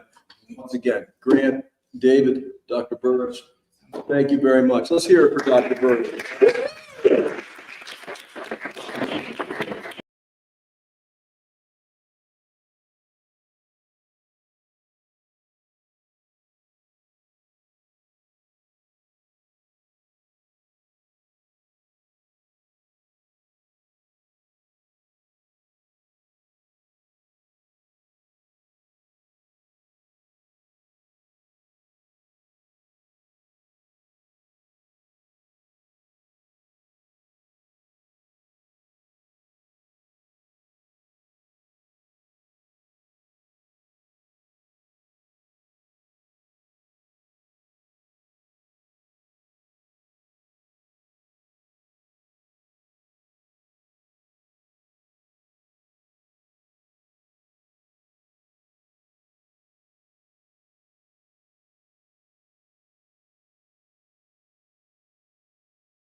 And we are back live from the war room, from one motley crew to another. Representing the best and the worst of the early 2000s, some true characters. To my far left, from the class of 04, Mr. Rene Garrett.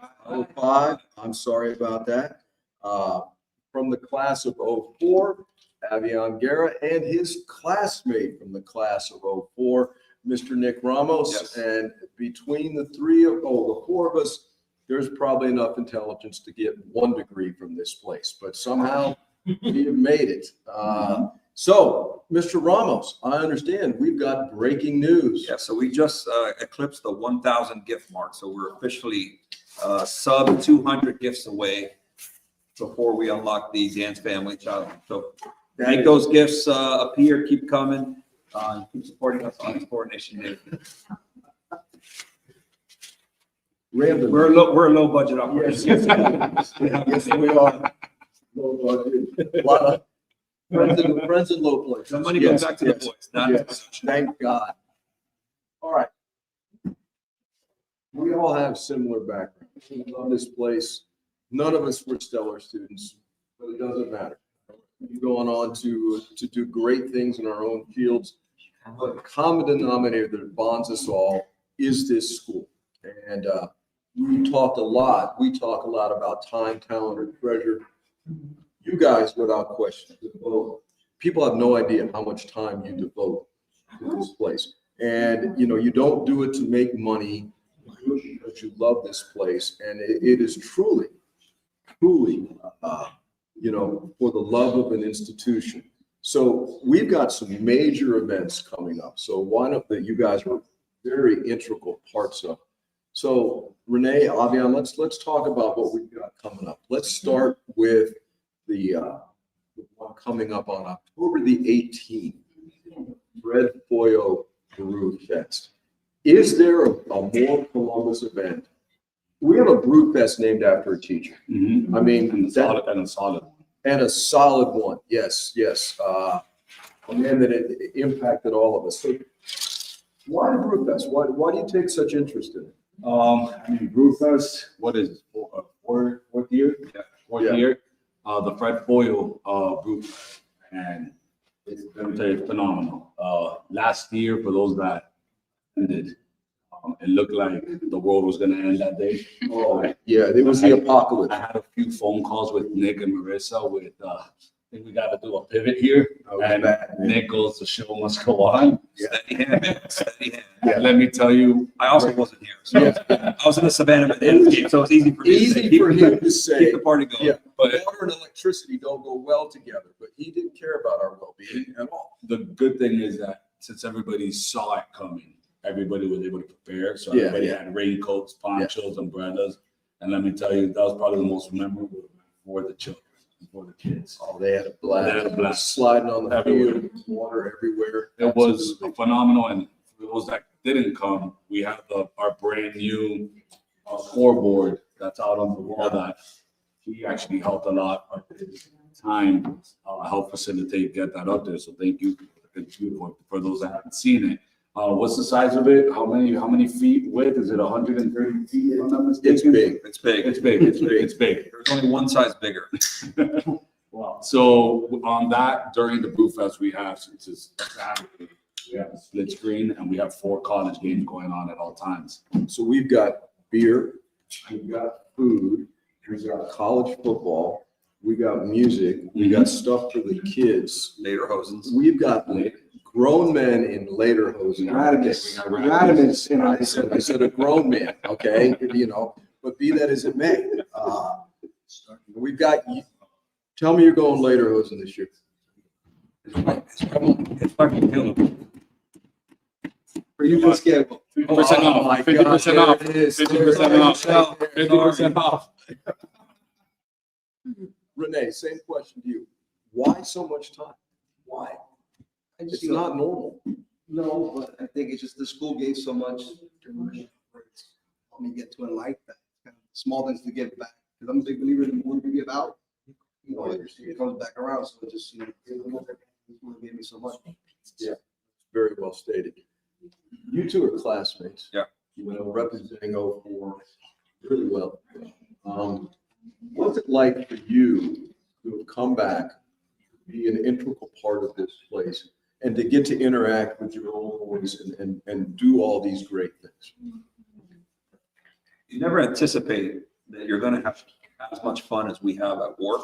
You know, I've held a couple other jobs and they've been great. They've been fun in their own way, but you know, you come back and you talk to guys who graduated 30, 40 years and they look at you with almost a sense of jealousy that you get to work in this place. That's a very cool feeling. You know, every day is something different. It's fun. Obviously it's hard work and we're doing a lot of different things, but just to be a part of the success of the school in my own way has been my way of giving back to the institution that gave me so much. I don't know if you caught on, he said, I've held on to a few. Yeah, there was like some doubts or White surprise. I actually held on to these jobs, you know. Hopefully this one will work out.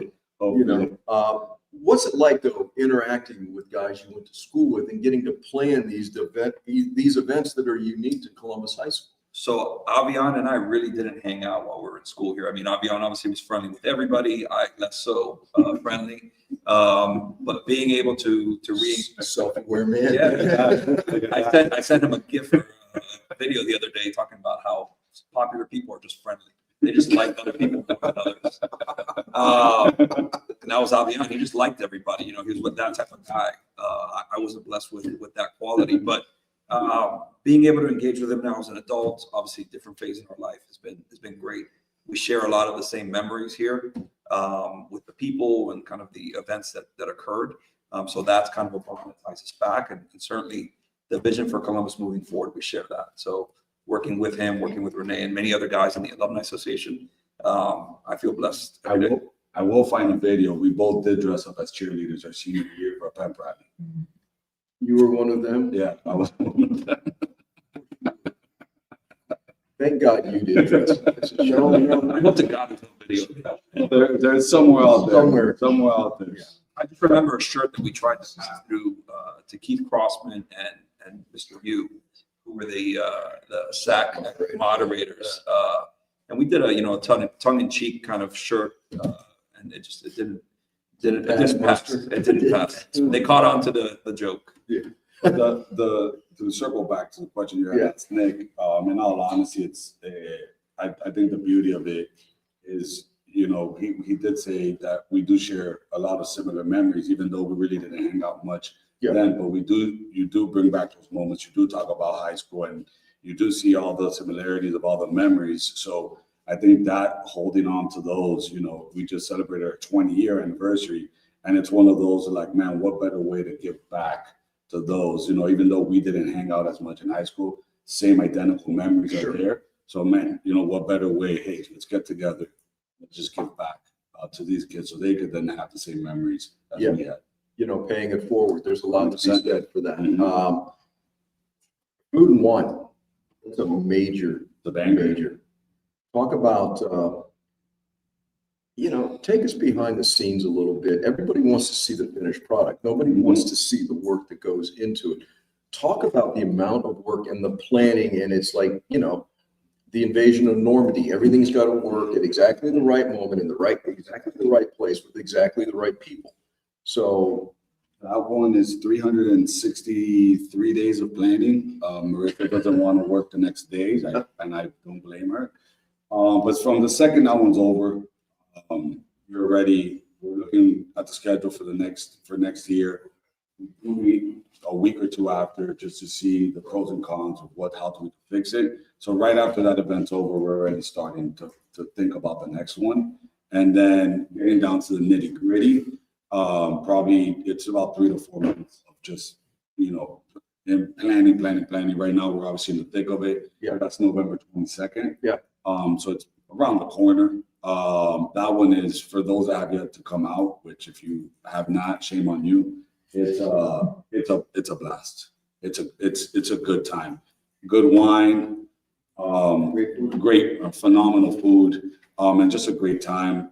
We've kind of thrown into the mix like the kind of club aspect of it, which that's a lot of people have, that's why they come back.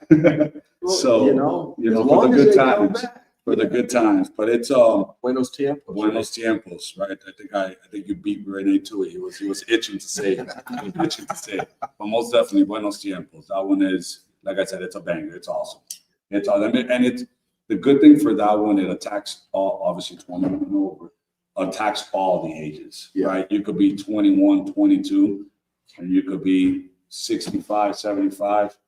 You're gonna have a great time, no matter. And in between. And then The two Mecca. words, pig roast. Pig roast. That's all you gotta say.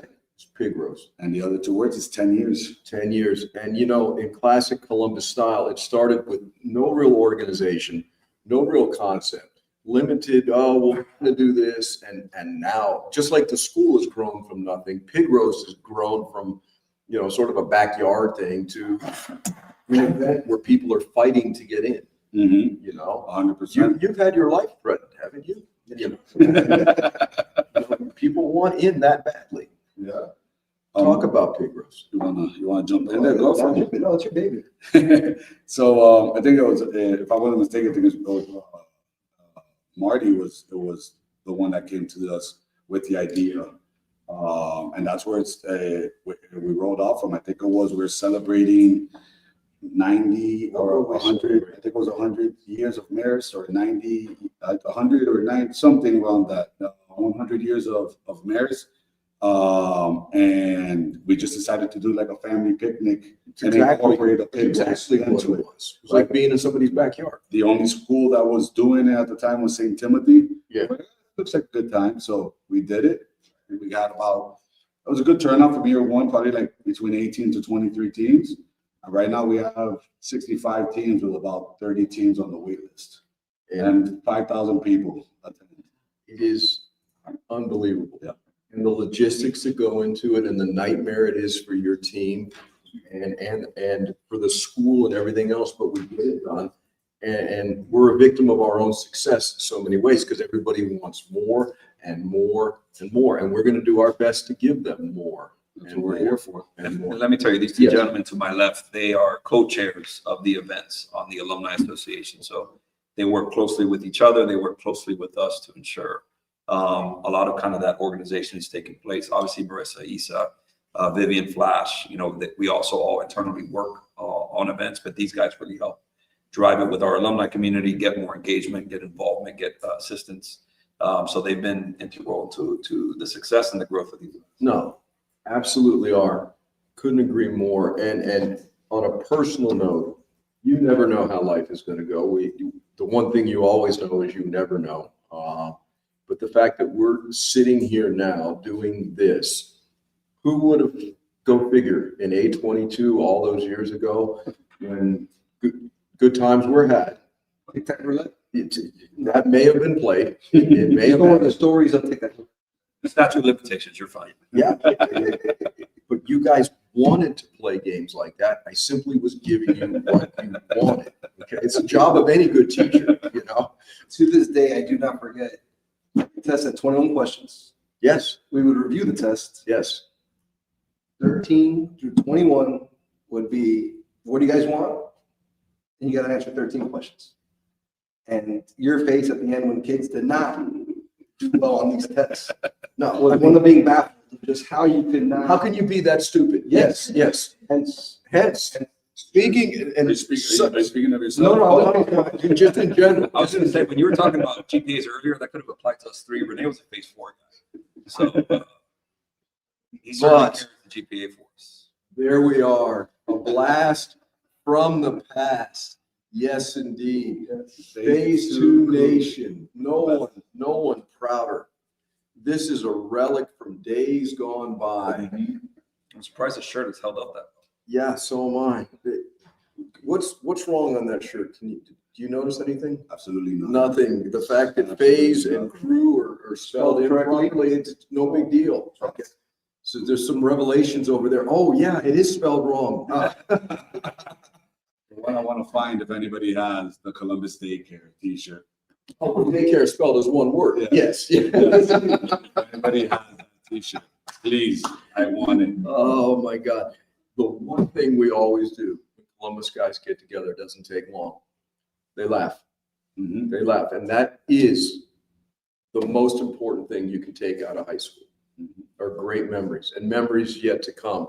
So Explore Nation, if you're laughing along with us and hopefully with us and not at us, but whatever the case may be, if those memories pull at your heartstrings, donate, give early, give often. We've got some lofty goals to achieve, don't we, Mr. Ramos? We still have a couple hundred gifts before we unlock the Dance Family Challenge. So please continue to give, continue to support and help us achieve our goals for our young men.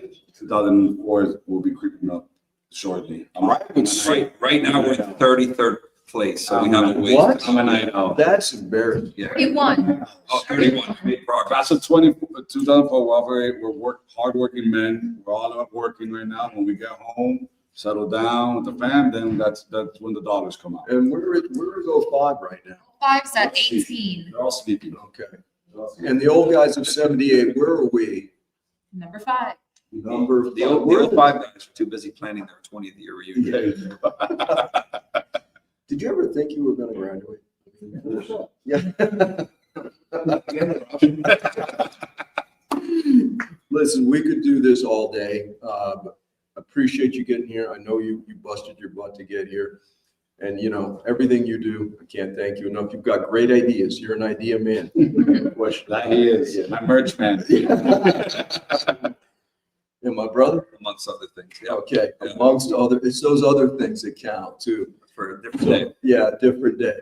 All right, Explore Nation, we're going to take a little break here and we'll be back momentarily. Thanks very much. Thank you, guys.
And we are back, Explorer Nation, live from the war room. We're going to lurch from one train wreck to another.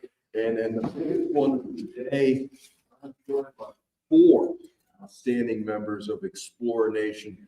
On my left, Mario Suarez, class of 1991. You may know, you may have seen that name Suarez on a certain building out west. In the class of 1986, Lou Cristobal, a name that needs no introduction around this place.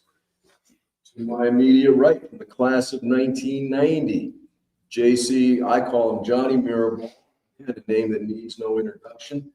3 generations of Miraballs attended this school. That's quite something, isn't it? Yeah. You know, we've got alumni dads here, and on my far right, from the great class of 1991, Mr. Albert Bartholomew. And between the 4 of you guys, what you have done for this school literally can't be measured. Okay, we've got the passage, which, you know, people walk through today. You know, it's quite amazing what you guys have accomplished, and it's because you love this place. So let's go back to where it all began. And all of you came to this place in different ways, but it's quite a journey. Tomorrow, start just working left to right. When you look back at your time here, you've gone on to be very, very successful. Okay. What do you think some of the lessons were that you learned here that you've applied to make you successful in life? This is the first time that you kind of see a lot of different people from a lot of different walks of life. You know, you go from a small elementary school to a much bigger setting, and everybody's different. And you gotta learn how to play in the sandbox with everything. And I think, you know, as you get into your professional career, what you realize is you're going to deal with a lot of different people. Yeah. That are different. And but you're going towards the same goal. And I think in Columbus, we're all going towards the same goal. And business life, you know, I think it correlates. The difference with Columbus is that it was, you could feel it more. In the business world, you're competing more. It's just more of a feel than a compete. And I think that's why I'm here today. Your introduction, when you were introduced into the Hall of Fame, you had the greatest line of all time, buddy from Columbus. Yes. And speaking of a buddy from Columbus, all the way from Italy, yes, he's joining us, transcontinental, the one and the only, I hope he's here, Jose Munoz. Jose, look, there he is. Jose. Hey, Coach, what's going on, guys? I can see him. Hold on. You guys hear me? I'm gonna just put it Jose? Hey, what's going on? Right. You Hold guys on. hear me? Is it him? Is it me? The anticipation of Christmas. We can see him Hold on. Oh. Hold on. so close. Mic, speaker. Okay. Go like this to him so he can. Hey, Jose. You guys hear me? Yeah, man. How you doing? Doing good, Coach. All right, everything's going well. What's going on, Jose? What's going on? A little tired, but I wouldn't miss it. We're so glad you're here. Can you see the clown show you're missing right now? I got it. I see it right there. I see it there, left to right. Long as this Starting with the left, the little white haired dude. What's going on with that guy? That's your brother there. Yeah, My brother from another mother. Yes. That is my brother. I can't complain. I got no hair.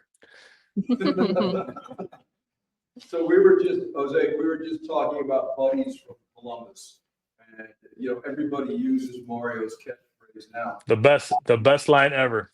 It's the best line ever.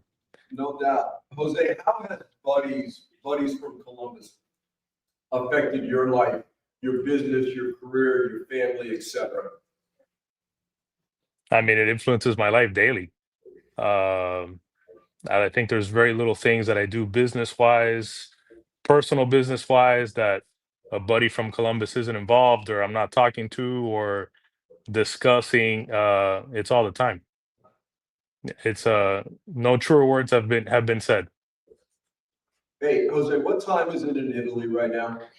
It's 11:30. You know what?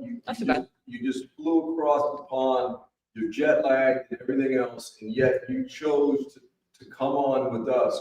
And I think that speaks volumes about your commitment to this school and the friendship you have with these guys and all of us here. It's awesome. Absolutely, man. I'm 36 hours. I'm 36 hours in, but I'm fighting through it. Yasmin went to bed a couple hours ago. She says, "Are you really gonna do this?" I'm like, "Absolutely. I'll just I'll fight through it." But I'm good. I'm good. Glad to be here with you guys. Yeah, we're glad to have you. Luke, you and your brother are legends at this place. And I know for a fact, it wasn't easy for your parents to send you on this. And talk about what, as an adult now, looking back, you've had two sons graduate from Columbus. What did their sacrifice teach you? Well, their sacrifice, what they taught us, was all about accountability, toughness, and work ethic. But at the same time, so much love and so much support that it kind of, I know that speaking for not only myself, obviously, but my brother, it's like we're competing against ghosts because that's what we wanted to do for our sons. And with my situation, it was always, because you never know when you're young, when you're first coming up, when you first get married, you really can't foresee that far in the future as to what your situation is going to be, whether it's financially, whether it's family, whether it's like whatever. I mean, you have an idea, but you really can't be certain. But I did know one thing for certain: whatever it took, my boys would go to Christopher Columbus High School, and that's what. And learning that from my parents, because like you said, Coach, it wasn't easy for them. It was hard. They barely spoke English, but man, I mean, you talk about tough people with a great work ethic, with a great work ethic, and raising us in a loving and kind family with that was always faith oriented. Yes. Above all, our faith was always the most important thing, but that's what taught us, that's what drove us, that's what motivated us.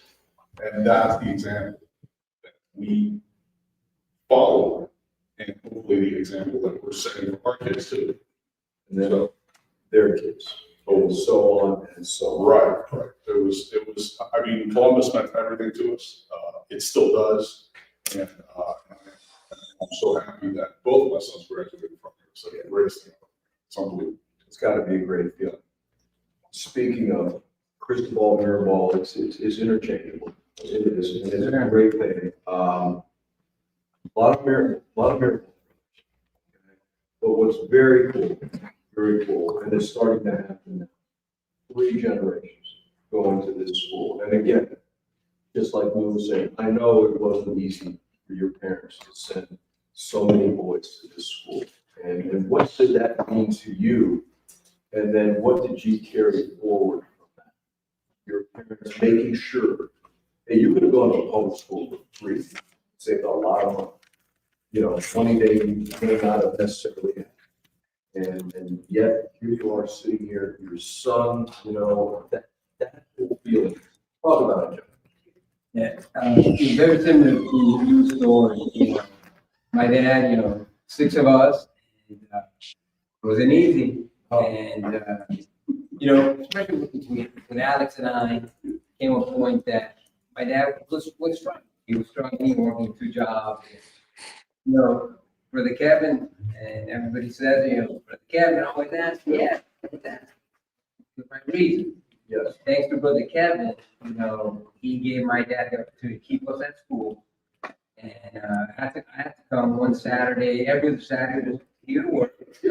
And I struck for that, painted, I did whatever was asking me to do that Saturday. It was the best. It made me love this place even more. And in the summers, they gave me a job. I worked in the summers remember Jose, the janitor, Jose? Oh, yeah. He was a madman. He was dangerous. He was dangerous. I used to work with myself, Mike Floyd, and Jose. So you imagine that. But all that did to me, Coach, was make me love this place even more. because, the opportunity it gave my parents, myself, and my son. Yeah. And then, then we take it back years later when, my daughter went to Lourdes, beautiful school, great school. I liked it, yeah, all right, good, hey, Bobcat, yeah. Yeah. But, 5 years after, when we had my son, my first thing is my son from Columbus, baby, that's it. From the hospital, I knew he was coming to Columbus already. And there was nothing like Javi's 4 years here was his place, his country club. If you let him, he would have slept here. Yeah. And that senior year, watching him do all his activities and that graduation was just Magical day. yeah. And I know my dad wasn't here with us, but I know he was happy. Of course, of course. Your boy insulted you from Italy earlier, because you did, and that's the beauty of it, You take it. Love disguises abuse. Absolutely. We've only been doing it for about 40 years now. Would you like to say anything?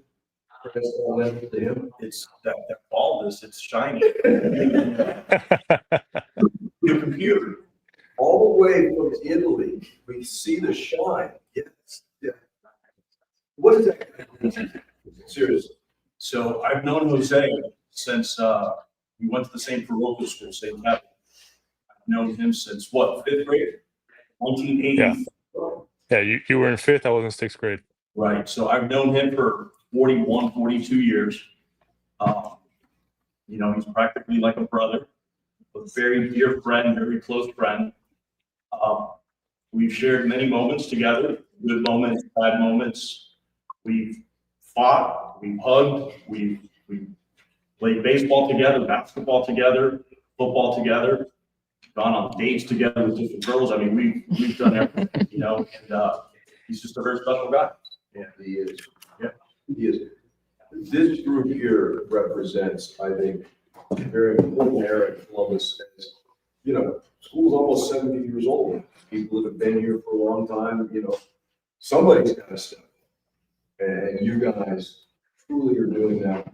My favorite, and I know I'm speaking for President Tom, when we were having problems in T building, okay, the ceiling and everything, you came over, okay, and all of a sudden, you're in the ceiling, crawling around, okay, like you're 18 years old and just some rent-a-bum construction worker up there in the ceiling. You're the head of a major company, and there was nothing that was going to stop you from going in that ceiling. It didn't matter. I mean, it's an honor for me to do that. Honestly, we're not above people. We're not better than anybody else. It was an honor. It was a pleasure. I was glad I was able to do it, and I would have felt bad for that inspector guy being up there by himself. So I felt I needed to be up there as well, and I don't regret it, and I'm glad I did it. It was pretty great to watch. I have to admit it. The concern was, were you going to come out? But you did. And Jose, all the construction that's going on, all this hard work, everything that's happening, it's got your name on it, okay? And, serious question. Why were you willing to take on such an enormous challenge? Because, man, this is a project and a Look, I think one of the things that really, I think Mario said it one day, when we start thinking about those people when you were in school that made a difference, Mr. Bernhardt, Mr. Plummer, and you realize those guys did it, and those guys had to do it out of their own time. Iggy Halley, to do these things, and I just, I think I had a skill set that I was able to help the school at a time that they needed it. And that's why I took it on. And honestly, I mean, I work on the school probably daily. And it's a pleasure. It's an honor to do it. Like Albert says. So, and it's great to see where it's going, help. I think one of the things of working, not just about donating money, but the school can really use a lot of professionals, a lot of the time, expertise that people have. And it's not like you get asked to work to get on that board. It's a working board. You're not there just rubber stamping stuff and you show up to a meeting and blah blah blah. I mean, like I say, we're on this every day, actively working on things in the school, and it's one of the best jobs I've ever had, honestly, to be able to see that and see the way that we're going and see these projects. I absolutely love it. Well, and we deeply appreciate it, brother. So it just occurred to me, there's a lot of Columbus history at this day, and there's a lot of Columbus love at this day. So we'll go around in just a few words. Mario, you first. Sum up Columbus High School. I think the coolest thing that I've experienced in the last 20 years of Columbus is that my wife lives it with me. And that's incredible, because she saw what it did to my son when he started and how he left. And she's more than anything. She'll tell me, when are you going to that meeting? I'm like, geez, please. So I didn't think it was possible. So that's one of the coolest things I've experienced, is watching her love it so much because of what it did for my son before his 4 years here. It's awesome. That's super cool. It's kind of weird, but awesome. Yeah. Good. For me, I think it would have to be Brotherhood. Okay. That's kind of easy, like the late answer. Yeah, okay, it is a cliche, but at the same time, cliches are based on truth. What's your definition of brotherhood? Man, it's about always being there for each other, and it doesn't matter whether you graduated in 2018 or 1986 or 1962, like Dr. Burris. Look, him helping my son Richard, that just graduated this past year, class of 2025. 1962 guy, 2025, and not because it's his job, it's because it's the brotherhood. We take care of each other, we support each other, we love each other. Even though sometimes we may fight like cats and dogs, right? But that's okay, because we're always here for one. That's what brothers do. Of course. Yeah. Johnny? Coach, these two stole mine. Brotherhood, definitely brotherhood. And again, you say it out there, Columbus brotherhood. Hey, nobody understands it until they're in it. And the prime example is a good friend of mine that his son just graduated and did not go to Columbus. He went to Core Park. And he came, we'll tell you today, he feels like a Columbus guy. And he didn't even come to Columbus. And I'll say his name, Mickey Sarah. Okay. And Mickey will tell you, man, I wish I would have come to Columbus, but I'm glad my son experienced it. There you go. Okay, and then he goes, now I know what you were saying all these years about the brotherhood. Because like Luke said, it doesn't matter what year you are. You find out you're from Columbus, I'm helping you out. Whichever which way. Doesn't matter. It doesn't matter for what. Where it says you went to college. As soon as somebody says, oh, you went to Columbus, It's it. boom, over, done. You know so-and-so, did you have so-and-so, what about this? You remember? That's it. Done. And number two, like Dr. Burr stated earlier, my wife is a Columbus guy. Rosie took over Columbus. She's the biggest Columbus fan in my house. Over my son. Do you guys ever get the opportunity, and I didn't get this chance, to sit around with your sons and just BS about, did you see this happen? Did this guy happen? That's got to be great conversations. They're funny. It's on a rewind. What happened back in 1986 still happened in 2019 with Lewis, and still happened in 2025 with my son Richard. And the thing about Columbus, we've talked about it several times. Yeah, you went to school because you didn't want to miss school, because you didn't want to, and you don't want that, you don't want to fail. But it's the fear of missing out on something hilarious. Yes. Something funny happened. Yes. And it's great. I mean, sometimes you guys instigated it, sometimes the teachers instigated it. Yes. Albert, your son will be here soon, so I'm sure you're looking forward to, like these guys and like Jose. So Columbus High School, It means the world to me. I think, the greatest gift that my parents gave me was birth, was life. And I think after that, it's probably Columbus.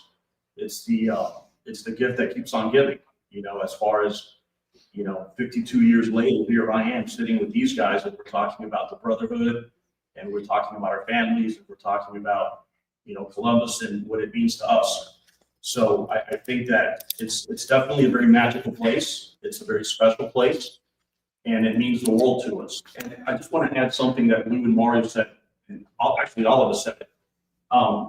We give back to Columbus because obviously we love the school and the school means the world to us. But in addition to us, it's a way of repaying back what our parents did for us.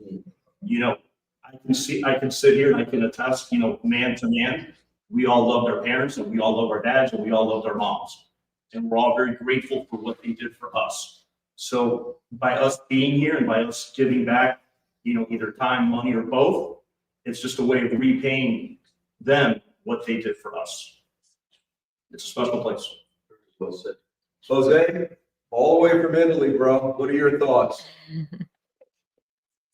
I mean, these guys summed it up pretty well, but I think a really cool thing, recently I was talking to Max, my son, who's a senior now in college, and who knows where he's probably going to go when he gets a job. It's probably not going to be Miami, New York, Chicago, something like that. And we're always hinting, yeah, but you're not going to do this for forever, right? He goes, and his words is like, no, man, my kid's got to go to Columbus.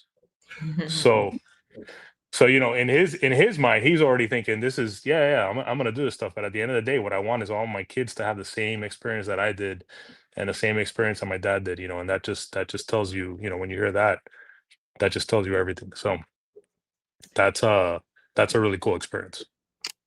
Yeah, well stated, brother. So listen, boys, on behalf of everybody, what you guys have done and will continue to do for this place, we can't thank you enough. It's been my pleasure to develop a relationship with all of you as students and now as adults and then of a certain age. And we're doing great things together and there's a lot of memories still to come. You're laughing. It was morning Texas, correct me. Yeah, some of those things we can't talk about. That's okay. Jose, go to bed, bro. All right, guys. Thank you so much. Love you guys. All right. Bye. Have a great rest of the evening. Bye. Take care. Thank you, Jose. Boys, we got to do this again, same time next year. We got to deal. We're going to.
Explore Nation, we are back live from the war room, and here we go. Two of the great. Hold on.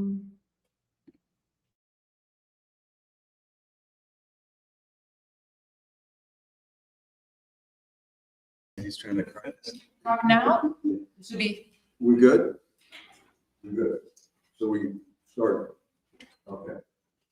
All right. We are live in the war room, Explore Nation Day of Giving. Two of my favorite people. We have had some conversations about some things, haven't we? Four brothers, yes, attended Columbus High School. Brother Eddie was on earlier today, and so now it's a pleasure. From the class of 1986, Ricky Areola, from the class of 1994. Good to be Dan Areola. It's glad that you guys are here. It's great to be here with you. So many things that we could talk about that maybe we will and maybe we won't. Yeah. But there have been a lot of great families over the years at the school, and we've had a couple of them on today. Your family certainly ranks up there, okay? Going back to your dad and everything he did, you guys have picked up that mantle and carried it forward. Listen, your company, Intel, is very successful, okay? Your whole family is very civic-minded. You know, there's a lot of places you could donate your money, and I know you get asked all the time. It comes with being successful. People ask. We, ironically enough, have never really had to ask. You guys have offered. That doesn't happen every day. So Ricky, why Columbus? Why? In terms of just philanthropic. Yeah. I mean, look, it's shaped myself and my brothers. So, you know, the four Areola brothers were very much molded, probably, you know, more than any institution that we've been a part of. Columbus would probably be the common denominator among all four of us that shaped us. Good men and good people in our community. So, you know, obviously it's got a place in my heart. And then, you know, selfishly, I've got an 8-year-old son who's going to be coming here, whether he likes it or not, but he's going to like it in a few years. And you know, Columbus is such an important institution for our community, Miami-Dade County. It is unique in what it brings to our community. We'll talk about that more. And it's important that we all support it in whatever capacity we can, whether it's sending our kids here, philanthropic, or just coming and attending events. I think Miami-Dade County would not be Miami-Dade County without Columbus. And I think it's singular in its impact in our community. I want to be sure that for my son and, you know, future generations, that Columbus continues to have the impact. That, you know, that point often gets overlooked, is the reach of this school in this community and the number of deals that get made, the things that go down because of the Columbus connection. And you guys have been incredibly generous, not just with treasure, but you guys are always looking to help out Columbus guys. We had a conversation last week about, you know, does CCNN have some guys we could use? Not everybody thinks that. Eddie was on earlier today, and we were talking about the night we recreated my classroom in the cafeteria. I had not seen you since 1994, and that night, boom, just like that, you know, it all came back. And, you know, the fact that and Ricky, I didn't have you in class, okay? And the wonderful part of all this is we've developed this relationship that goes beyond, you know, the fact we all went to school here. That's common. I think you just started teaching when I was here, so we just never got the opportunity. I was a much younger man. Yeah, we're not that far so much apart. younger. Yeah. So again, why do you care so much about this place? You went to college. You went to Chicago for a long time. So why? Yeah, I mean, look, I echo everything that Ricky said, right? That it was an important institution in the fabric of sort of how we all grew up. And, you know, I tell people all the time is, you know, this is a place, it we value turning your, boy who comes in here at 13, 14 years old, leaves here a young man that is accountable for his actions, has discipline, and knows just how to be a solid guy. And meaning that, like the brotherhood, right? That you know how to build friendships that last long. This is the place for you, right? One of the things I'll add with what Ricky said is that we're business owners in this community. And selfishly, you can't build a great company without great talent. And I know that this is a talent factory. Okay. And so we hit a point where we go, you just have to step up, and however that looks. And one of the areas when we started talking was that science building. You read the data. Yes. We are falling behind in the sciences and engineer and all that kind of stuff. And so you look where your mouth is, where you can sit on the sidelines and be a critic, right? And so we decided to jump in head first, get back involved. But the reality is, it all starts with one very special person, and that's you. When I showed back up here after 20 some odd years, and Eddie had reconnected, and we, introduced you to Ricky, you're very special to this community. And so when we got going and we started talking, we said, yeah, man, why aren't we doing more with Columbus? This is a no-brainer. It was staring us right in the face. And that's why over the past 2-3 years, we've been so active, because this is important to this community. It is important to this community and to this school. And the fact that the day we were looking at the science wing, we came across that plaque with your dad's name, and to see you guys react to that plaque. You can't put a dollar amount on that. Crazy. Because I could tell what it meant to you guys. Ricky, you brought up some points before, and I know you feel this way. One of the things this school does in today's world is it makes sure young men, are exposed to the right things, the right values, and how to become a responsible citizen. And I know you feel very strongly about that. Yeah, I feel very strongly about that, and we can talk more about it. But the emphasis you put on the word man, I don't think we can highlight that enough in today's age. I mean, my personal opinion on this, I'm not alone, but it's not spoken enough. I mean, there's sort of a war on men, sort of like, for whatever reason, it's gotten out of hand. I think you're starting to see the effects of that at a national level on what it means for, us going forward. And, not really many places in Dade County, really, this is the only one, because that other school. What other school? Yeah, exactly. Yeah. Our sister school. It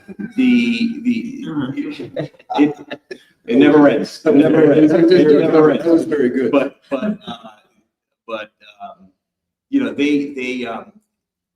here at Columbus, we prepare men for life. Yeah. To get ready for the real world, and we do it, with obviously good religious fundamentals, but also just, an entrepreneurial culture. Like, that's another thing I think we do very uniquely, the entrepreneurial mindset. Other schools in the area, I think, prepare you for, like, you're going to be a professional, be a doctor, lawyer, whatever. Columbus is really unique in, like, educating men to become entrepreneurs, or go into professional class, or go into civic life. I mean, Columbus has that unique blend of preparing boys for adulthood in a lot of fields that communities need. And I don't think there's any other school in Dade County that prepares its graduates for that broad of a spectrum of community life, business life, civic life. You had Lou Cristobal here, after a fabulous football career, went on to be a highly decorated police officer, sitting next to, a couple of great entrepreneurs. And then you'll have a guy, I'm sure you had today, that's worked in government, has worked in the science field. Like, there's not a lot of schools that have that panoply of, diversity. Yeah, with the full spectrum, we've got it. Both of you, and I've noticed this, value reading. You read, voraciously all the time. You got to read this book. You got to read that book. How important is reading, and you feel as strongly about it as I do, that reading needs to be incorporated into the curriculum more? Yeah, it's essential to life. It's one of those, I call it a cascade habit. If you're a reader, a lot of good things are going to happen. And it doesn't really matter what you read, but you want to try to put good content, whether it's fiction or nonfiction, but good stuff. It was Eisenhower who said, not all readers lead, but all leaders read. Yeah. You know, and it's true. Fact. Yeah. Yeah. Your time in Chicago, great city. Yeah. No doubt. What is it about Miami that drew you back? Aside from the weather, because there's a big difference. It's cold in Chicago. It gets a little cold in Chicago. I got to a point where I wanted to come home, right? And sort of a weird way Columbus plays into that. When you ask me what does Columbus mean, it's like a second home, right? Yeah. When I walked into the halls, it reminded me of like when I was away for a long time or whatever, and I'd go back to my parents' home. It was like home again. I go right to the room and that kind of stuff. So Columbus got some of that vibe. Look, I'm very bullish on Miami, right? I think that over the last couple of years, it's got a lot of growing up to do as far as, infrastructure and so on and so forth. But the number of good entrepreneurs that have come here, the excitement of the city,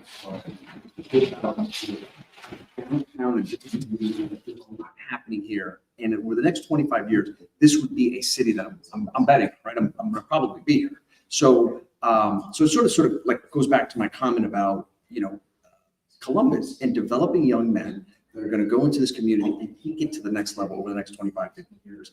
Graduating, like if I can make an impact on hundreds of kids every year, graduating, getting back, getting involved, whether it's civic, government, business, whatever. If I have a small impact on that, then sign me up. There you go.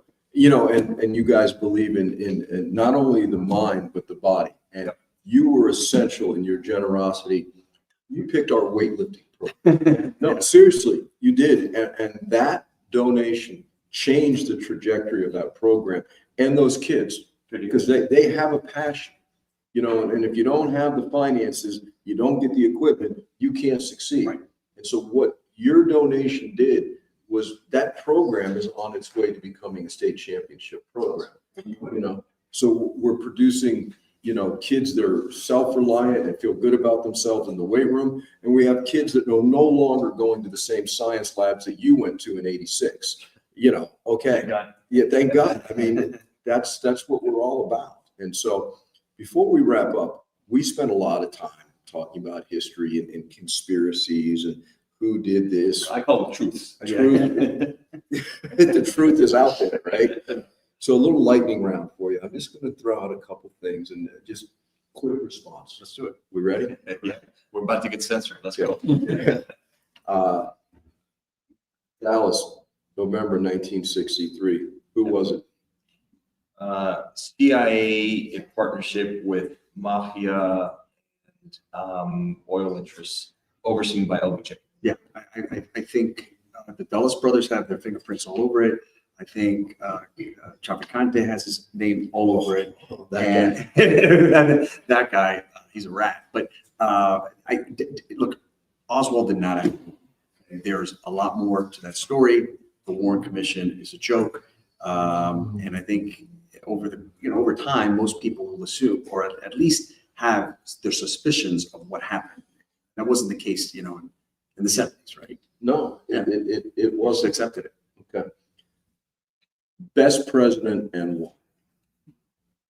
Or, it's hard to pick one. Well, okay. So for me, all-time great would be Abe Lincoln, I think, for obvious reasons, but modern day maybe FDR, just because, just the entire structure for the 20th century was, defined by him.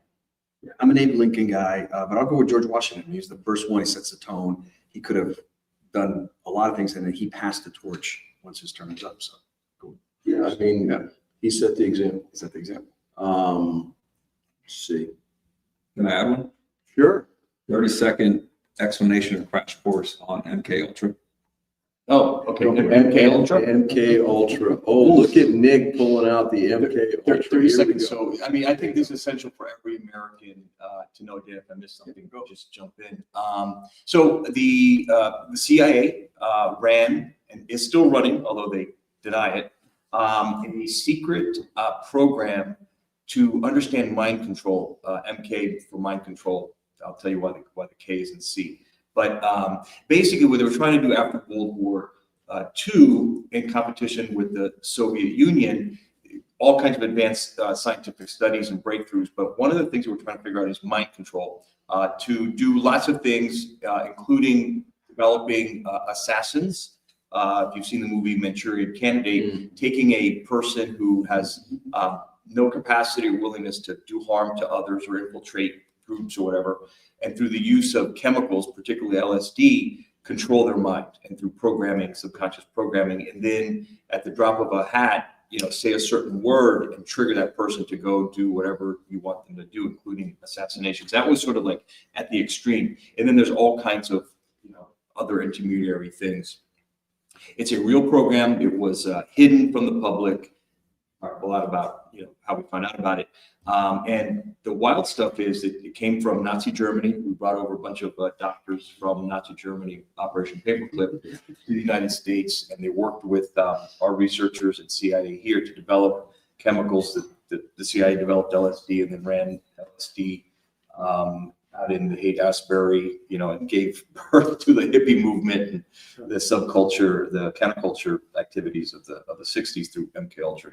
We could go on. Yeah, we can go on. Charles Manson, Sir Han, yeah, all that stuff. Thomas Brooks. Okay. UFOs, yes or no? Oh, 100% yes. Oh, yeah. No doubt in my mind. Yeah. And we've been visited, they've lived amongst us. There could be one in this room right now. Look at those costumes. Yeah, over yeah. there. I don't know what's going on. Yeah, absolutely. Yeah. And as Dan and I's dream, I think we talked about it a few times kiddingly, but we're not kidding. We want to fund, a brother, if you're here, Brother Kevin, we want to fund a chair here for conspiracy theories, counterculture education, chaired by you. It will be an after-school curriculum, because I don't think we get sign-off credit.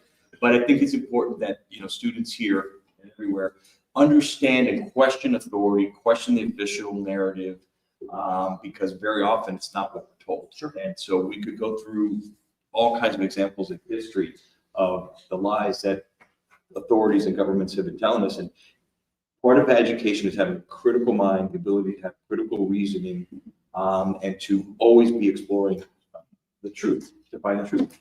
Exploring. Adelante, as we say. Yeah, I look forward to that opportunity. We could keep going, but let me say this on behalf of our entire community. Thank you guys for re-engaging. Thank you guys for helping us definitely move forward and hanging with you guys and text with you guys. It's buenos tiempos every day. Okay. Oh, I love it. I get up in the morning. I got a good one. I'm gonna get up early at 4 o'clock. I'm gonna send it to John. I know. Every morning. What other idiot is up at 4:30 in the morning besides stuff. me? It's you. John, if you had to reteach your old class, knowing what you know now, but knowing, because literally a lot is sort of, the code has been cracked in the last 5 years. A lot of stuff, right? Okay. What would you add in there? To which class? The Vietnam class? The Vietnam or World class. War II Vietnam. class? I think I'd spend a little bit more time post-World War II and focus more on how we got into that mess in the first place. Because at the time when I first was teaching it was pretty simple, the French and the Japanese and all that. But now you look at it, as you say, with different eyes and different times, so much went down to put us there that, I would definitely take a look at that. And then the post-French experience. Once the French lost, why we just didn't flush it, it does now, it really doesn't make sense. But I would say that, and then maybe more into the right after Vietnam. When everything went to hell over there and we just chose to walk away. Maybe it was the right thing to do and maybe it wasn't, but that's probably what I'd do. Bring it back. One more run. You got one more run in you. Oh, yeah. So Noah starts in another 6 years. Yeah, you come back. I'm trying to do the math in my head. My wife is looking at me. She's just going like this. But that's only 4 years. Listen, man, ever, right? So thank you so much.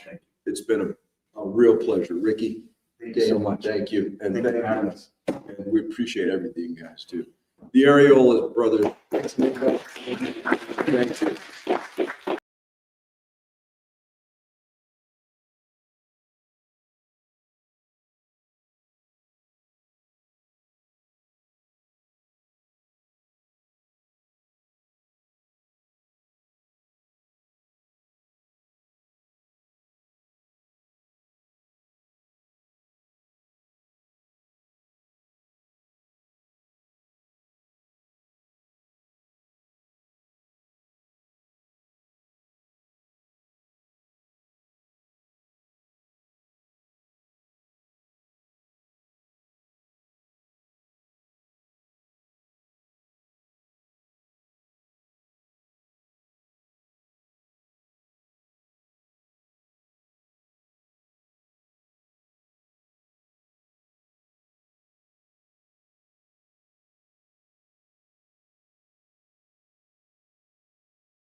Explore Nation, welcome back to the War Room After Dark. Yes, they only come out at night. Indeed, they have. Yes, you're the right man to be singing that.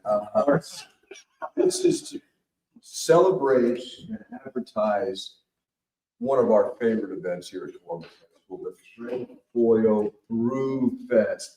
Only at this institution do you have a brew fest named after a teacher. Okay, I think that we, yes, and he was a role model for that. So joining me to discuss the brew fest from the great class of 2011, an integral part of this whole thing, Mr. Stephen Pia. Doing his best Fred Foyle circa 1986 imitation, great class of 1997. I love the mullet, yes. Mr. Andrew Harriman, he teaches religion, by the way.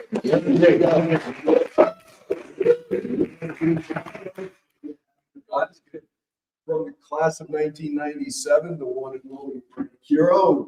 To be here. In his lederhosen. You know, the stuff that dreams are made of, right here. Rodimus Harada, there he is. Yes. Oh, that's the money shot right there. Yes, it is. Oh my God. So, why do we love Brew Fest, Steve? Listen, it's a fall version of the pig roast, right? It's college football. It's everything coach will love. Good time outside with all your brothers and you get together and really just enjoy a good afternoon with you. What did Fred Foyle mean to you? And that's a serious question. Okay. Just a little bit. When I think about the Marist values and the Marist pillars, I would say probably the most important pillar to me is the pillar of the pillar that you are a humble person that is real with people around, right? And there's no person at Columbus that I think fits that more vision of being a humble, real person. Well stated, Stephen. Thank you. Coach Aaron, here we are. You know, I wish Maria was here to see this. She'd fall in love all over again. I told her I was doing it. I got permission for this, so I asked permission, so. You know, you have been a driving force. And Marissa, what is the count on? 102. You have directly brought in 100. It's a force. It had to happen sooner or later. What did Fred mean to you? I mean, Fred was like when you grow up and you have such incredible people that teach you and coach you and you spend so much time with, they're like a second father to you. So you guys roll like dads to me. My daughter calls him grandpa like he does, and she does you, right? And like Stephen was saying, he was such a good person. He was loud. We had a good time with him always as we worked here, but he did a lot of things behind the scenes. Yeah. Selflessly that a lot of people don't know. He donated a lot to people that needed groceries, stuff like that, bacteria. Didn't even think twice about it. Right home.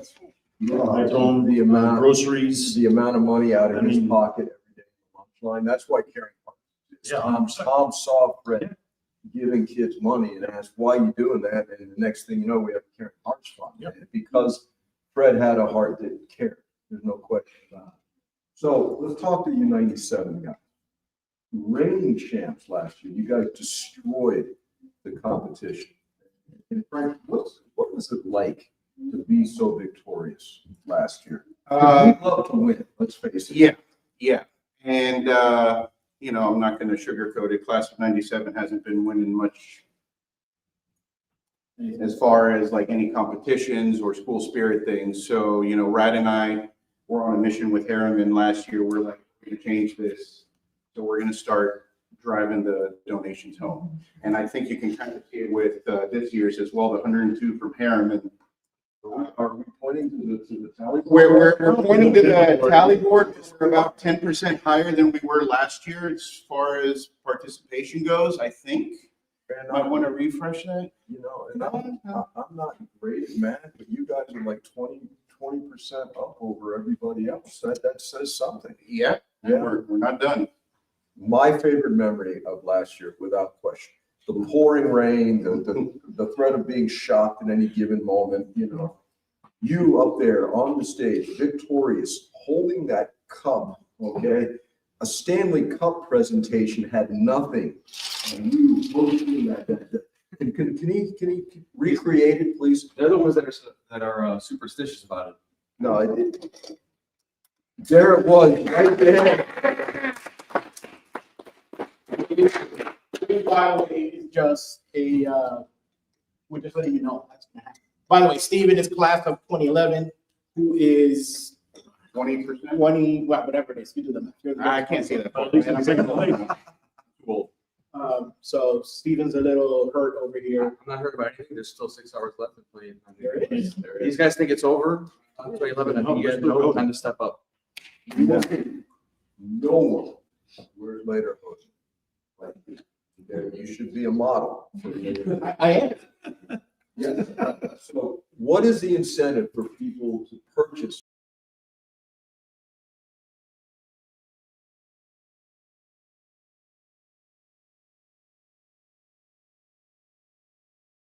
There, go. We're only back. We're back. All right, we're back. And Rad, we were right in the middle of the lederhosen thing, and Amazon screwed up your order. So what is the incentive for people to wear lederhosen? So we decided that if you wear lederhosen for the event, you get 50% off of the entrance, which is a steal. I mean, because it's such a great event. We had such a great time last year, even with the rain. With the lightning and all that good stuff, it was still a great event. I mean, plenty of food and alcohol.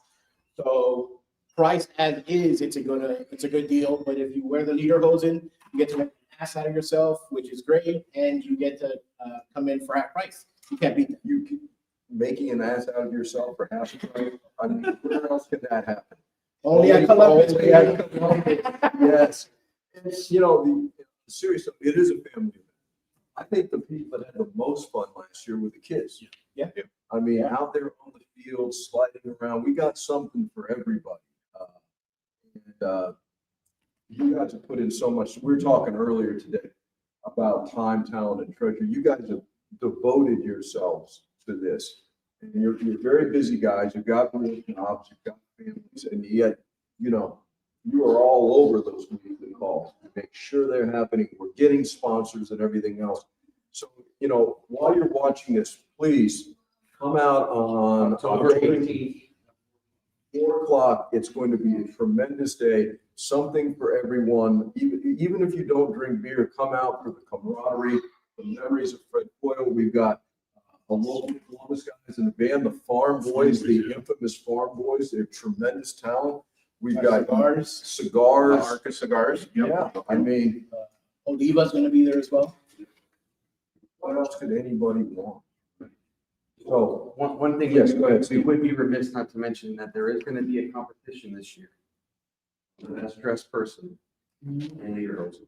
Oh, who's going to judge this year? There's only one fashion person in this entire program. Huh? Ah, yes, young Marissa will be the one fashion judge. The judge of fashion. Yes, yes. So whoever wins the best competition has the best is going to win 2 Delta vouchers. So that's incentive right there, and there's a lot of pressure on you to not be biased, okay, and play it straight. It's a prize everybody but Coach Julio. Yeah. I was just taking a shot at Coach. He's afraid. Come on, man.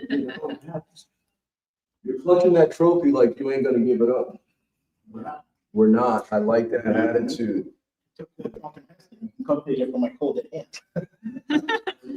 There's 6 hours left, and everybody from 2011 is hearing you right now. So good. Don't you worry about it, bro. That time works for us too. Yeah, that clock runs both ways, right? So you're confident you're gonna hold this lead? Yeah. Yep. We've got the cavalry. Yes. We've got this guy, So I hope you come out for it. It is truly a family event, and I'm not going to get into what Fred Pollo meant to me. Suffice it to say that the memories I have with that guy, you can't put a dollar amount on. So to honor him, to honor his family, what better way? And as they say, if you pour it, they will come. Yes, there it is. If you pour it, they will come. Come out on Saturday, October 18th. Join this crew, have a good time. Nothing like it. Buenos tiempos. Buenos tiempos. Yeah.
Explorer Nation, we're back with the After Dark. Okay? Good things happen after dark. And so here we are moving into, what do we got? Getting into the evening hours anyway. And our next guest, when there's a lot of words that can describe Columbus guys.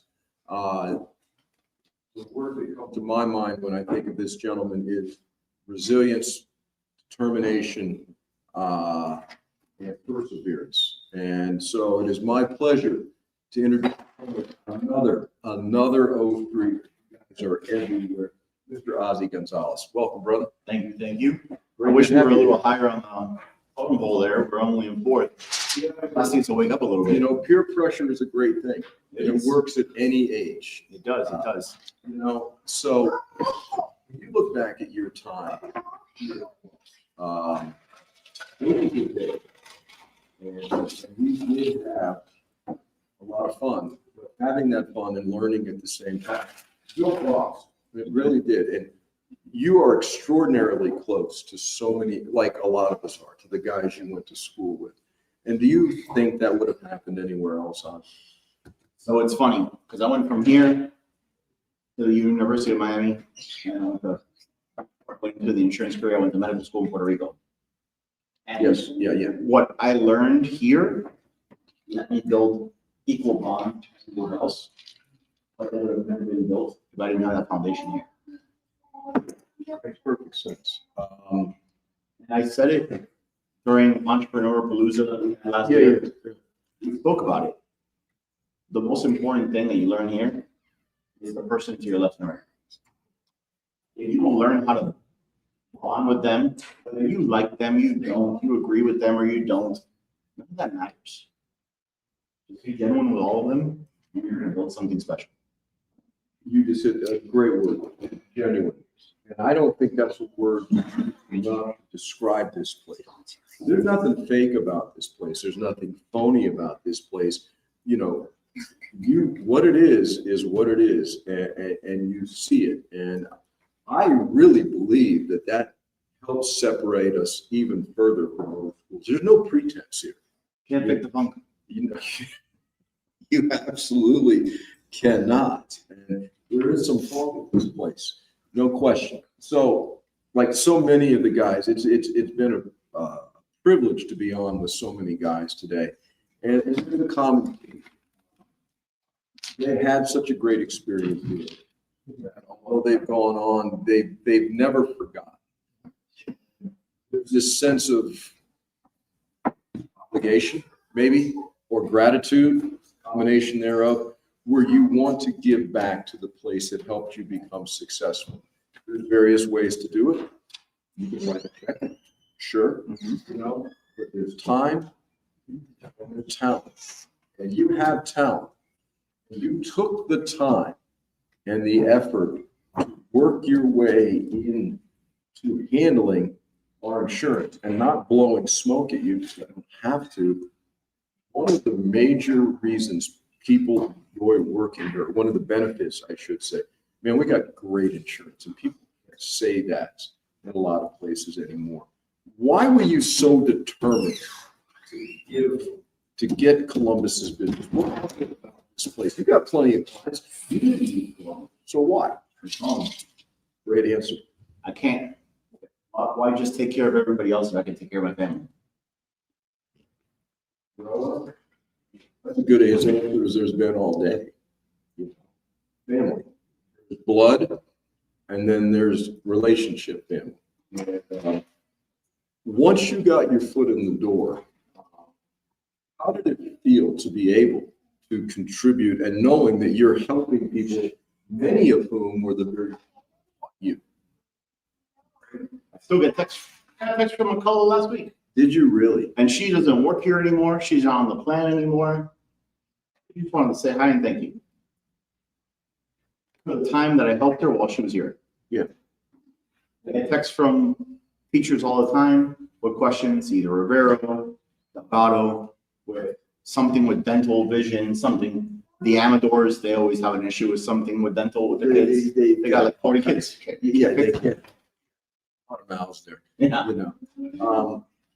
It's funny that you said there's one family and then there's mine. Yeah. My son's 7 years old and I mean, what he could do, help people. And the only way he sees that is from what we do daily. Here, I'm always giving back to Columbus. Missions. We're always doing things to give back. We can pay it forward. And that's something we learn here. Yeah. Yeah. During your time here yeah, it was different. It was crazy and everything. Where do you think that sense of responsibility, specifically in class, or was it just in the air? Had such a resonance on the culture that we grew up with at home, which plays off each other. Yeah. And that's where it just gets bred into you. Yeah. That's a very good way of putting it. You know, we talk about American terrorism here, and you know, a lot of people don't want to get into spirituality and all of that. But the point of the matter is, whether they say it or not, it's in them, you know. And you can talk all you want, or you can actually go out and do it. And I've noticed Columbus guys, if they talk, they're going to back it up. And your desire to represent this school, you made it happen. And we can't thank you enough. That includes me, you know, what your plan, your vision have done for the people, has done for the people that work here. And so that means a great deal to us. And I'm so glad to hear that you get texts from people. It's hard work. You deal with 150 people here. Plus, you got a lot of other people. Yeah. Plus dependents. Yeah. Yes. The Amadors have 1,000 kids. You're right. You know. So No, I get random texts from dependents because, you know, they're not gonna bother their spouse while they're working. So you remind them to text me. And I have no problem. But you know what? That's what I was going to, you always respond. You always respond. And in any business, you've got to have priority. It's funny, somebody asked me the other day, if you had to say one thing that separates you from everybody else, what is it? My answer's phone. Man, you know, being reliable, being dependable, that is one of the greatest compliments you can get in today's society, today's culture, where, you know, responsibility, being on time, answering the phone, no, it doesn't happen anymore. So, you know, that is a great Columbus trait. Columbus guys return calls. They respond, and they do it not just when it's easy, but when it's difficult. Well, I left a meeting this morning. Somebody called me. The spouse got hired as a VP of sales somewhere, and their employer pays 100% of the employee's insurance and the spouse's insurance. Guess who the employer was? Kiko. Really? Okay. So I'm like, that makes sense. It makes perfect sense. Yeah. And they're like, how do you know? I'm like, I know the man. I know where he came from. How awesome was that? So, I think you're an example. Yes, that is wonderful. But taking the time and the effort to truly care for people, can't put a dollar amount. And I appreciate the support. I appreciate your friendship. I appreciate the memories. I mean, man, I've said it a lot today. We had fun, but somehow, some way we learned. I'm not quite sure how it happened. How do you feel? Yes, indeed. Yeah. So I hope you do this for long. How old's your son? 7. Perfect. Like a decade, right? The best part about it? Get here. We'll be married on this year. Jeez. I pity the poor 10th grade teacher if they end up in the same class together. Be an experience. It's a whole other But there you go. Great feeling that is, knowing your kid's going to go to school. And they'll be the same buffoons you guys were, you know? That's what we do. It is. You know, and with support out there, this is going to continue. Not for just the next 7 years, but the next 70 years, and onward and upward. The other day, I was Yeah. actually telling Les about it. There is, I got a text from somebody, they need a tour of Columbus. Okay. And I'm like, okay. Okay, I know. We know a guy. I got a guy. I got a buddy from Columbus. And she's like Hall of Fame football player. Have football? Oh, okay. Anyway, we call it something. Okay. Might be soccer. But she's like, my brother went to school. And I came home and told my dad, they have nothing, we have nothing to envy them. I'm like, no shit, I've been telling you every day. We are something special. And you can't figure that out until you walk the doors. We build experiences. Bro, it can't be explained. It can only be experienced, And I hope everybody that's had that experience remembers it and continues to be generous. People have been generous all day long, and hopefully they'll continue until midnight. And always keep this place in the fun, And so on behalf of everybody at school, from the top all the way down, thank you very much, Ozzy. Appreciate it.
And we are back live, the War Room After Dark.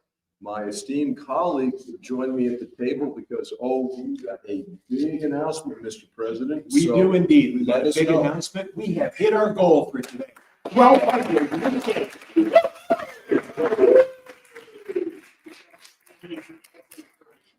That means that this unlocks the gift.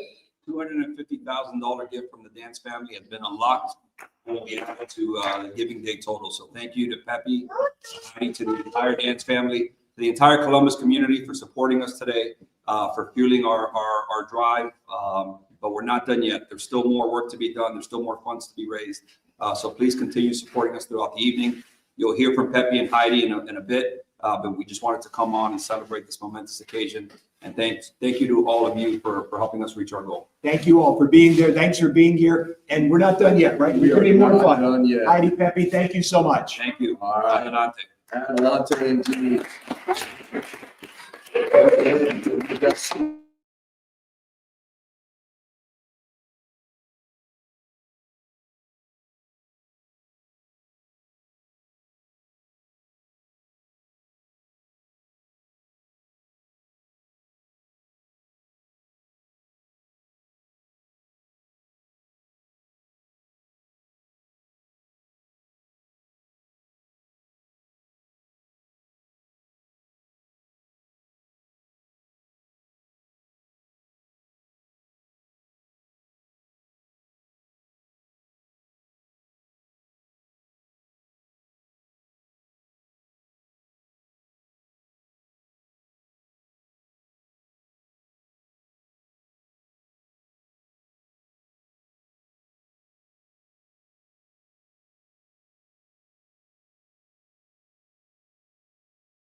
And we're back live, the War Room After Dark Explore Nation Day of Giving.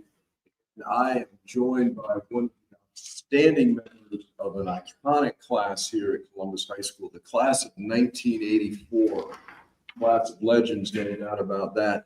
This particular gentleman has donated everything at Columbus, his time on the school board, everything he's done to promote this school. Columbus Connects, great idea that, you know, truly impacted us. And it is my pleasure to introduce my dear friend, Mr. J.C. Alumni. Thanks for being here, bro. John, it's wonderful being here. I really appreciate it. What an incredible day. I've been watching throughout. I know it's a longer day for you, but I've been watching throughout and just seeing the coordination of not only today and the intricacies of everything coming together, but for the last month or the last few weeks, seeing the promotion of today and just how incredible we're light years ahead of everybody else. Yeah, different universe. Speaking of the previews, you shot one of the promo videos, without question.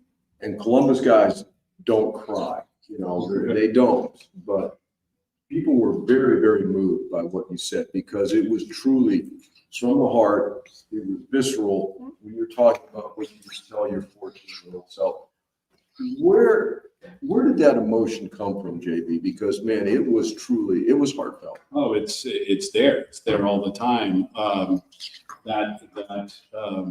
The way Columbus stepped up for me as a young man was amazing. I've said that story, to be honest, I've said that story a number of times throughout the year in Columbus, but losing my father right before senior year, and the way Columbus came, Michael Brady, Father Tennyson, they really took me under their wing, and that was, it could have been a really bad year. It was probably the best year I had.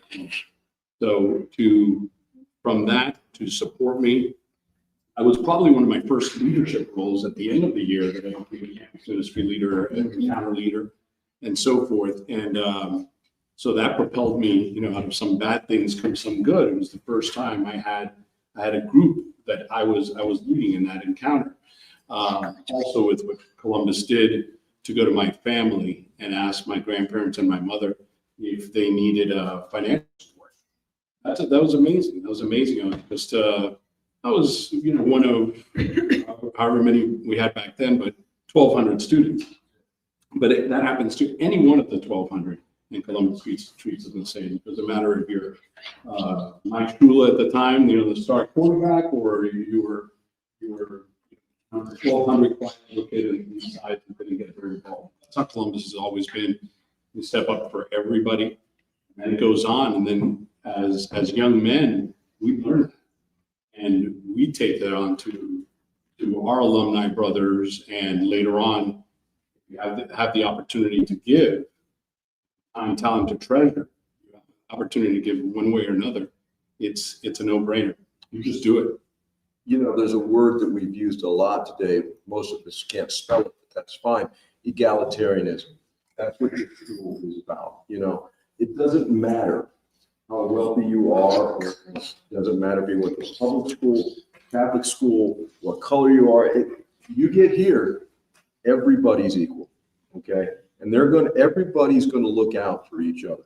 And to lose your father at such a crucial time, there were father figures here for you to fill that void. And Mike Brady, who was so crucial in campus ministry. And we've got a great, you know, history of that. But Mike really laid the groundwork. And obviously, it had a great impact on you. It really did. It really did. It was an amazing. Again, it was my best year out of the 4 years at Columbus. Undoubtedly, was that senior year, and my involvement, my way, I got even more engaged, and I had the opportunity to, and that's from the father figures, but then the brothers. Yeah. One of them is right here in this room, Flash Fernandez. They became my family. You know, they really, you know, make sure that I was taken care of. Not just that senior year, but really college years and after. And so I was doing, my family was that set of brothers. You know, a lot of classes are tight. You know, we all have our own thing. You guys, 84, you guys are scary. I think it was the right group of guys, or what's the deal with 84? No, we had a lot of fun. We were definitely, I think we were the last evening graduation. Oh, yeah. We got it. There's a reason we graduated night anyway. And it wasn't even you guys, it was the parents. It was the parents and us, some of the things, but no, we had a wonderful 50-year reunion. I mean, sorry, not 50. Bro, come on. I know, come on. 40-year reunion. I mean, it's already bad enough. I know. So we had a wonderful 40-year reunion last year. It was so well attended, all three evenings. And if the 84 brothers are out there listening to me, we're at about 12%, 13%. We got to get that number up there. You know, look at that 97 class. We really got to show up, at least get that second spot. We're always in the game. We're always in, whether it's quantity or of donors or the quality of the donation. We're always at the top. So let's do it. Let's do it, guys. You know, your time on the school board, very, very crucial time. Somebody mentioned it was Jose Munoz. When you're on the school board, it's not an honorary title. It's a working board. And there are guys that put more time into what they do on the board than they do in their own company. And I don't think people understand, one, and two, appreciate what that means. I actually heard Jose say that. I was driving over. I had the show on, and I immediately just started nodding my head. It's absolutely a working board. And that's very different than a lot of other boards around the county, especially a lot of other school boards. Those are pay-to-play type. Sure. And I'm not saying, obviously, there's a lot of support. No, it's financial. But if you're going to take up a seat at this table, we're in the conference room right now. Yeah. If you're going to take up a seat at this table, it is about working. It's working, number one. And that was an important part when I was school board chair. We were bringing on new members. I wanted to make sure that whoever was coming in was working. It was somebody who had donated a considerable amount of money or was going to donate a lot of money, but they were not going to get involved. Then great, I appreciate your donation. Yeah. But don't take up one of these working seats. That's how we always did it, and I'm sure I know it continues like that today. Well, we're the school that grinds. Yeah, we grind. You know, and our board grinds. Yes. You know, and I look over there and I see your name on the board. How does that make you feel, literally, when you look over there and know that you contributed a great deal to this school? It does. Everything that I do, you don't have to have the name up there, having it up there, and knowing that time you talked about work and spending more time working than at your own job. Yeah. I would say, while I was school board chair, that was probably the case. I was, and you couldn't keep me out of there. And we mentioned that folks, when I first started getting involved with Columbus during the Columbus Connects time in about 2007, or not getting involved, I was always involved, but I was getting more involved. At that time, 2000, a lot of folks asked me, well, you're doing it because of your kids. You're trying to get your kids into Columbus. I was like, I was about 10 to 12 years from my first child coming to Columbus. Yeah. I don't think that far out. So it was all out of love, and I appreciate it, and I enjoy doing. Yeah, I just had both my one son graduated in 21, and one graduated in 24, and I just enjoyed that time as a parent so much. All my years here and everything else, that's one thing I'll never relate to because I have daughters.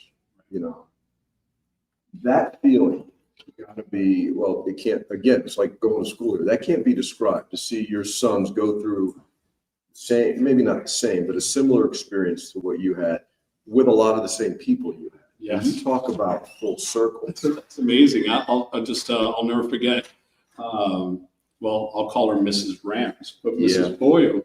My sons had, the one year they were in Columbus together was one was a senior and one was a freshman. Yeah. But it was the COVID.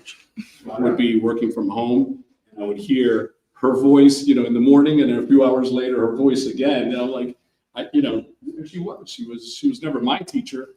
I had Mr. Roach also. What an incredible, one of the best, so. League there. Right. He was amazing. But to have Mrs. Foyle, who I've known for 30 years or longer, teach both of my sons the same year was amazing. And that legacy, that continuation, it's beautiful. And I called my two sons today to make sure they had donated. They had made a donation. And I asked them, do you know today is Giving Day? They're like, yeah, we know. They're connected. They see it. That does a great job, Melissa, Marty, and what you guys have done to stay in touch now with our young alumni and even our young professional alumni. We have a mentoring program and so forth.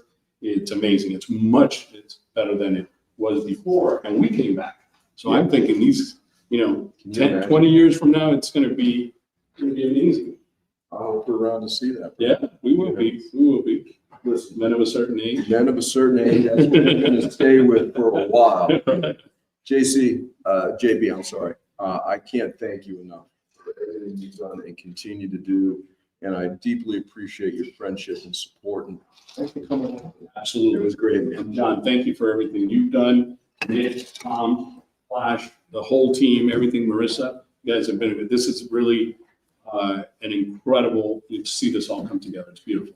It's our pleasure, JB. Thank you. JB Alumni.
Explore Nation, we're back. The War Room After Dark live. Nothing good happens after midnight, as our next guest knows for sure. From the great class of 1995, the newly minted head of our Alumni Association, pour it and he will drink it. There's no question about that. An expert in all things spirit, Mr. Kevin Testa. Kev, thanks for being here, brother. Yeah. So, go ahead. No, I actually think that JB brought up football, and I think it's a great apropos. After we hit our goal, I come on, which is kind of like reminiscent of my football career, where after the game was won and we were up by like 3 or 4 touchdowns, they're like, hey, let him get a couple snaps. So it was like, the goal has been, despite the name primetime, it kind of fit. So the theme all day has been, you know, what this place meant to you back then, and looking back at it and everything else. As you trace the trajectory of your life, you circled back to now hold a very important position. I mean, there's 16,000 of us, and you're head of the alumni board. You got to step up. You got to bring the A game. You see it as pressure or a privilege?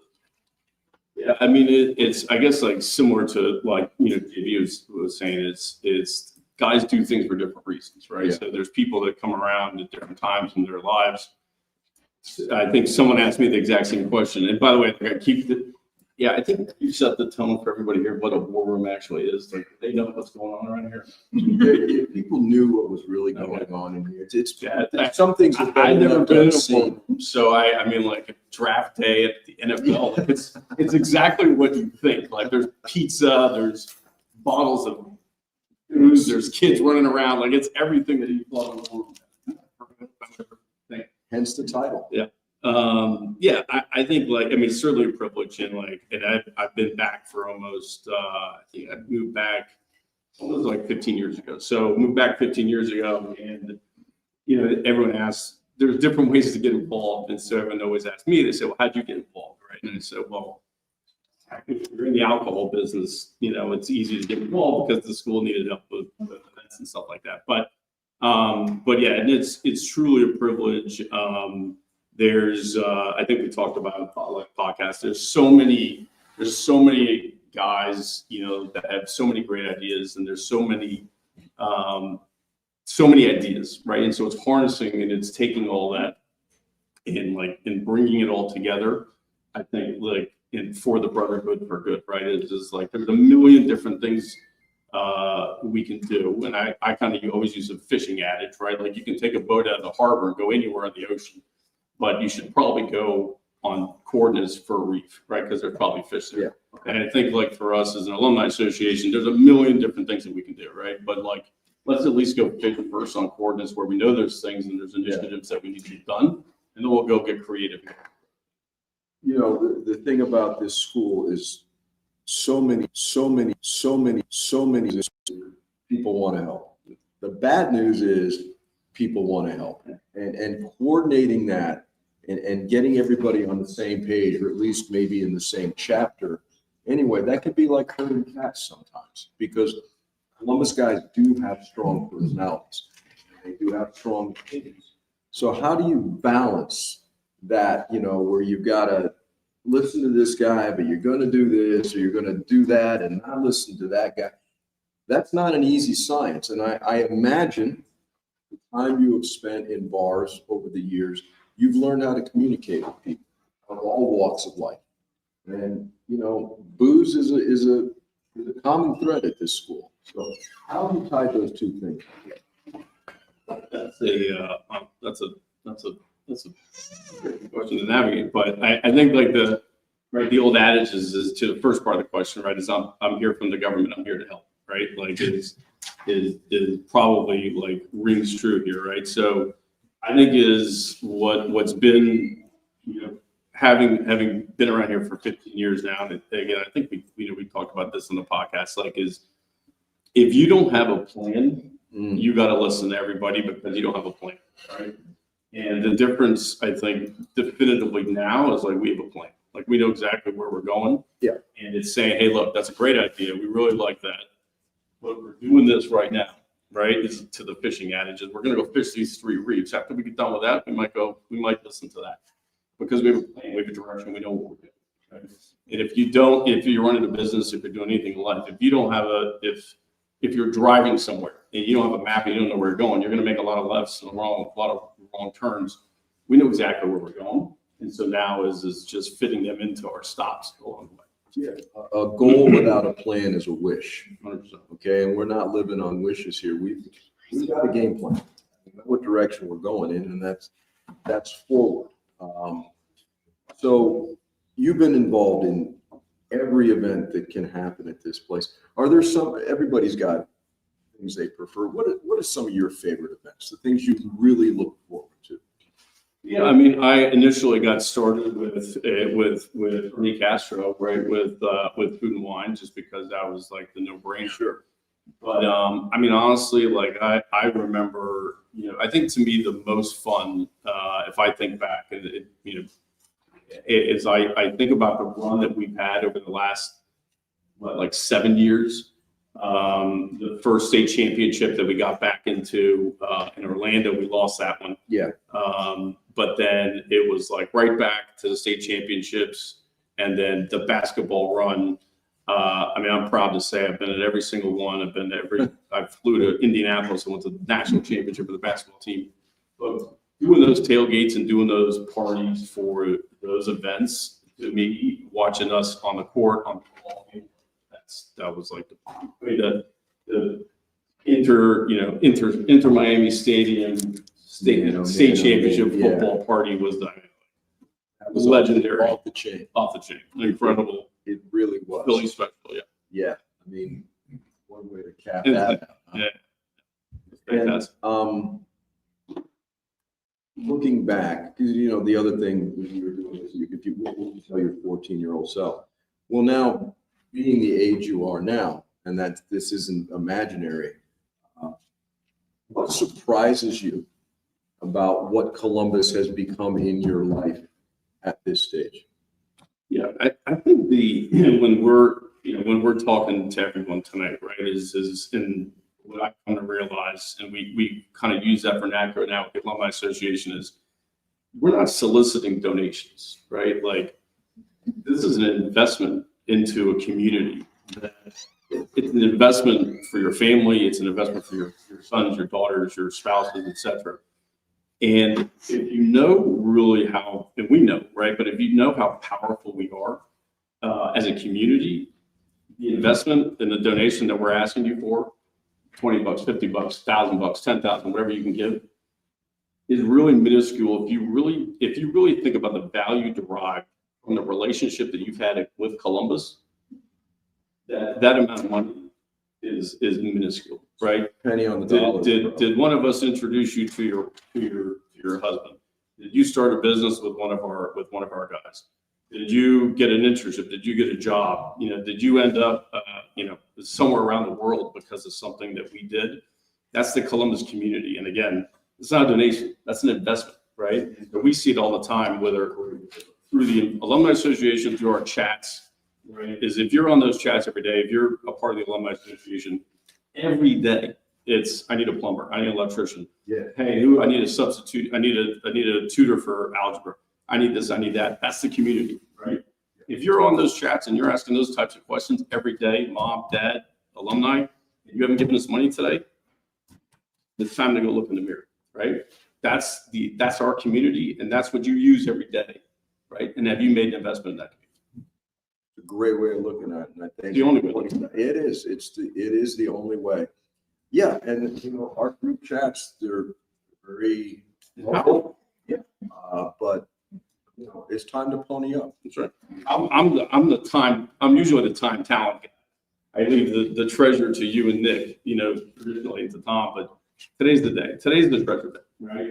We don't do it a whole lot.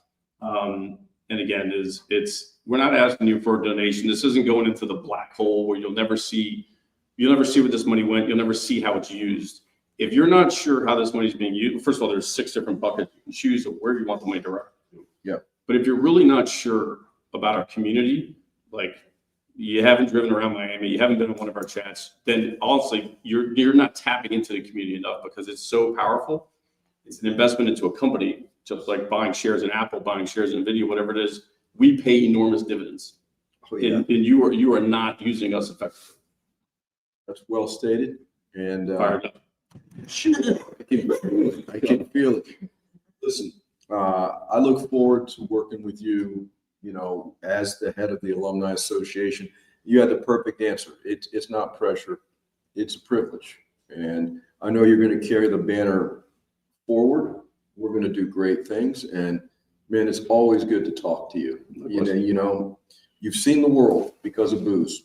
Because of that. Because of Columbus. Yeah, because of Columbus. And when you were in Vietnam, you actually knew what was going on a little bit. So I'm happy about that. That's because you. All right. KT, thank you so much. Yes, sir. Brother. Thank you. Captain Test.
Explore Nation, we're back, the War Room After Dark. And speaking of, Hold on, John. Are you sure, Mel?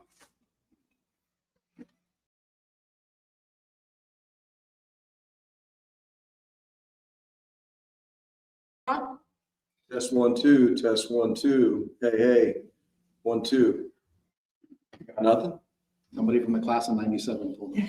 It's got sabotage. It might have been 11. Spots. I've been 11. Don't call me that. They knew you were running the number.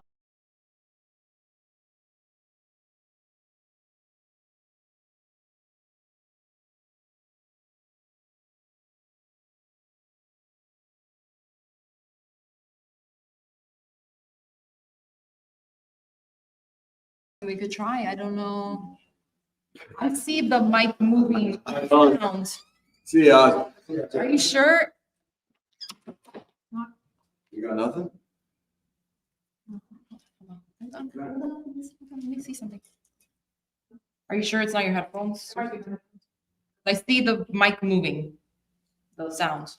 Can someone go on YouTube?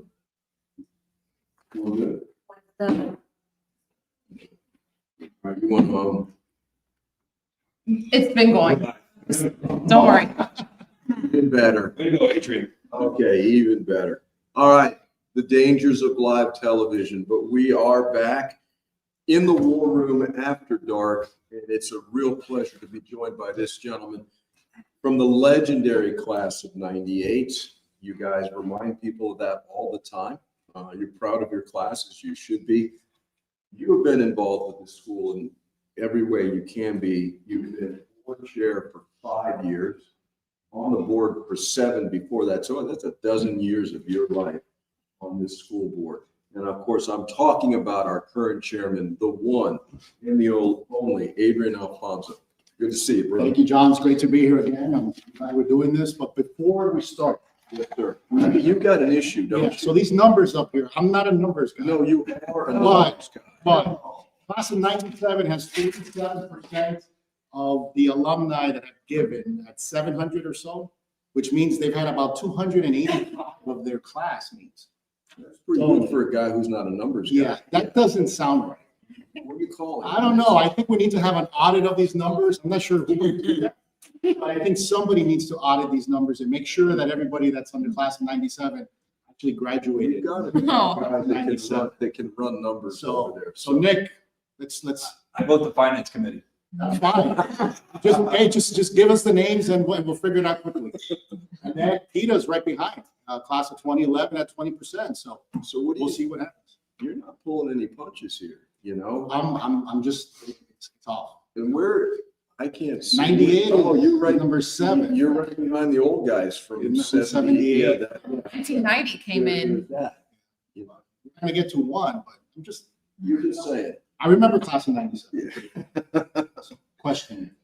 You know, looking back on your time here, you were very, very heartspoken and sincere when you did that promo video, Giving Day, because you went through tough times, and this school was here for you. Yep. And the Harris brothers for you, and talk about how that experience, and you did already. So let me turn this on. Okay, you're turning it on. You didn't answer my You've question. been talking, well, I mean, my experience, the question, I think what you guys did was phenomenal. I've seen everybody that was on those reels during the day. Great question. Yeah. The look on your face when you heard the question. None of us, some have said, none of us knew what the question was, and it's a very powerful question that took you back to when you were 14. Yeah. And you think about everything that's happened from when you were 14 till today, and the impact Columbus has on you. I mean, it's just a lot to digest and be able to answer it so quick.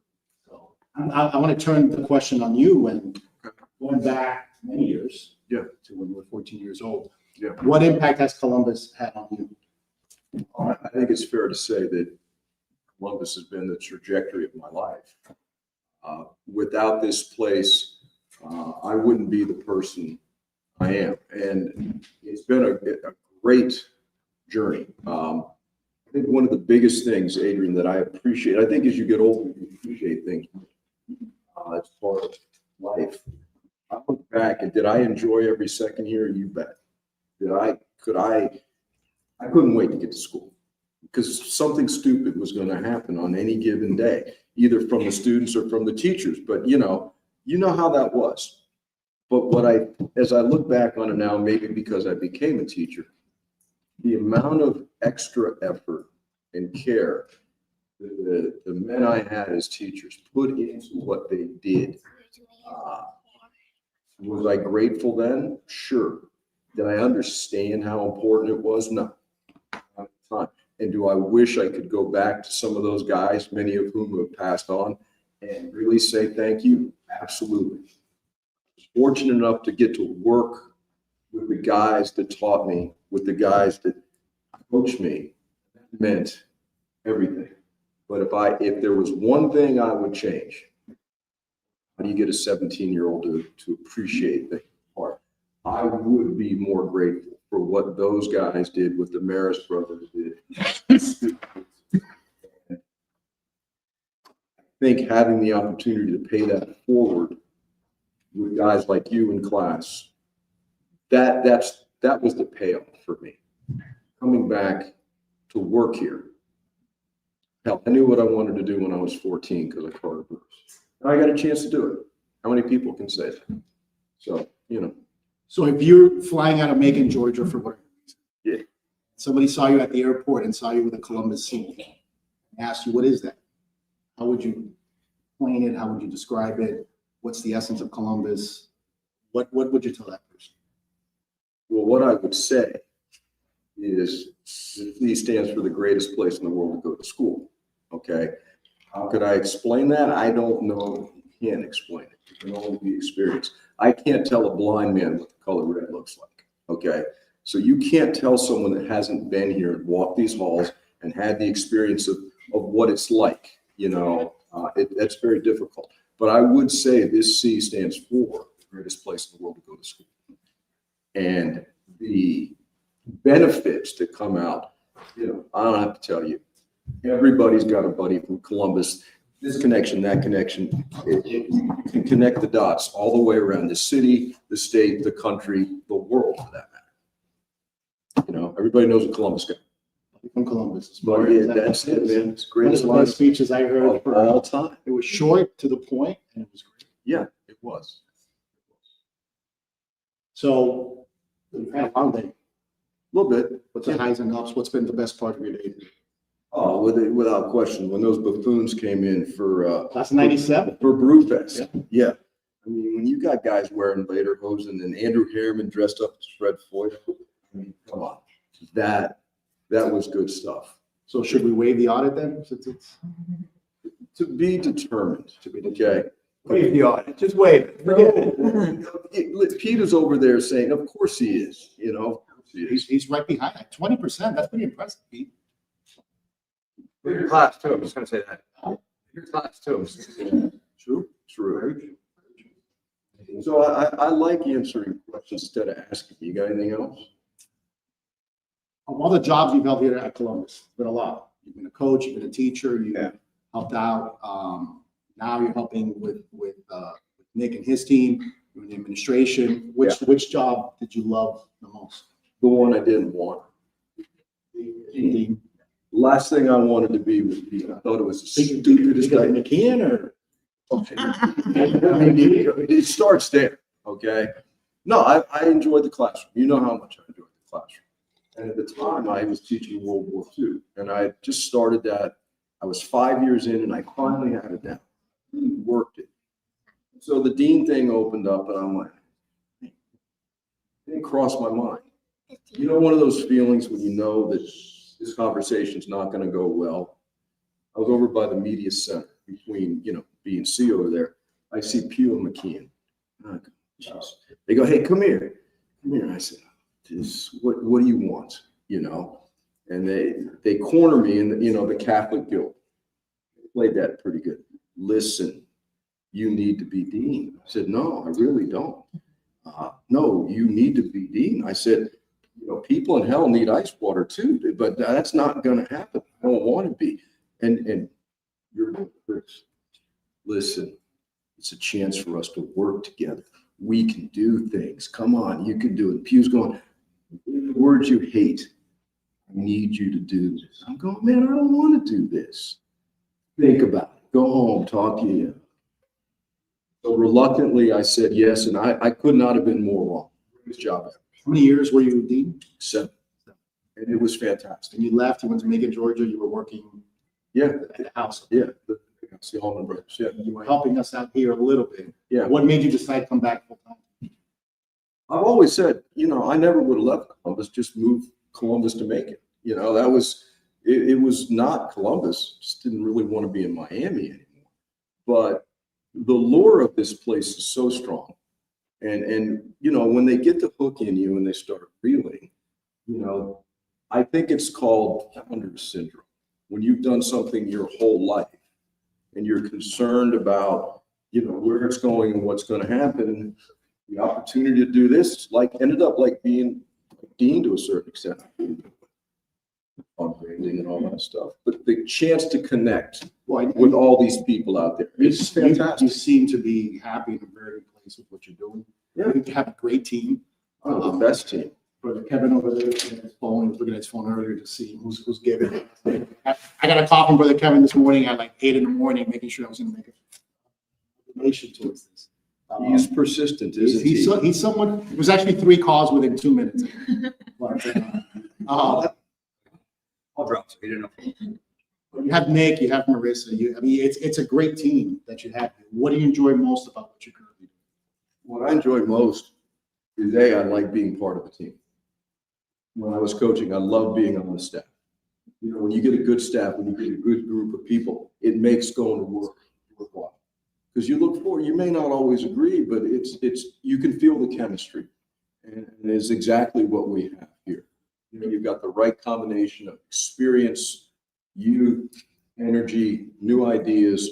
You know what Tom has brought to the table, and it's just great to be part of this. And again, I didn't see it coming, but man, I enjoy it. I mean, for me, it's been great to work with you. Yeah. You and I talk almost on a daily basis. Yeah. Sometimes more than once a day, and it's really been fun. Work with you, being board chair to me is one of the greatest things that I enjoy doing. It's, you know, like Jose Munoz said and JP said earlier, yeah, it's time consuming, but what you see coming out of Columbus and the impact Columbus is having in the community and these kids that come to school, no better reason to give to Columbus, but, you know, seeing what the output. Well, you can see the results. They're tangible. They're not, you can measure them, you know, and then there's the things you cannot measure, but you know they happen. What this school does to young men, what this school did for me, what this school did for you, and why we continue to do what, man, you spend more time in this place than in your own very important business. And your wife is pregnant with twins, and you're a man of a certain age, you know, and What do you want to say, John?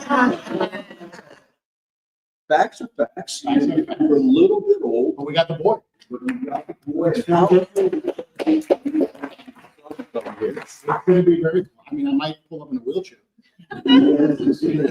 But I'm looking forward to it. Both Stephanie and I and Emma Haiti and baby Sophie, we're all super excited for it. It should be fun. Class of 2044, I think. Well, I'll tell you what. So as part of the finance committee, we're going to start lowering tuition. Flattening out tuition for the next 15 years. I'll make you a deal. I'll hang around as long as you want to. I don't know if I'm. Man of your age, John, I don't know. Certain age, bro. It's funny, when I called Chris to tell Chris, I'm like, will you be in Columbus in 15 years? He's like, I don't think I'm going to be alive in 15 years. But yeah, Listen, man, from all of us, you know, thank you doesn't suffice. It is a pleasure. It's a lot of fun. And for those out there that we hit the 1,200 mark, we got the $250,000, but there's still an opportunity to continue giving more. Class of 98, you guys, we're down 7 or 8. You know, there's enough of us out there that we can climb on up. Class of 97 to be determined. We'll figure that out in the next few days. And let you guys know. 2005. You know, the fact that you're getting beat by my class, and there's a lot less of me than there are of yous.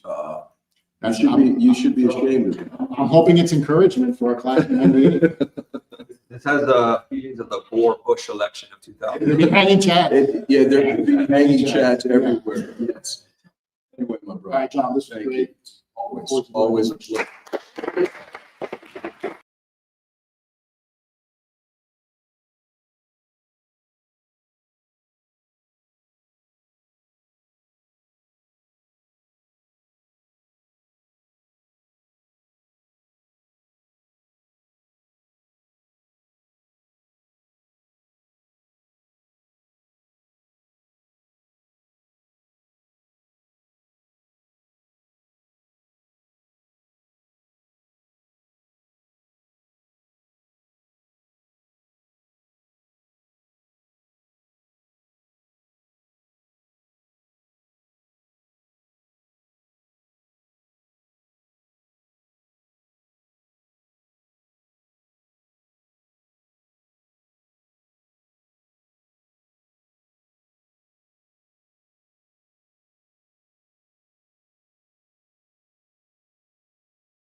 Explore Nation, we're back, the War Room After Dark.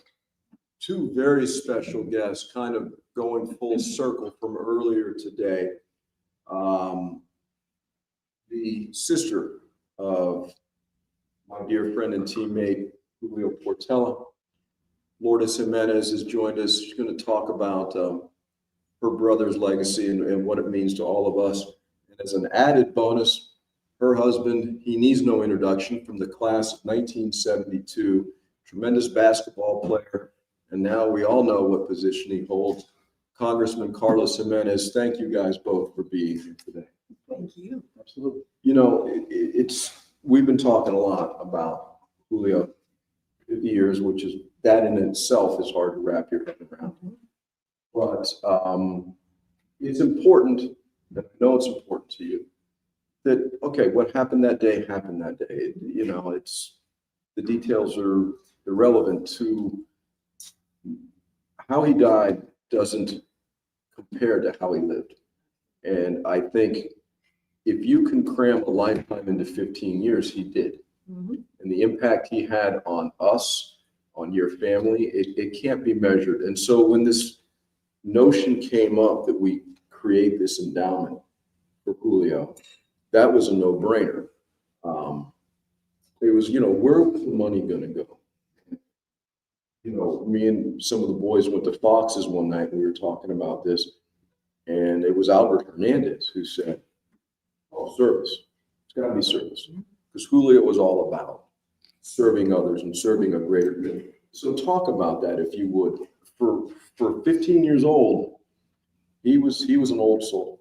He sure was. So first of all, I want to thank all of you, especially you at Christopher Columbus High School, for inviting us to be here today to speak about Julio, who was a very special, little brother, and in many different ways. And you're right, in 15 years, he was able to live almost a lifetime of probably 90 years. He was the type of child that never saw anything bad in any of his friends. Carlos and I were dating at the time when he was young, and we would take him to parties, and we made a comment and said, oh, you know, that young man is, oh, he's a great guy, he's this, you know, he would always bring up how he was. Service for him was very important. And I think there were 2 essays that we found they gave to us that he wrote a couple of weeks before the accident. And it was, you know, who am I and what do I want to be? And if you read those for a child who had just turned 15, because his birthday was August 25th, the accident happened on the 30th, yesterday of September. The depth of what he wrote in service is clear. He said, you know, he wanted to be a doctor, but clearly he put, not because of the money, but because of the satisfaction that you receive in serving others and helping others. He didn't say, I want to make money to get a Ferrari when I'm, you know, a doctor, or I want to buy a mansion. None of that. It was very, in my opinion, he had insight that we didn't have, that we didn't know. I didn't know how in his diary, he offered his games to God. We never knew that part of my brother. You know, we saw that later on when we found things that he wrote or things that he said. And service for us, when we spoke, John, you know, we said, that's absolutely. My granddaughter, who is at Lord's Academy, she just went to the Blue Missions, and I saw how expensive it was to sponsor someone to go to Blue Missions. And that's when we thought, anything dealing with service, you have, I'm sure a lot of young men here that don't have the money and can afford to do service. And this is, you're going to have an endowment fund that Columbus, you know, the principal, Tom, can say, hey, this young man deserves to go on this service trip. And it'll be a great legacy that Julio's leaving, and as far as, you know, a legacy to leave, you know, his school that he loved. Columbus, Magic. Carlos, he used to come to the basketball. Carlos played basketball with him. I was his coach. I was a cheerleader. That's how we met. You know, in the, actually, you know, the gym, I had him on the lineup. You know, Carlos, he's my man. If he can do it, so, you know, 54 years later, we're in the. You're still doing it. That's a love story. Right? Yeah, it is. And my brother was always, I'm going to go to Columbus. I'm going to be a Columbus explorer. You know, when you come to the games, he just loved Columbus. So, and, you know, he loved playing football. And I know that for him, you know, I just have that peace that he was about Columbus, and he loved what he was doing here. He loved his friends. I know he's up there smiling and saying, wow, 50 years have passed, and they all remember me, and they all, are trying to keep my name up in helping others. Remember him very fondly. And Carlos, 6 years in age now means nothing, but 16 years when you're 15, you, to us, you're a grown man. I got graduated in 72, and all that. So you knew Julio, as a young man. To me, and I'd like your opinion, is the epitome of a Columbus guy. He was straightforward, he was honest, he was hardworking. And I'm not trying to make him sound like a saint. I'm just telling, how he was, So what were your impressions of Julio? Just a good kid, a really good kid. Now, if you are the brother of Lourdes and Marita Portella, you also have to be, quick on your feet. Yeah. And so he had a great sense of humor. And he wasn't, it wasn't beyond him. Like Lourdes and my dad would love to play like practical jokes on me and Rick, or my dad's brother. I'm sorry, husband. And Julio would sometimes get involved in that. And so, he was just a good kid. And it would have been great to have him longer and growing up with him. But you're right. I mean, 15, I was 21. Yeah. And so at that time, that's a huge gap. Yeah. And when we started dating, I started dating Lourdes in September of 71. Yeah. So what, he's 10, 11, right? Yeah. And so, but he's just, just a really good kid. And I didn't know how deep he was and his faith. It's not something we spoke about. I mean, it was just, I'm this guy dating his sister, right? Yeah. And so, we gotta make sure that this guy, treats my sister the right way and the whole thing. The right intention. Yes. Yeah. I don't think I've ever told you this. That day, the last conversation I had with Julio, it was really, really, really hot that day. It had rained, and then the sun came out. And Carlos, how it was back then. Water was a luxury. You didn't need water. Oh, no. I mean, we're all dehydrated, okay? But so we were running like crazy that day, and Julio was behind me in the huddle, like me to you. And I remember, man, it was just so hot. I turned and said to him, I said, "Man, it's hot today." And he just looked at me in that way he had. He popped out his mouthpiece. He winked at me and smiled. He didn't have to say anything. And he could have said, come on, suck it up, whatever. But he just gave me that wink and a smile. And that is the memory I'll always carry of your brother, because he was there. Yeah, it was hot. And yeah, it was miserable. But he wasn't going to complain about it. But he didn't get on me. He would say, yeah, with that wink and that smile that he had. He was like an old soul. Yeah, he was. He was beyond his years, and he saw things that probably none of us even imagined seeing. And, that's why when he saw himself when he was younger, he knew he was going to be in Columbus. He always said, I'm going to be an explorer, and it's crazy because we travel different places everywhere we've gone. At some airport, somebody comes up, sir, you're an explorer. Can we take a picture? And then we take a picture. We have so many of those pictures. And I'm talking about all over the world. Yeah. I'm like, wow, Columbus. Yeah, these are alumni from Columbus, and all different, from the younger ones to the older ones. They recognize, obviously, because they see him maybe on TV or something. Yeah. But I'm sure that other people that are not as recognizable see each other in airports, don't even know that they went to Columbus because they're different years. So it's very impressive. Once you find out, it's like that. It's crazy, yeah. It really is. And I hope it stays that way. So listen, Explore Nation, one of our goals this year is to create this endowment that we have worked so hard to get off the ground. And with your help, we're going to get over the top. And if I was to pick anybody, all the people I've met at Columbus over 50 years, there's nobody better to have an endowment named after him than your brother, Julio Portella. So we'd appreciate your support, and it will go to a great cause. Because if a kid wants to serve, it's one thing to get a kid to serve, then he's got to pay to serve. We're going to take that part of the equation out and make it easy. So I thank both of you And your sister, I'm sorry, she couldn't make it. Before I leave though, I want to Yeah. say that top class, one of my sons graduated in that class, 97.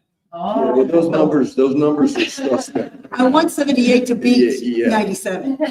And by the way, the one in 97, his name is Julio. Yes, After my brother. Of course, yeah. But 78 needs to be on top. That's what I'm hoping I for don't today. know if there's enough of us left to get. Hey, that's We're gonna okay. try. Listen, there's a lot of family members that are going to be Yeah. donating now. Today it opened up again. So at the end of the day, we'll get there. You know, we have Columbus. There's so much ties. I mean, my husband is an explorer. My sons, both of them were explorers, 99, 95 and 97. Yeah. My grandnephew just graduated. My other grandnephew is actually an explorer. One of my grandsons just came to the field trip to be an explorer, you know, from St. Teresa. So, you know, my nephews, that's right, my nephews, my sister's kids are explorers. I mean, Hopefully, grandsons. Oh, yeah. There we go. blue and white. So Lourdes, thank you so much. Thank you. Appreciate it. And the class of 78, those that are helping, John, you have no idea how my sister and I are so grateful that you think about Julio and you're leaving this legacy in his name. Yeah, indeed. Carlos, thank you much.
Explorer Nation, we are back. The War Room After Dark is we're coming up on the end of our live broadcast. And what a treat to be with one of my favorite people, a guy that epitomizes time, treasure, and what's the third talent? Talent. Running out of words, man. It is the one and only Souls by Sir. If you watch sports on television, you see his footwear. You see it on the NFL, you see it on the Major League Baseball diamond, you see it on the NBA courts. Hopefully, we're going to see it on the ice hockey arena soon. There, you are everywhere. You are prime time. You are the man, Mr. Mark Rivera.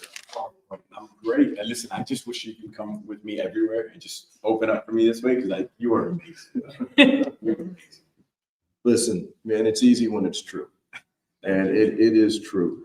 You know, what you've done has brought so much attention to this school because you are, and I'm not blowing smoke, you're the premier sneaker designer customized in the country.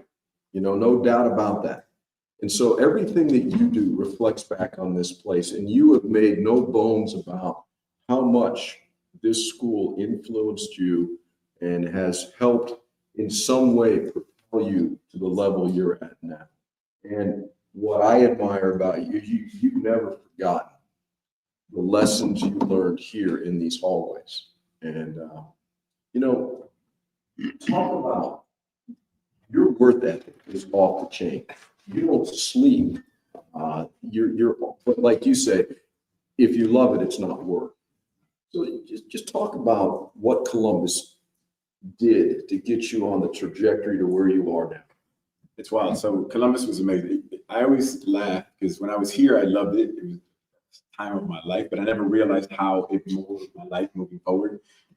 You know, and it's the whole thing inside the classrooms, in the hallways, yes, the sports, like it truly made me realize what I wanted to do in life, what I valued, and what I needed to do to get those things. And at Columbus, you know, school wasn't hard for me, but it made it harder for me because I would challenge myself. And teachers would see it and they would challenge me, which is what I loved. My football coaches would challenge me.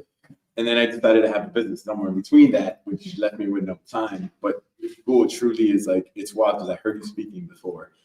And the woman was talking about, you know, that her husband walks through the airport. And it's funny because my favorite hat's the one I have on. It has the C on it. Yeah. And to me, I just put it on in the morning and I go about my day. But like, I get stopped 5 or 10 times a day. And it could be at one of my stores, traveling, an interview somewhere. And they're like, oh, you went to Columbus? And the moment somebody asks you that question, I don't care what you need, good or bad, you're going to get it from them. They'll help you. You got to bear your body, whatever it is. They're like, oh, you all of a sudden you have this warm embrace, which I didn't understand that when I was here. I knew we all defended each other and listen, it was Columbus Philanthropy. And it was always Columbus. It was always Columbus.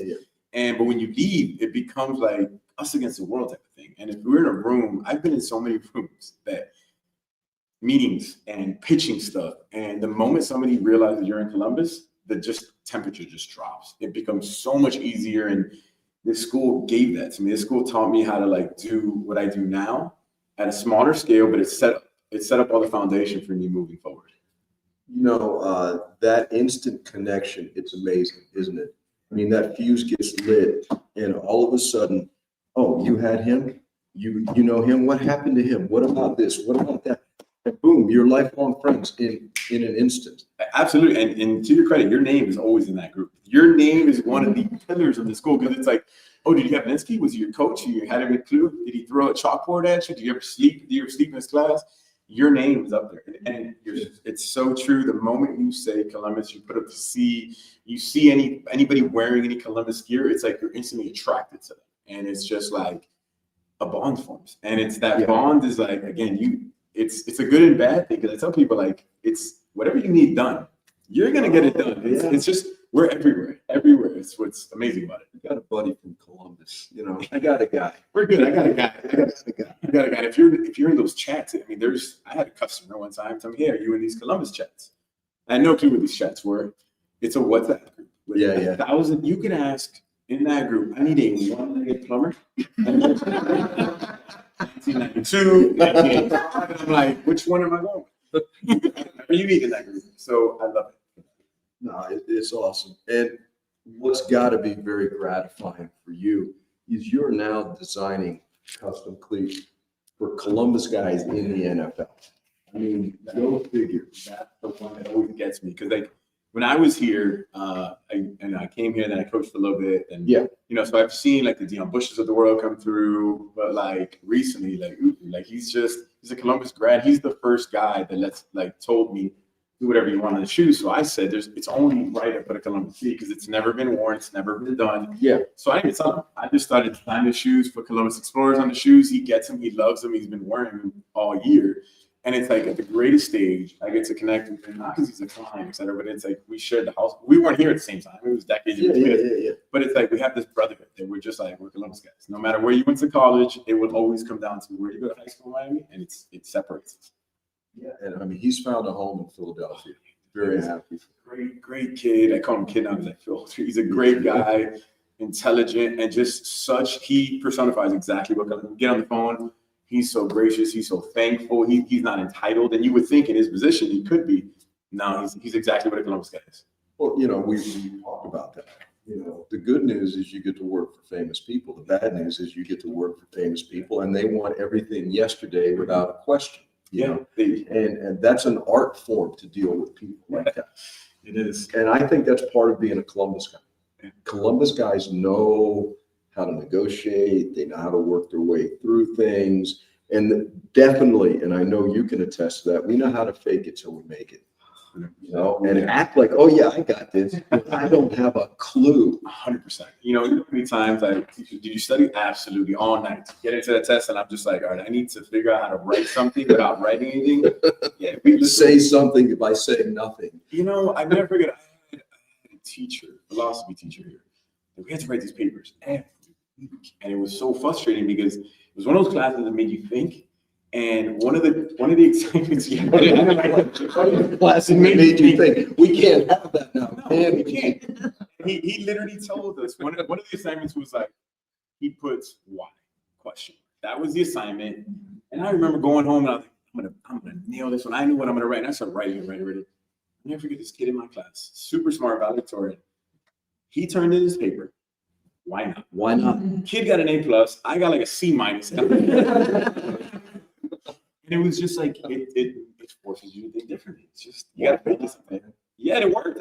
I tried that every paper after that. That never worked. You definitely have to like fake it till you make it. And I've had to do it in my career, and it's put me in amazing situations.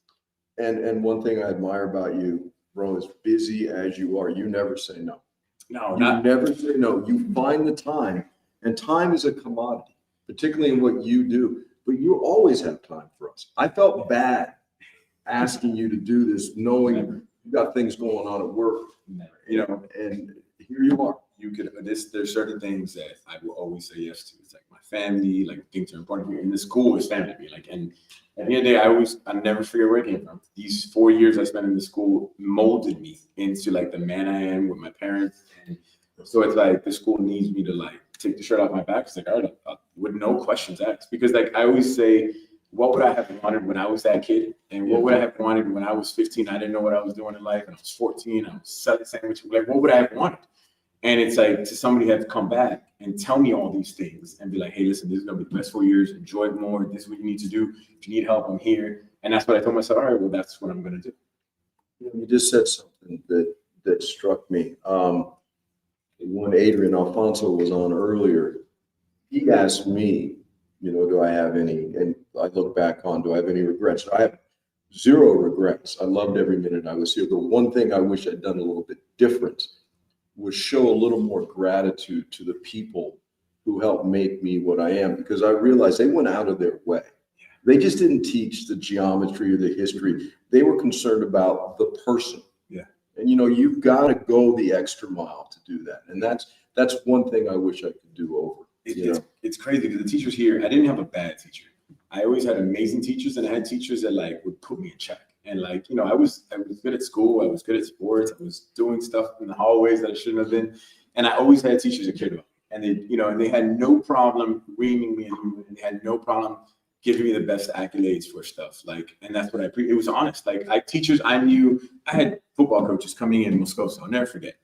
I used to, because of my work stuff and the way I was working out and then with my side business, I only had time to work at 5 in the morning. And he was like, if you want to do it, I'll come in with you. He had no reason to come at 5 in the morning. So I would come to school, meet him at 5 a.m. We would work out and train. I'd go home, shower, pack my bags, and he would be back at school. And like we did this for years. And people like him didn't have to do it. And it's just so thankful. You know what he got paid for doing that? Nothing. And I know I came back to coach. I came back to coach for a year. My cousin was a freshman. And I remember if I was doing this for this is not the profession. You don't do it. You do it for the kids. And it's crazy because there's so many kids I coached in that 1 year that I forgot because there was a lot. And they'll run into me like, hey, coach. And I'm looking at them like, ooh. And it's like, you don't remember me. And now they're grown men. Well, yeah, that's the hard part. You really like, and they said the same thing to me that I remember coaches. And I'm just like, that's the ultimate thing. It is. 100%. You cannot put a dollar amount on that. And that's why so much of what you do for this school, it can't be measured. No. But the intangibles are the things at the end of the day that matter. Okay. And man, listen, I truly appreciate you being here. Every time we get together, good things happen. And we wish you nothing but the best. And we appreciate truly everything you do for us. And the one word I know I'll never hear from you is no. Never. And that means the world to me, my brother. Appreciate you, man. Okay. Absolutely. Marcus Rivero, Souls by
Explore Nation, we have reached the witching hour, at least for our live broadcast. War Room After Dark, and we have saved the best for last. It's been a tremendous day here in the War Room. But to wrap things up, a guy who we talk about putting your money and your time and your talent where your mouth is, you certainly have. From the great class of 1987, going back a little ways. Wow Marketing, everything we do here is done by Wow Marketing. Because of this man, it is a pleasure to introduce Mr. Pepe Dans and his lovely better half, Heidi. Welcome to the show. Listen, you are a very dynamic person. You are busy all the time. You work, you work, you work. You know, your time here was different than the time your son had here, but in some ways the same, because this place, although times change, we get bigger, we get this, we get that, the essence is still here. Somebody earlier today called it the bones of this place have remained the same from my time to your time, to your son's time, and 20 years from now. So with all your success and your hard work, no one handed you anything. Why do you care so much about this place? Why do you take the time to, and Wow Marketing has literally taken us to the next level in our events. Why, Pepe? How come? Well, first of all, thank you, because I woke up this morning, you were already on. Here we are. I think that Columbus changed my life. In what way?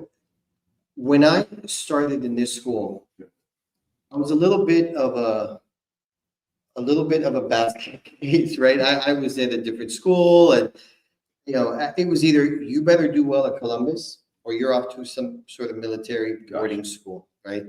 And very quickly, my parents got divorced, all sorts of. I wasn't going through a good time when I first got here. Okay. And this school changed me, right? The brotherhood is something I actually experienced and changed my life. It changed. All of a sudden, I started to get good grades. All of a sudden, my teachers started to care.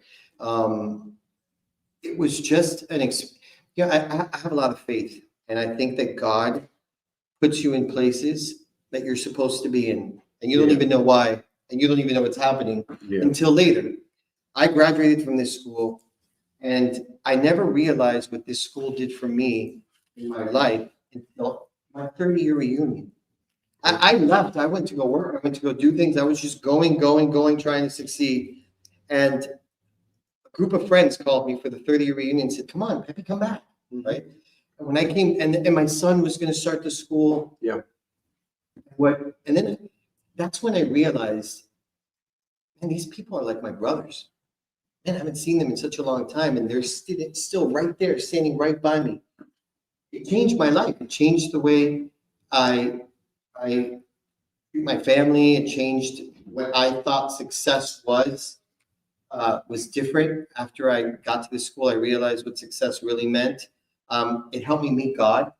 Right? There was a teacher here, Father Dennison, who, when I was in my darkest time, he was right there, counseling me, helping me, leading me to success, showing me the right path. I'm telling you that God works in everyone's life differently. God placed me in this school for a reason. And I think that thanks to what happened to me in 1987, 1984, that's what helped me realize that my son needed to be in this school. And it changed his life. My son walked in here very different than he walked out of here. So it's not just about the brotherhood, which is real. There's so much more here. Academically, it's changed so much today. When I was here, it was a rigorous, experience, right? I came from a school where it wasn't as hard. But then I got here with my son, and I realized, that there's the MOS program is amazing. There's so much happening. They're prepared. My son was prepared totally different than anything I expected. And, thanks to that, he applied to UM, he got right in, So why do I give? Because I feel like I have to, because I feel like there's so many kids that don't have the finances to come here. Yeah. But they deserve to be here. And they deserve to go through this experience, and they should have a chance to win. And I think that every dollar that everyone gives helps. This school does so much for people who can't afford to be here. And there's so many scholarship opportunities, there's so much financial aid opportunities, there's so many people who I know who come here and benefit from the money that the school helps, with tuition. I think it's amazing what this school does. And I think that I think everything that God gives you, you got to give back. And God gave me this place, and I need to give back. That's how I feel. That's a long ass question, huh? To whom much is given, much is expected. Right. And I think the educational system, it's a lot different than when you were in school. I was in school. I mean, we had books. That was it. Right. But one thing that hasn't changed is we always challenge our kids to do their best. Don't settle for this when you can be here. Absolutely. And that's something that will never change. Heidi, what did you know about Columbus? Did you ever heard of Of course I've heard of Columbus. I mean, I'm a public school, I'm part of a public school. I went to Miami Senior High. So I'm a stingery through and through. However, of course I knew about the Columbus boys. It was the cute boys. It's never Columbus boys. Generally, yes. So yeah, of course. And but I knew of Columbus through friends I had gone to Columbus, but it had been a long time since I personally knew any student going to Columbus. Gotcha. My kids were at a different school, and they were in a co-ed school. So I didn't think I was ever going to have my son in Columbus, even though he always said he would put his son in Columbus from the day that child was born. He's like, that's an explorer. And I was like, oh boy. Now I have a grandson, but his dad went to a different school, so we're trying to work on it. You can make that. Yeah. However, Let's see. I was telling someone right before we started the interview that I had no idea. So many things were happening in my son's 8th grade. COVID had come. Yeah. There was so much going on, and everybody was rushing, around trying to get their kids prepared to take the infamous test to see if you can get into Columbus. And I was going to take him a test because he's not going to go to Columbus. We're going to forget about this and whatever. I don't want to have to be driving all over Miami, dropping off kids. I want one school and that's it. All in my head, right? Because every time you bring it up, I was like, yeah, sure, no, don't worry. Some way, somehow, this guy woke not only my son, but his 2 friends who were sleeping over and was like, come on, we're going to go take the test over at Columbus. And all of them came over. Yeah. One of them's at UF, my son's at UM, and the other one just graduated from boot camp in the Navy week. So they did well. Yes. Yeah. Absolutely. Yeah, and this place, I don't know, brings out the best. Yeah. And you mentioned earlier, to whom much is given, much is expected. You've gone above and beyond tonight. Your decision to match that much money, it doesn't come lightly.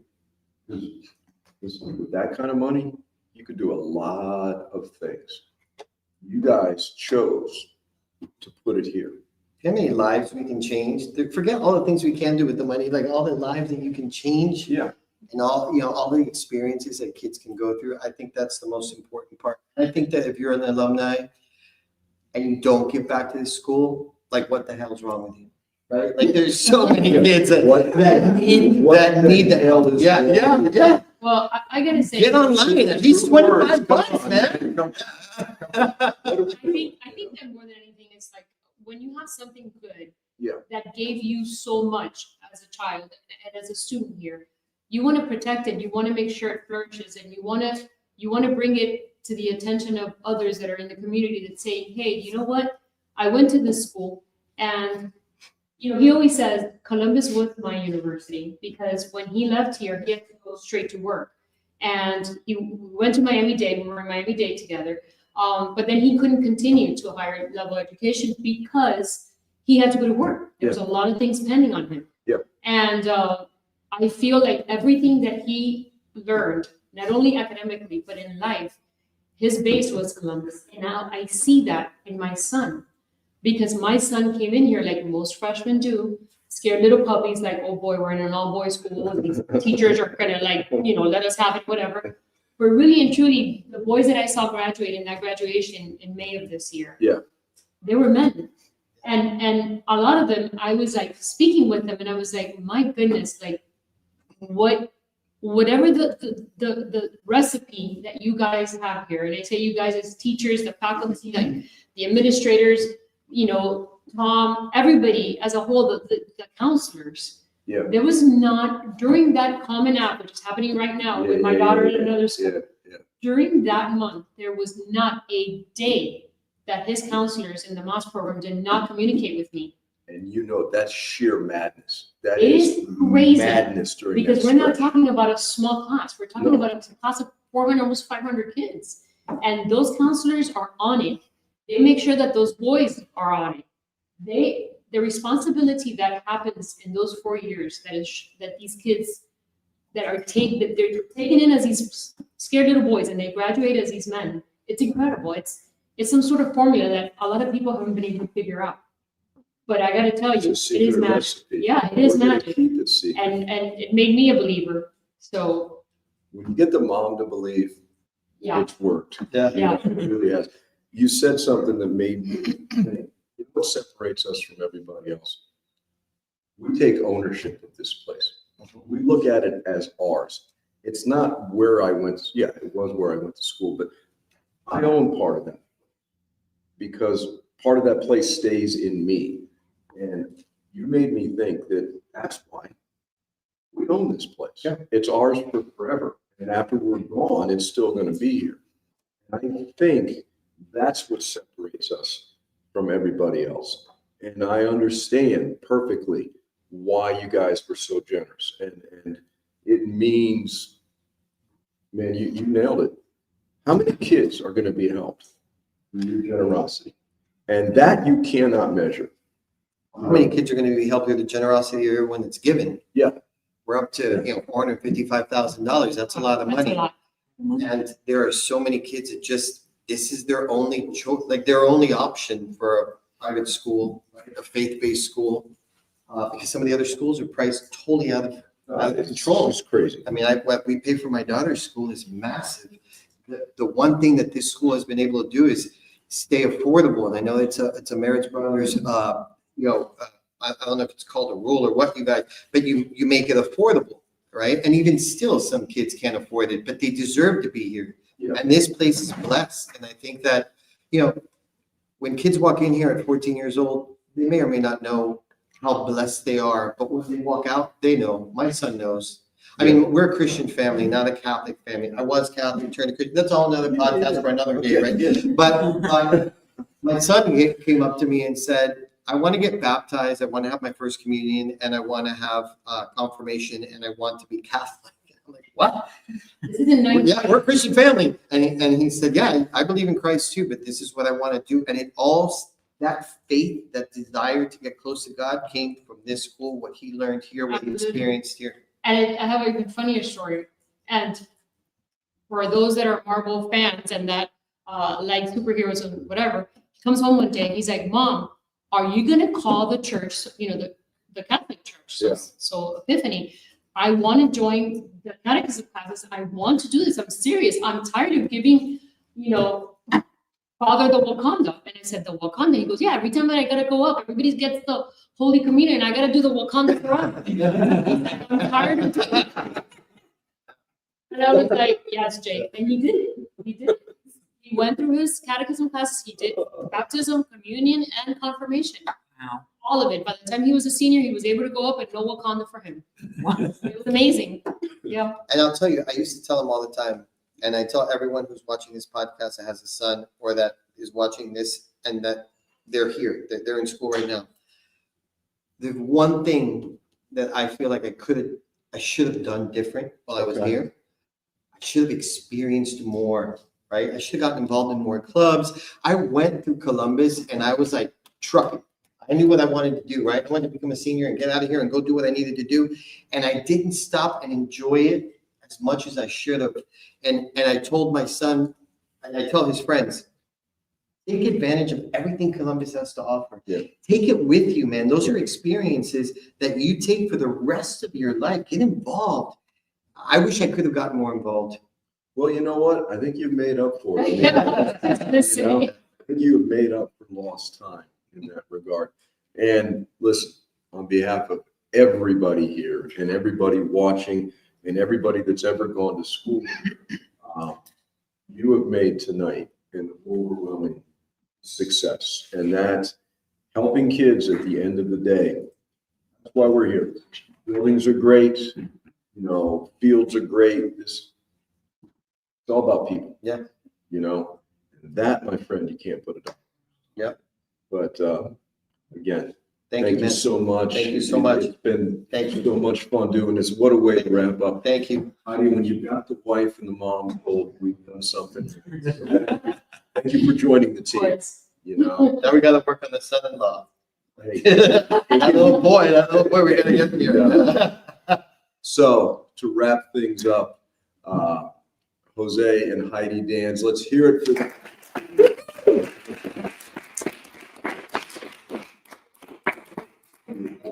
Always. See you at the food. Yes, absolutely.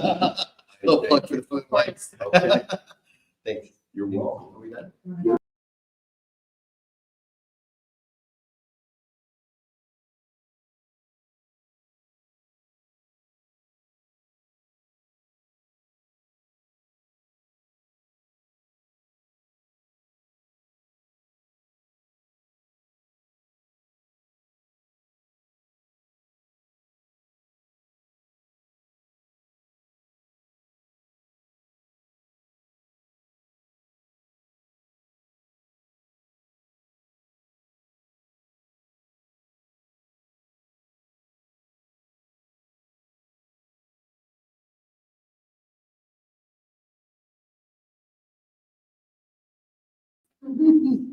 Swinging over.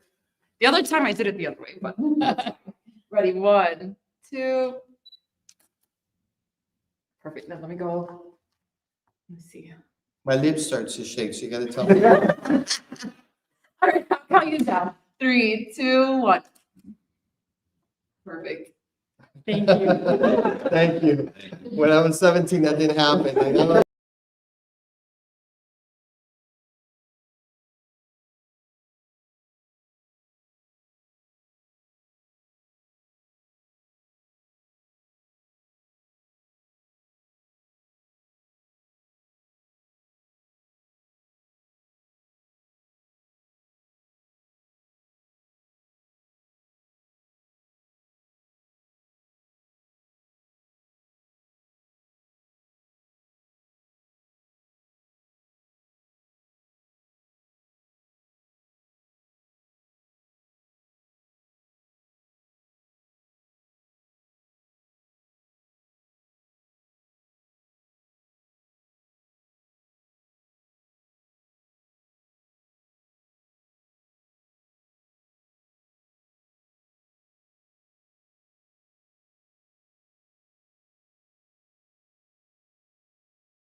Explore Nation, it's been quite a day. Now, giving will still extend to midnight. Midnight, got 2 hours, 21 minutes and 40 seconds. But who's counting?